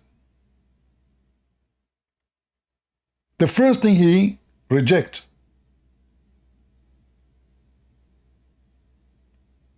is going around the Kaaba naked?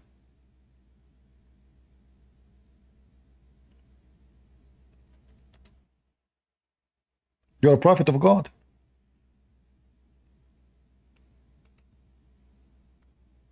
Where is the prophet of God character?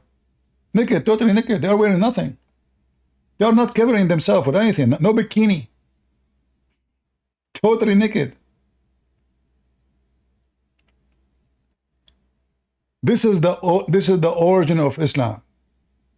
Very sexual cult. Going around the house of Allah totally naked. Are we making things up? No. The reference in front of you.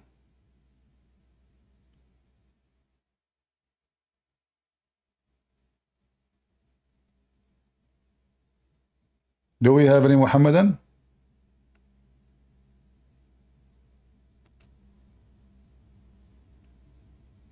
You can scream, you can curse, you can use bad language, but you cannot, you cannot wash the shame of your prophet. You can say, I don't accept those. Who cares if you accept or not? This is Islam. This is your prophet saying those things. This is your prophet teaching. This is your prophet books. It's not up to you to say I accept. Are you going to find the Christians saying this is the eighth John? This is the eighth Paul? And the funny, they are the one who says our religion is preserved. But the second you show them the stupidity of their books, they say this is not accepted. No, this is a fabricated story, fabricated. Yeah. Like the gentleman he was before, when I said to him that this is story in the Bible, he did not hesitate to say this is stupid. Right? If I say to him this is story is in the Quran, he will not say stupid.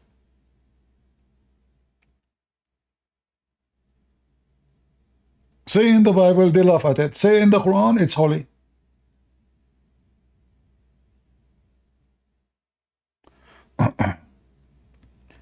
No, my internet is good, but this is Discord. Discord has issues. All right, I think we have enough for today. Did we have a good time?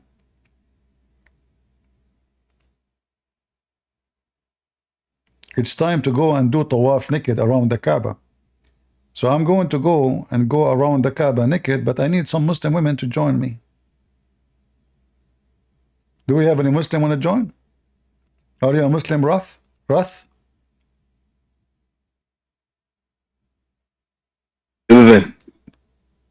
Hello. Hello. Yes, I'm not a Muslim, but I got a question. What do you think about Muhammad? I think he's a piece of trash. But trash is useful. Don't you know that you can use trash? Yeah. So trash is trash. So what is your question? Okay, so I was talking to my teacher the other day, right? What do you think about the theory for like black Jews, that the Jews was like truly black and they wasn't white? What's your theory on that? Do you think that's just conspiracy theories? You see, I believe that those people, they focus on those things, they are racist. You see, why I want to care if Jews were black or were not? Why I care even if Jesus was black? Why you think it's racist? I don't listen. No, I will tell you. I will tell you why. It's a reason why. No. I will tell you that all the purpose of this is racism is not about God. So now we want to make a group and we call ourselves the Black Hebrew, and now we say that the white man is the devil. It's just a racist group like the KKK. Those are not truthful people and they are satanic. When somebody says to me that the Jews used to be black, that is very funny because okay, listen, those people. My friend, hold on. I am from the Middle East, and the only black people we have there is only the one who was captured by Muslims as slaves. We don't have black people. Abraham is not a black. Iraq people are white, very white, extremely white. You will find even blonde people there. So in order to say that the Jews, they were black, then Abraham himself have to be black. He have to be African. It's not a secret that the black are from Africa. Like somebody told you that black are from Japan or from Germany. No, they are from Africa, and they are called black because their color is black. So the reason some people, they will come with such a silly thing is just racism. You know, I can be say racist now. I say, well, Christianity is not for only for white people. That will be clearly it's just for racism, and nobody care for the color. Nobody care for color except a racist. Okay. Yeah. Are you done? Yeah. Go ahead. Okay. So what I gotta say on that, those people, yes, they're totally racist, right? Of course. But what they like to do is like to cover up the truth, right? And they cover up. Did you know, like, most of the vaccines and like most of the stuff that we make nowadays is comes from the black cell, right? The skin that we have on us. They use black cells to make those vaccines. Did you know that? No, I don't know. I'm not a doctor. The only degree I have is high school. High school? Okay. Well, so basically, yes, they use those minerals inside the black skin, right? Those people that be like white people are less of human. No. Black people and white people are the same essence. They're both human beings. They could both die the same way, right? But the true color for the human race was black, and this dates all the way back when because you remember in the Bible when it said, I will put you on all four corners of the earth, right? What does this have to do with our topic? What for now? Now I'm telling you that like the true Hebrew Israelites was black. My friend, when you say that the first human was black, where do you get this from? It's biblical. Where? I want to learn from you. It's in the Bible, bro. Where? You say I'm ignorant. I want to learn. Listen, I gotta go grab all my paperwork and research. But like, what paperwork? Even look in the Bible. This is all fiction. This is fiction. What the first color never mentioned. You see, as I said, only if you are racist, you even will care for such a thing. So now suddenly, the first person is black. It's not racism. It's truth. No, this is not truth because, okay, show me. Look at every Jesus okay, movie. I mean, this should be easy. Should be easy. Show me where it says that the first man was black. I'm listening. Okay, wait.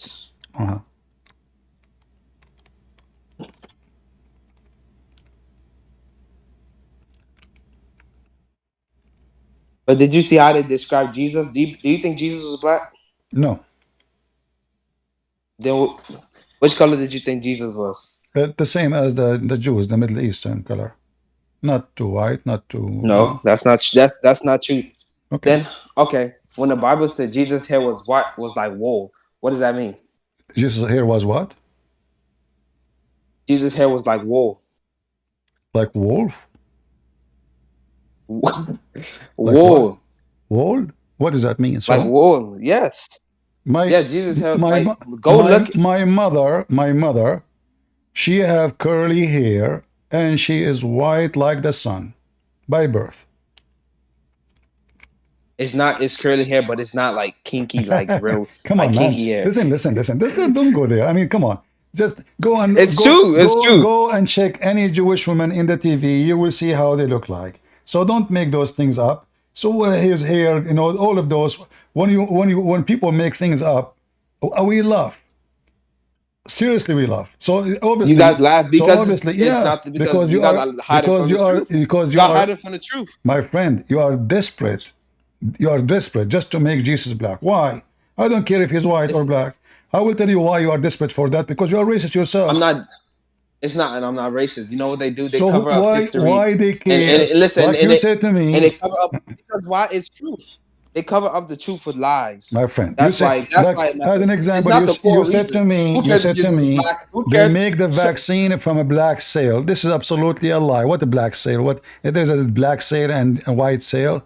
That is a joke. So we make fabricated things. We put things in the, and we fool people. Same time. So you think black the Bible? People? So can you show me where people? The Bible says that the first man was a black and Jesus was a black? If you can show me, I would agree with you. No problem. Show me. There's no such a thing.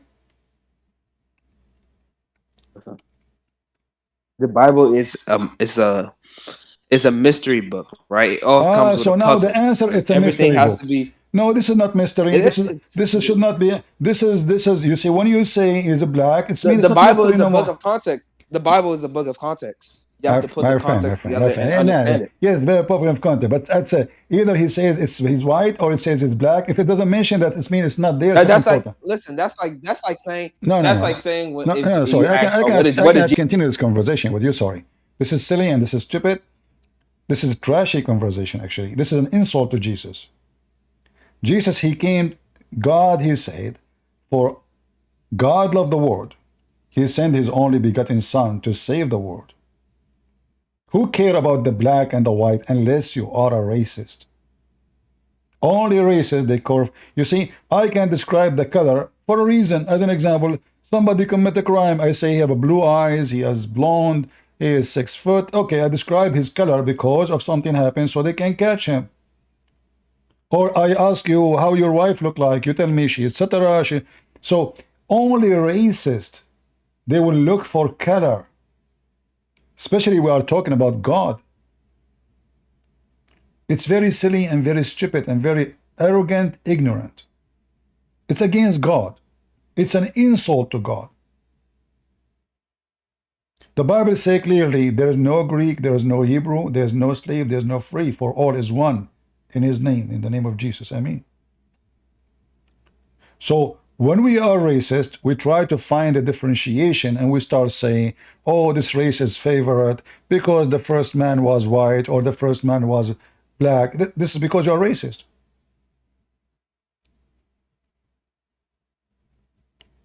Only if you are racist, you care for it. You see, I learned the Bible from my parents as a child.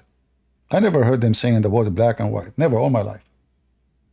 They never mentioned to me anything about Jesus' color, how he looked like. Because it's not there. And it's not important. If you have a parent who they are racist, Then they will say he's white, he's a blonde, he's not a black, because black or not, etc. You know. But if you are racist and you are rotting inside you, you cannot get out of your racism. Your racism is your enemy. You see a black person because you are racist, oh, he's a black. You see a white person, oh, I'm black, he's the white. I don't like white people. It's disgusting. Racist. Racism is a form of poison. It's a form of hatred. It's a form of enmity, and God is love.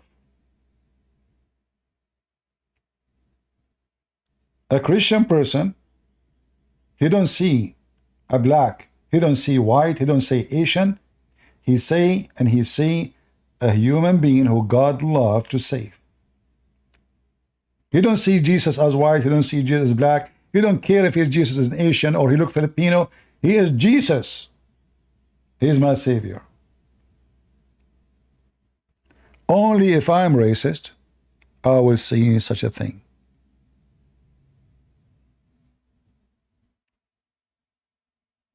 Stay away from racism and stay away from racist. They are ugly. They are disgusting. They will bring nothing but hatred. The truth. Suddenly the truth is about being a black.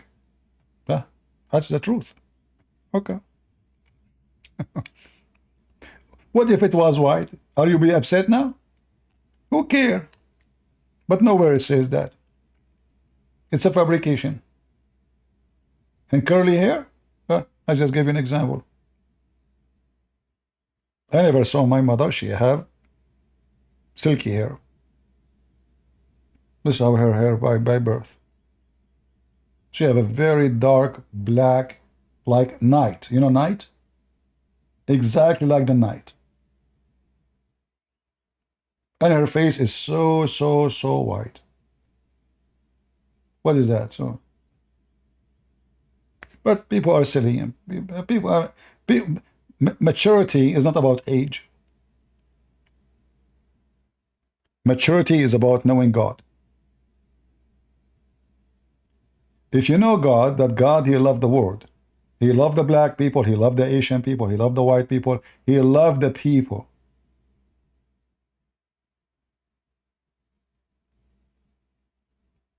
You don't see color, you see only people. When you are racist, you see nothing but race. And you are doomed. You will never enjoy your life. If somebody mistreat you, oh, because I'm black, oh, because I'm white, oh, because simply you're racist inside you, your racism is killing you.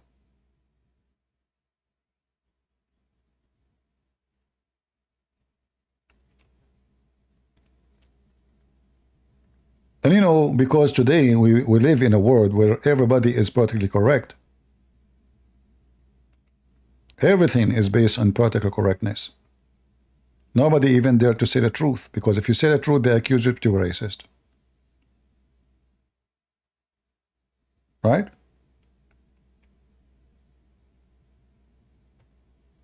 We are in a time, if you say, do you like chocolate? You say no. Oh, I don't like people of color. See?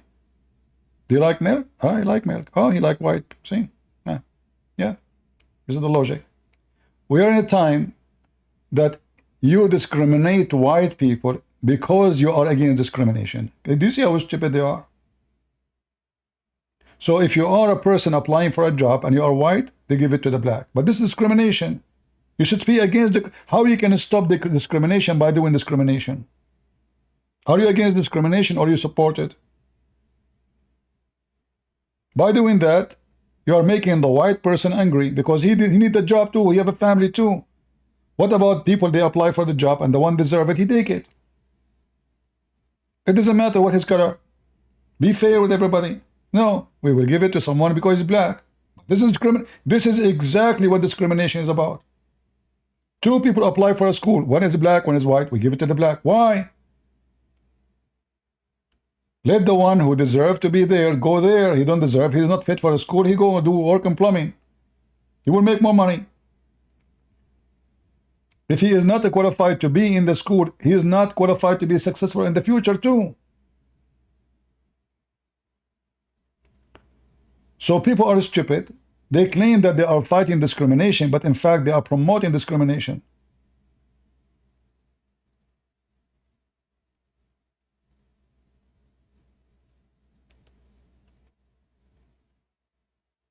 Love your brother in Christ, even love your enemy, is the message of the Bible. Fight against any discrimination, including discrimination against you, regardless of your color. Discrimination exists in everything. In fact, it is part of the social structures. As an example, if I have my Arabian passport, I want to go to a country, they will not welcome me. If I have my American passport, everybody says welcome. Is that fair? I'm the same person. The same person.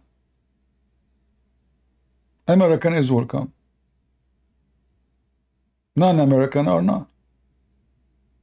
And they claim that they are against discrimination. The fact they are against, they are promoting. This is how, if you are from a rich country, from Saudi Arabia, everybody give you a visa. If you are from Somalia, nobody will, Somalia, no way. If you are from Ghana, if you are from, nobody will give you a visa. You will sleep in front of the embassy. If you are from Russia, if you are from Ukraine, they will treat you like garbage. Show them a passport from Emirates, they are rich. Right away, they give you a visa 10 years.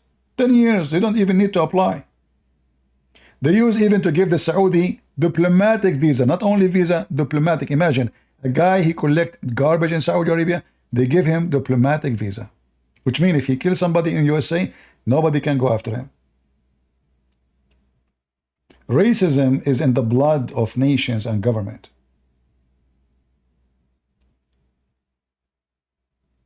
If you are poor, people spit at you. If you are rich, people call you sir. Discrimination is in everything in life. You yourself, if you go in the bus and there is somebody who is homeless, he did not take a shower for a year next to you, please, can you change my shower? Because simply you cannot handle it. But in speech you can, but in reality you don't. So human being who don't want to be honest with himself, he fabricate reasoning to serve his agenda. My reasoning will tell me what is my agenda. If I am a person who want to support the idea of superior race, I will superior race. I will say the white or the black. If I'm black, I will say, oh, the black is the origin of everything. If I am racist about, white is better, I will say, oh, the white is the origin of everything. If you don't care, if you are not racist, you will not care if it's black or white. You care only if you are a racist. Do we have any Muhammadan who would like to join us?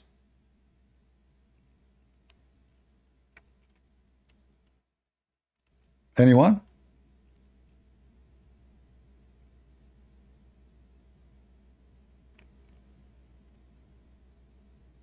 Any Abdul?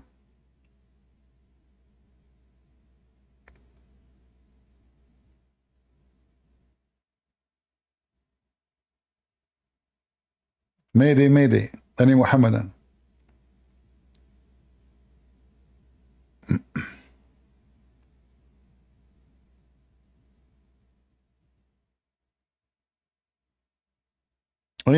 In my life, I met all kinds of people. I met, white people who they are bad, white people who they are good. Same black people. Some they are bad, some they are good. Yeah, the same. The Lord, he says, from their fruit you shall know them. Not from their color.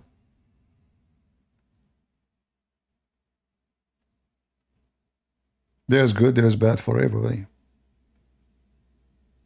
There's a trash inside the same family.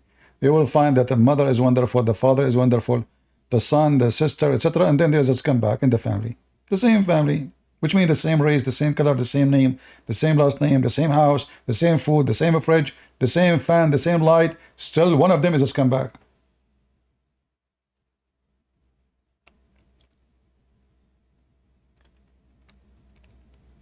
Right?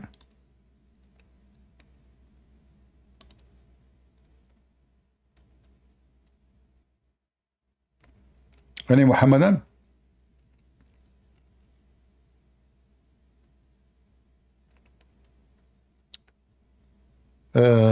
We have Jason, he keep posting copy paste. Well, you can search those verses in the Prophet Google, and they can give you the answer in 2 seconds. But you are here just to, you know, play games. What is your religion, Jason? Are you Abdul? Do you want to join me so we can laugh together? Do you want to come on the stage? Come here to the stage so we can laugh instead of spamming, you know, spamming the chat.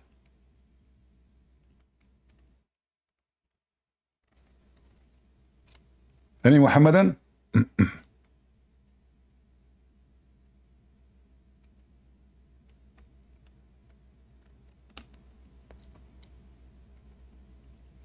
Mayday, any Abdul?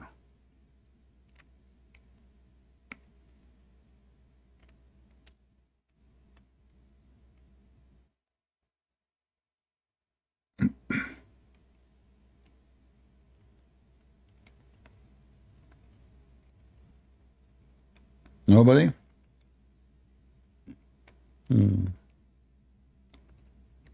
Well, we have one Muslim, he left Islam today. Not bad. But we want more.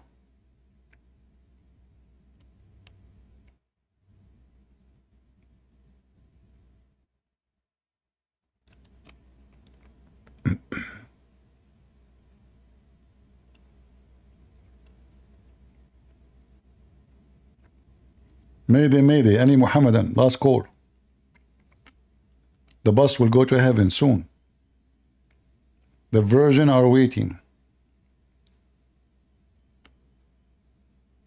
Any Muslim want to get into the virgins?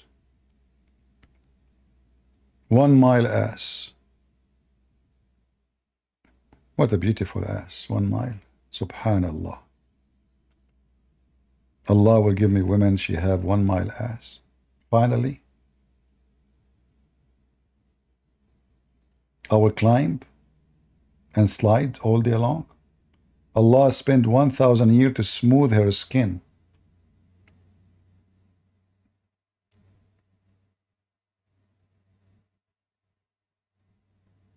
I don't know if at that time we will have a camera in the heaven so I can show you guys how smooth the ass of a Muslim man in heaven. It is 1 mile and you slide over it. That's so beautiful. Let us be honest here. That's amazing.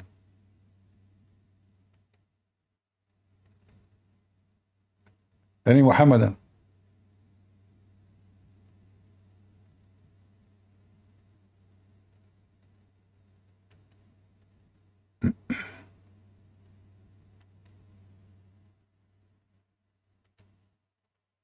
All right.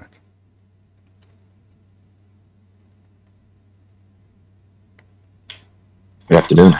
Good afternoon. So I'm a little nervous being here. I've seen YouTube videos on YouTube. So if it's all right with you, I just had a few questions for you. Are you a Muslim? No, I'm not. What are you? I'm a Christian, Southern Baptist. So what do you think about Muhammad? Well, I think he's probably one of the biggest phonies I've seen out there. I get a lot of Indians, you know, calling me, trying to scam me out of my money. But I think that Muhammad takes the cake as far as scammers are concerned. You are speaking so fast, I'm not sure. What? Muhammad is what? So, I think he's a fraud. Oh, okay. So how I can help you? So, I've been all around the world, traveled everywhere, made a lot of friends, a lot of Muslim friends as well. They invited me to, and basically into Islam, tried to get me to learn about it, understand about it. So I took them up on that little challenge. And so I had some questions in mind, and every single answer that I found just about horrified me about Islam. So I see it for what it is, or I look to see what Islam really is. And so I would look at the Quran, but also the Hadiths, the tafsirs. So when I would ask them my questions, they would tell me that half of everything I had is not authentic.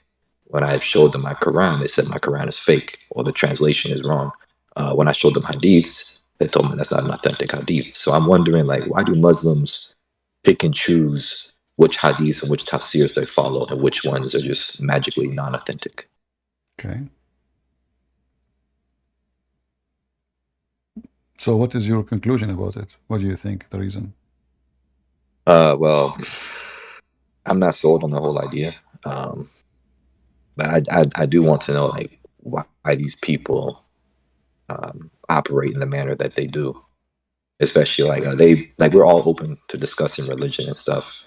And so I will show them in the Hadith or in the Quran what exactly it says, and I'll show them that their logic is wrong. Like, do you have any Muslim you can invite from the one you know?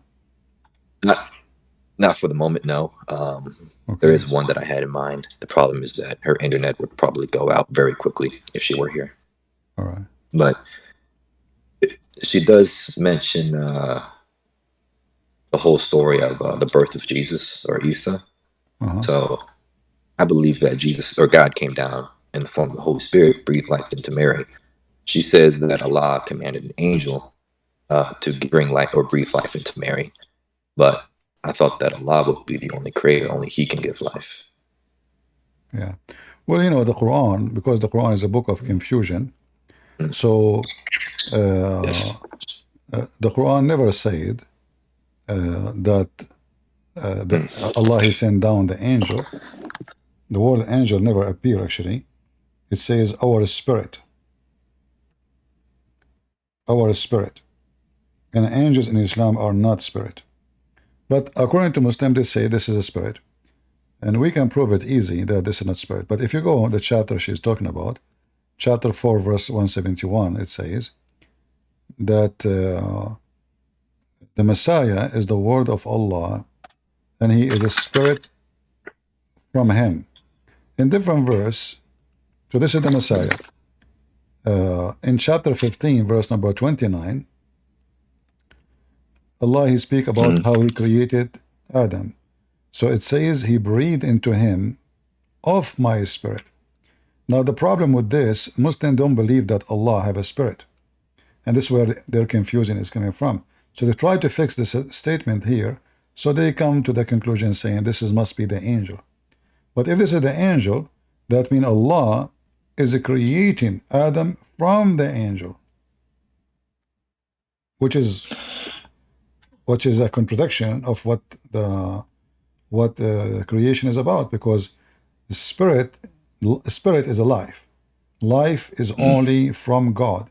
Based on this, Allah don't have life. He never gave life, for He created. He just breathed from the angel into Adam. He breathed from the angel into Mary. So if this is what they believe, that's mean Allah, He did nothing. As the guy who said to us that the angels created everything today. But here, even this one doesn't say the angels create everything, but it says that from the spirit, Allah created life. Who is the one who is the spirit? If it's an angel, that means the angel of Islam is the God. For the one who give life is not God. But nowhere it says, but nowhere it says angels. You know, this is why actually the same verse prove Islam to be false about claiming that the angels are the spirit. Why? Because it says here, and when I have made him and have breathed into him of my spirit, then the angels, they bow down, prostrating for him. So, if the spirit is the angels, why the angels will not bow down for something created from them? If they are the spirit. You know what I mean? Because so they told me that he did this to prove that a woman can have a child without a man. But then I told them that doesn't make sense because how often do you hear a woman getting pregnant on their own? Yeah, that's false because simply nobody can prove such a thing. For it's impossible. What proof? The story about Jesus being born of a virgin makes sense only in the light of a Christianity. In Islam does not make sense because there's no proof that Mary she was a virgin unless it is a faith. Like my mother, she can claim that she gave birth to me and she was virgin too. Nobody can prove, nobody can disapprove, but people will laugh. So in Islam, the story does not make sense. In Christianity, it does. For he is the son of God, not the son of any man. If he is a son of a man by birth, then he cannot claim to be the son of God. So the Messiah is born of a virgin, for God the Father is the Father. And there is no sexual intercourse relationship here. You know? But allegedly, Allah also had 3 daughters. I've only heard of it. But I'm saying the logic the Muslim they use is against their own logic. For if Allah want to prove that women can have a son without a husband, then why Allah in the Quran says, how can I have a son without having a girlfriend? So if Allah himself, he cannot have a son without a girlfriend, how then just Jesus' mother, she gave birth without a husband or boyfriend?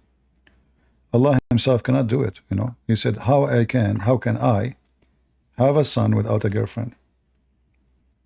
Chapter 6, 101. 6, 101. Okay. I'm taking notes, by the way, too. All right. Anything else? Yeah, so they told me this other story about owls. Apparently, Allah told them that an owl is supposed to say something to mankind, but instead the owls just said nothing but die, die, die. And that's the reason why about what? I don't understand. What?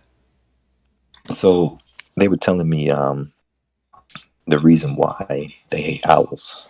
And owls. They said the reason owls. Apparently owls told us to die. Really? So the story goes. Oh. Well, Muhammad always he have a reason for anything, and all of them they are fiction stories, you know, superstition, you know, laughable. Like as an example, Muhammad he said that the black dog is the devil, you know, because he's racist. He considered black color is evil. So right now, any animal is black, is the devil. And about this owl thing is just another stupid thing. The Muslim they come with it, but who is going to listen to this? I mean, this is silly and stupid. So black animals are evil. Does that also apply to people as well? Yeah, because simply the one who will destroy the Kaaba is a black man, according to Muhammad. The devil is a black person. The most enemy to Allah is a black man. That's what Muhammad said. And the black stone was white like milk and become black because of sin of mankind. So sin is about you being punished, and that will make you black. You know, sin causes you to be black. That's why in the Quran says that in the day of judgment, before the day of judgment, Allah will make all those who sin black, and all those who did not, white. The one who, we're talking about sin here, and we're talking about normal sin. We're talking about the one who don't believe in Allah. So if you believe in Allah, Allah will make you white. Chapter 3, verse 106. So all those who believe in Allah, Allah will make them white, gloomy, shiny white. And those who they don't believe in Allah, Allah will make them black. And we are black since birth, so basically that's their whole argument against free will, right? Well, there's no free will in Islam anyway. But here we are showing the racism, because even in the day of judgment, being a black is a penalty. Being white is a reward according to Islam. Penalty and reward. It's all about penalty and reward.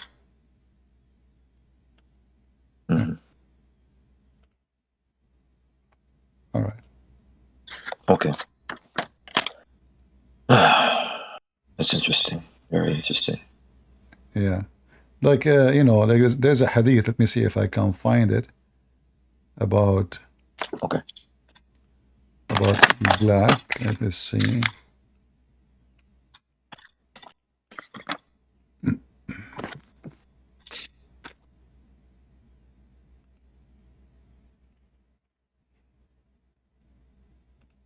Yeah, they will say to you this is da'if, but this is not really. The fire was kindled for 1,000 years until, and then it was kicked into 1,000 years and become black. Yeah, this is not the one we want. Yeah. Let us see if I can find. Yeah, there's tons of stories. All of them obviously based on racism and yeah, the Arab are white people and the black always they look at them down, you know. This is not new in the Middle East until now, actually. Like if you go right now and search for racism in Morocco against African, but Morocco is in Africa, but because Moroccan they consider themselves white, so they Tunisia, you know, Tunisia, Morocco, Libya, just search for it. All the black slaves actually, they are captured by the white Arab in North Africa. This is the biggest market of slavery in the world until now. Yeah, I'm aware. Yeah. All right, my friend. Thank you very much for joining us. Thank you. Yes, thank you.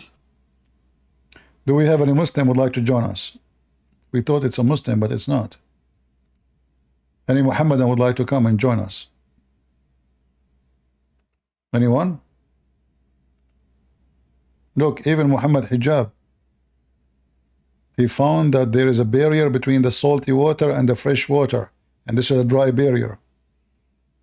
Admitting that his God is stupid for thinking that water which is salty and fresh which is fresh water never mixed. By what? By putting a barrier. Potatoes. Any Muhammadan?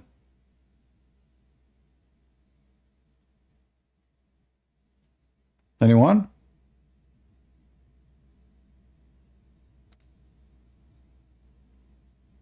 No Muhammadan, that's it? We are out of customers? Is Islam against farming? Yes, Islam is against farming because Muhammad, he don't want farmers. He want people of war, criminals.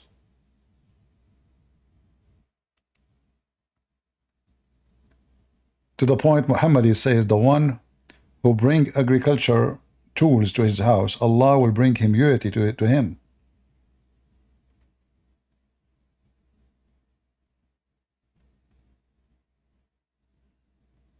All of this because of what?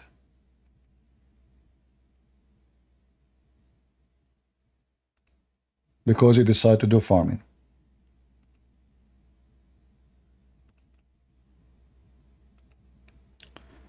It's reported that some agriculture instrument told that he had heard the Prophet say, "This is not enter any people house without Allah causing like destruction on them." And this is Sahih, this is Bukhari. So the one who have such a tool, any tool for farming, the house will be cursed by Allah. So who's going to feed the Muslims? The one they capture them, the one they enslave them, the one they take their land, the one they steal their money.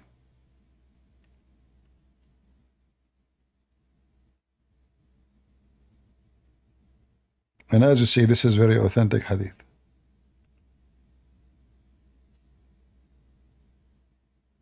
See it? All of this is authentic hadith. Here, this is Al-Bukhari.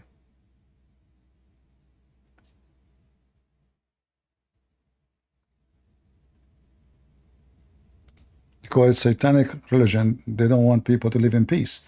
If you're a farmer, you stay home, you work in your land, you know, normal, you know, No, he wants people who ride their horses, attack the neighbors, kidnap the women, bring the money, bring the chicken, and when we are out of money, we go attack the neighbors again.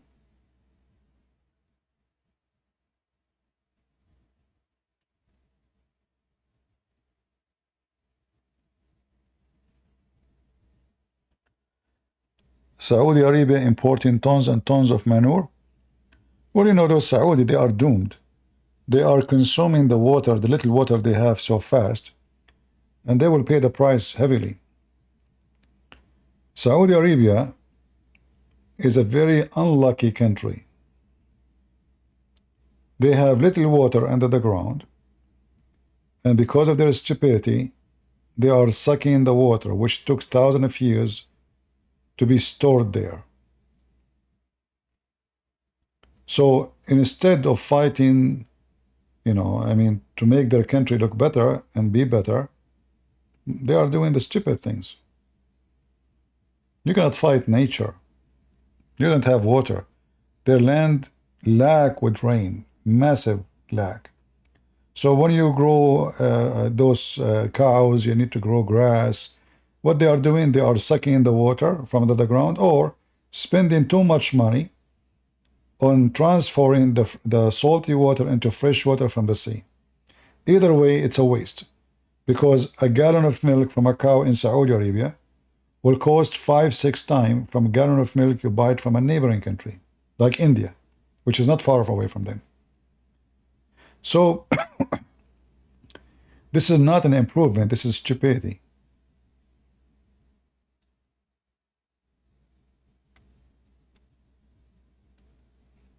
Like now, the Saudi, they are building a city in the desert, and everybody's speaking about how amazing this will be.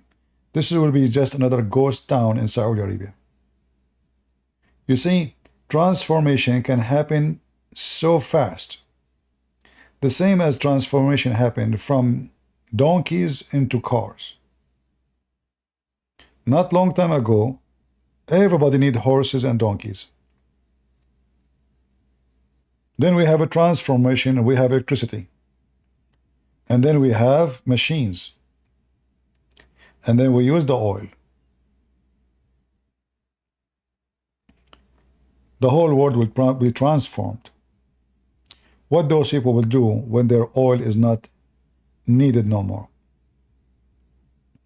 It's going to happen. It's just a matter of time. Technology is changing extremely fast. Extremely.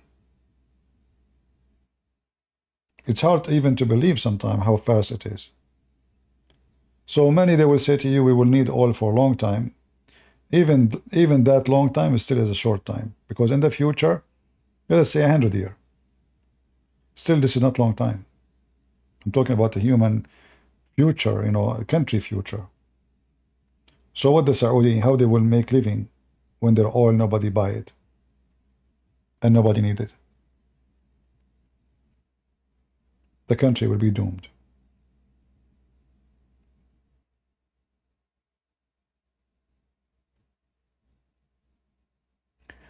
We are not talking about oil destroying earth or not. We are talking about basing economy on oil is nothing but destruction. You see, in USA, they have oil, but their economy is not based on the oil. They have a lot of oil. They have a lot of resource, of everything. Methanol, you know, petroleum, material for batteries, you name it. But the economy of USA is not based on that. Middle Eastern countries in general, their land is so dry, rain is very rare, the land is dead, and then they try to fool themselves by making the land green by the wrong technology, by sucking the water from their ground, not by doing like the Israeli, you know, they are smart. They are not wasting the water. They were able to make a technology where they can gather even water from the air. But we need to take into consideration that Israel have more luck with rain than Saudi Arabia.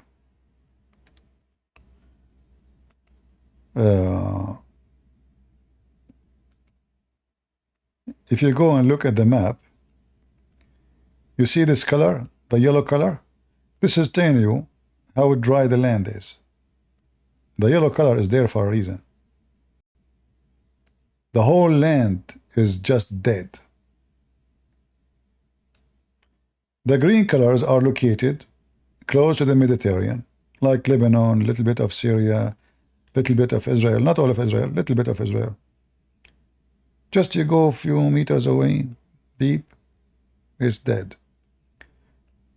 And you know, the Arab always, because they are racist and they are hateful, my people, I know them very well, they are stupid too. As an example, the Israeli, not long time ago, about 25 years ago, they offered the king of Jordan to open a tunnel from the Mediterranean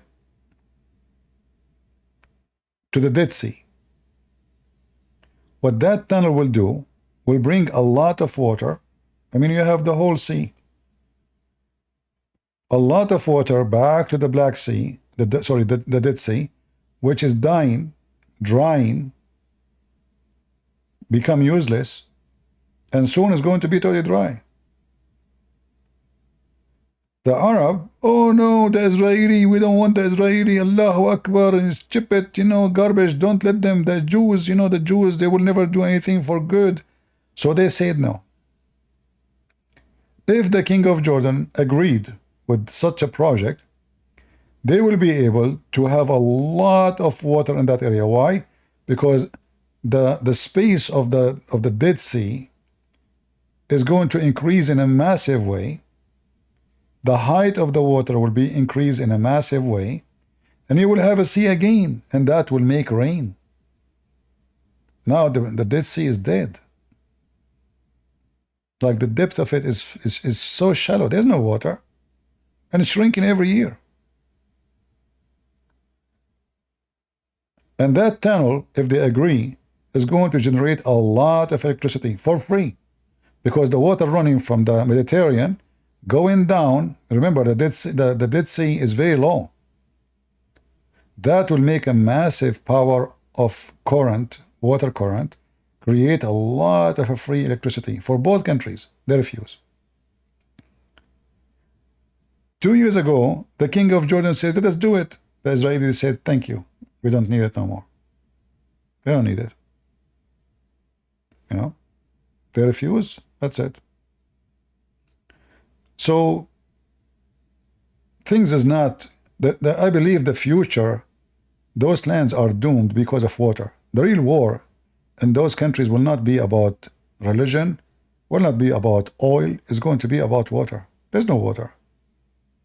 In Jordan, if anyone here live in Jordan, they will tell you that they receive water, especially in the winter and the summer, maybe once a week, sometime once every 10 days. They can't even flush your shit, excuse my language. You cannot. There's no water. There's no water for drinking. The country is bankrupt. Turkey is struggling the same. Iran is dying. Saudi Arabia, not even to mention it. So when you see those projects making green lands, I laugh because this is all is a joke. The Saudi, the royal family, they knew that those people, they need to make living. We need to give them busy. So let us invest some money and take the rest of the money. So we give loan. You want to make a farm? Take a 100,000 riyal. And then don't pay them back. It's just like telling the citizen, just take it and leave us alone. We will stay the royal family, sucking all the money of the country. So they spend little money in such project, which is useless for the future, just as a way to make the people relax and don't go and make a revolution against them.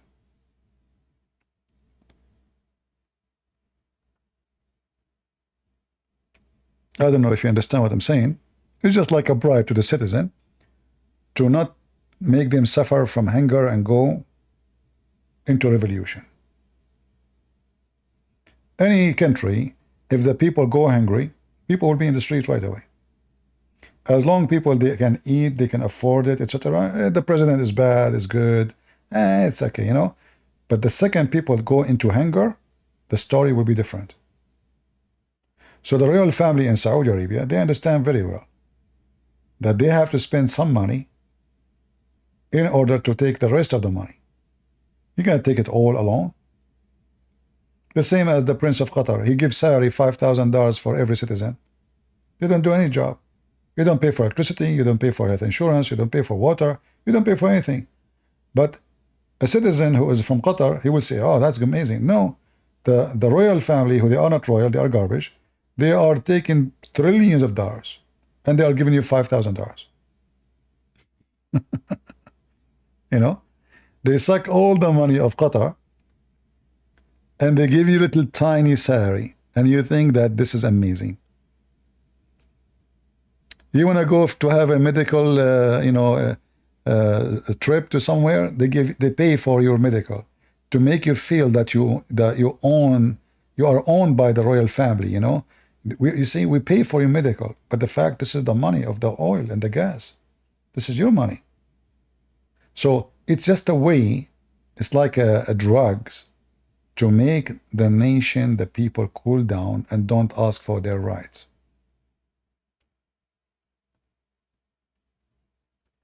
Do we have any Abdul?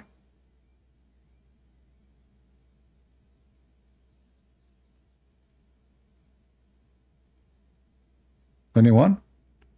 But as you see in this land, whatever they show you, like there's some areas in Saudi Arabia and the border with Yemen, it's a little bit green, but still it's not really green enough. Like this area here, close to Yemen, like Jizan, you know.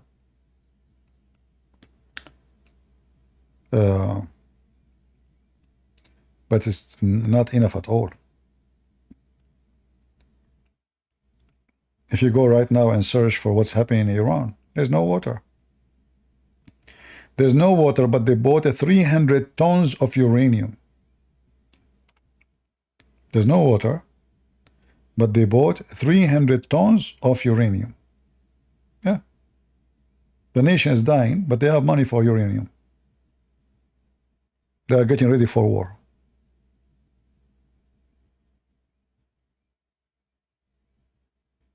And about the Israeli raid for to free the hostages, those are free hostages, I find it really amazing that the Israeli, they lost only 1 soldier, and they were able, according to the news, more than 300 get killed.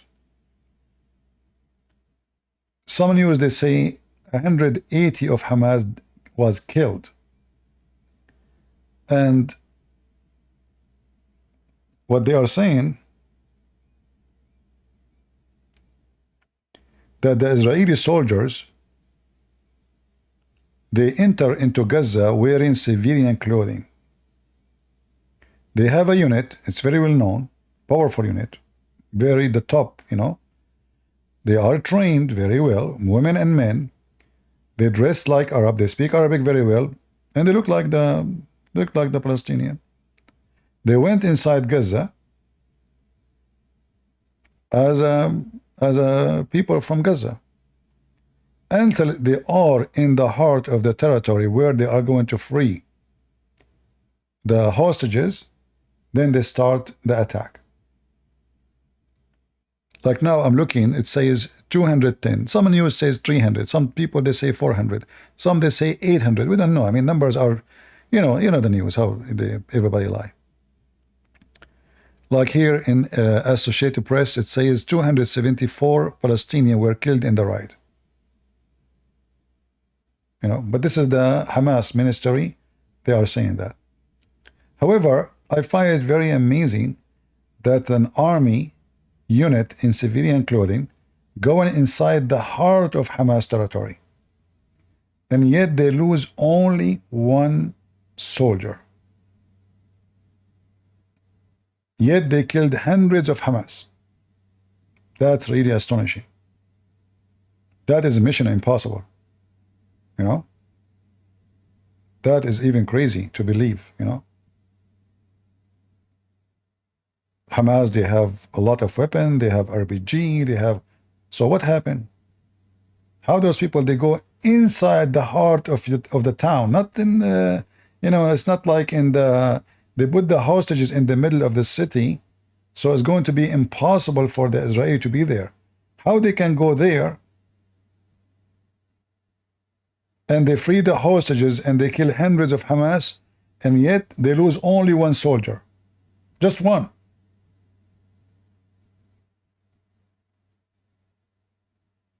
I mean, what kind of army this army?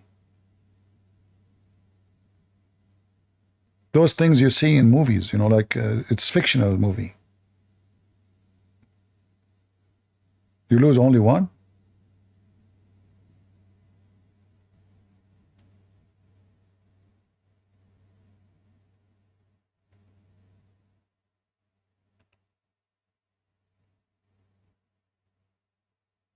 Yeah.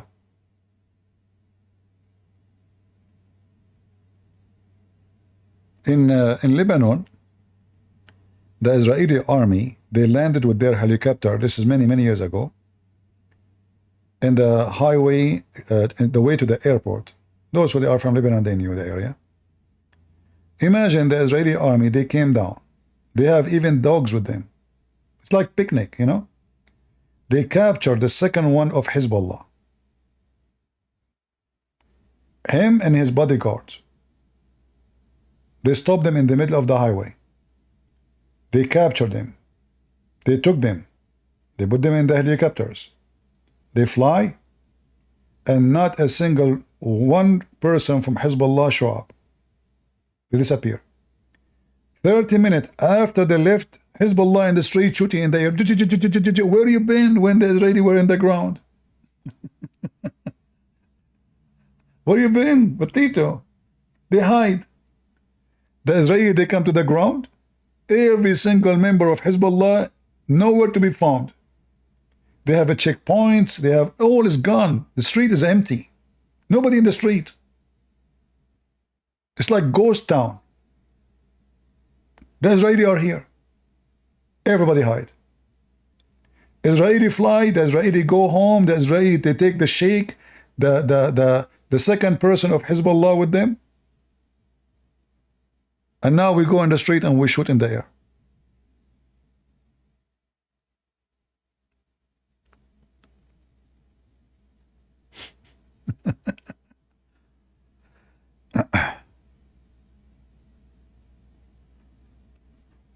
All right. I hope we have a good time today. Did we? You guys, you failed to bring me more Muslims. What I can do? I need more Muslims to stay. I can stay longer if we have Muslims.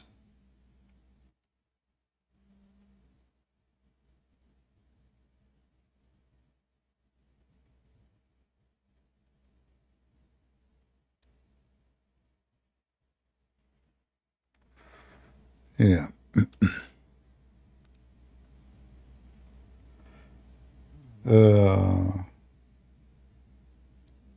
And now is no different. You know, I hope the Israelis soon, they will do a big surgery into Hezbollah in Lebanon. It have to be done, you know, it is a must.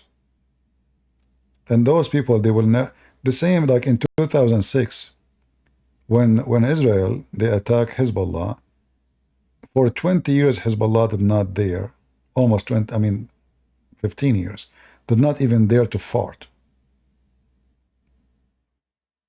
Since Israel became more easy and more friendly, they are getting more aggressive against Israel. You need to do it again. But this time they have to do it really in a massive way.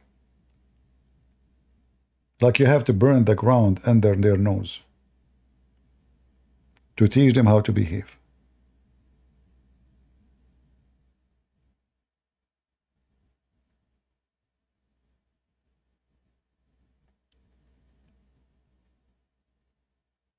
But I don't trust Netanyahu. I don't think he is a serious leader. But you can do. If the Israeli, they do what they need to do, all those enemies in the borders will not dare to move. But as long they are following the political correctness, I mean, look at the stupidity. The whole world accuse you of crimes anyway. They will accuse you of genocide anyway. It doesn't matter what you do. Civilian dies, civilian don't die. They accuse you. They are against you. They hate you. Save your people. Do what you need to do. They will bark anyway. If I am the Prime Minister of Israel, I will finish this war in less than a week. A week. Number one attack I will do in Qatar, not on Hamas. The first missile you shoot at Qatar, Hamas will give all the hostages. Because all the command is Qatar. The money is Qatar. Money, it's all about money. Those people don't fight for religion, they are fighting for money. The second you start attacking Qatar, Hezbollah, all of them, they will go mute. Exactly, the head of the snake. They are fighting the tail, the dog. Go and see who owned the dog. Qatar. So if they are smart, they should attack Qatar before they attack Hamas. Qatar immediately will say, okay, hold on, stop, please. We will command Hamas to release the hostages right now. And then you go after Hamas. Qatar is the problem. And now, because of the stupid Putin, Qatar became stronger because everybody needs the gas of Qatar, Europe, etc. So having Trump back is very important to free Europe from the gas of Qatar. If Trump is back, the USA will be #1 producer of gas and oil, and things go to normal, and then European, they can have their supply, and they will not need Qatar at all.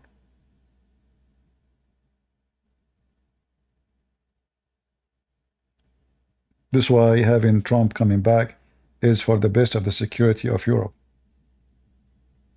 We are making the enemies of America, the enemy of the West, the enemy of Israel, richer by stopping drilling like what Biden did. Stupid Biden. And then the stupid Putin, he make it worse. So now they have sanctions against the oil from Russia. So who is the one going to sell gas and etc.? Azerbaijan, Qatar, the Muslim countries, Iran. So this war between Russia and Ukraine, at least 1 million Christians were killed from both sides. Muslim country, they flourish. Their oil price is high. Even America, they gave a rank to Qatar that they favor them now as the best friend to America. Can you believe it? The stupid Biden, he went to Qatar and he was discussing with them to increase the volume of their production of oil and gas. And he named them the best of friends. Why don't do it yourself? You have the gas, you have the oil. Now, the stupid Biden, because he found that he's a donkey, and the election is coming soon, in about less than 5 months. So now, just yesterday, he allowed the first time since he became a president, a company to drill. Because he's trying to lower the price of gas before the election. Not because he like America, not because he care for your pocket, because he don't want to go for the voting day, and the price of gas in California is $6 or $8. So he can go in the States and say, see, look, it's cheap. Inflation is coming down. So now, in order to fix the economy, he's trying to do what Trump was doing.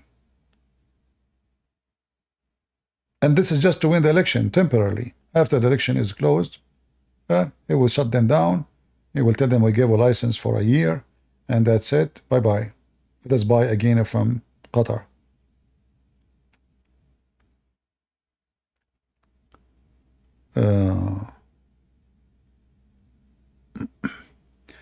All right. Well, I'm not going to keep you longer. I hope you guys have a good time. And I wish you a happy Sunday or the rest of the Sunday. And until we see you soon again, I pray that the Lord will open the eyes of more and more people. And I pray that more Christians, they will learn about Islam so they can defeat this cult. And I pray that all of you, you teach your children so they will not be deceived. As you see, those liberals are opening their borders. Hundreds of thousands of Muslims are coming from around the world. They brought 100,000 in less than 48 hours from Afghanistan. So your sons, your daughters will encounter Muslims who are very well trained to attack Christianity. And your daughter, your son know nothing. It's your duty to teach them. And I'm doing my duty. What about you? Thank you all. May the Lord bless you. God is good, so is Jesus. And Muhammad is a scam. See you soon. Bye-bye.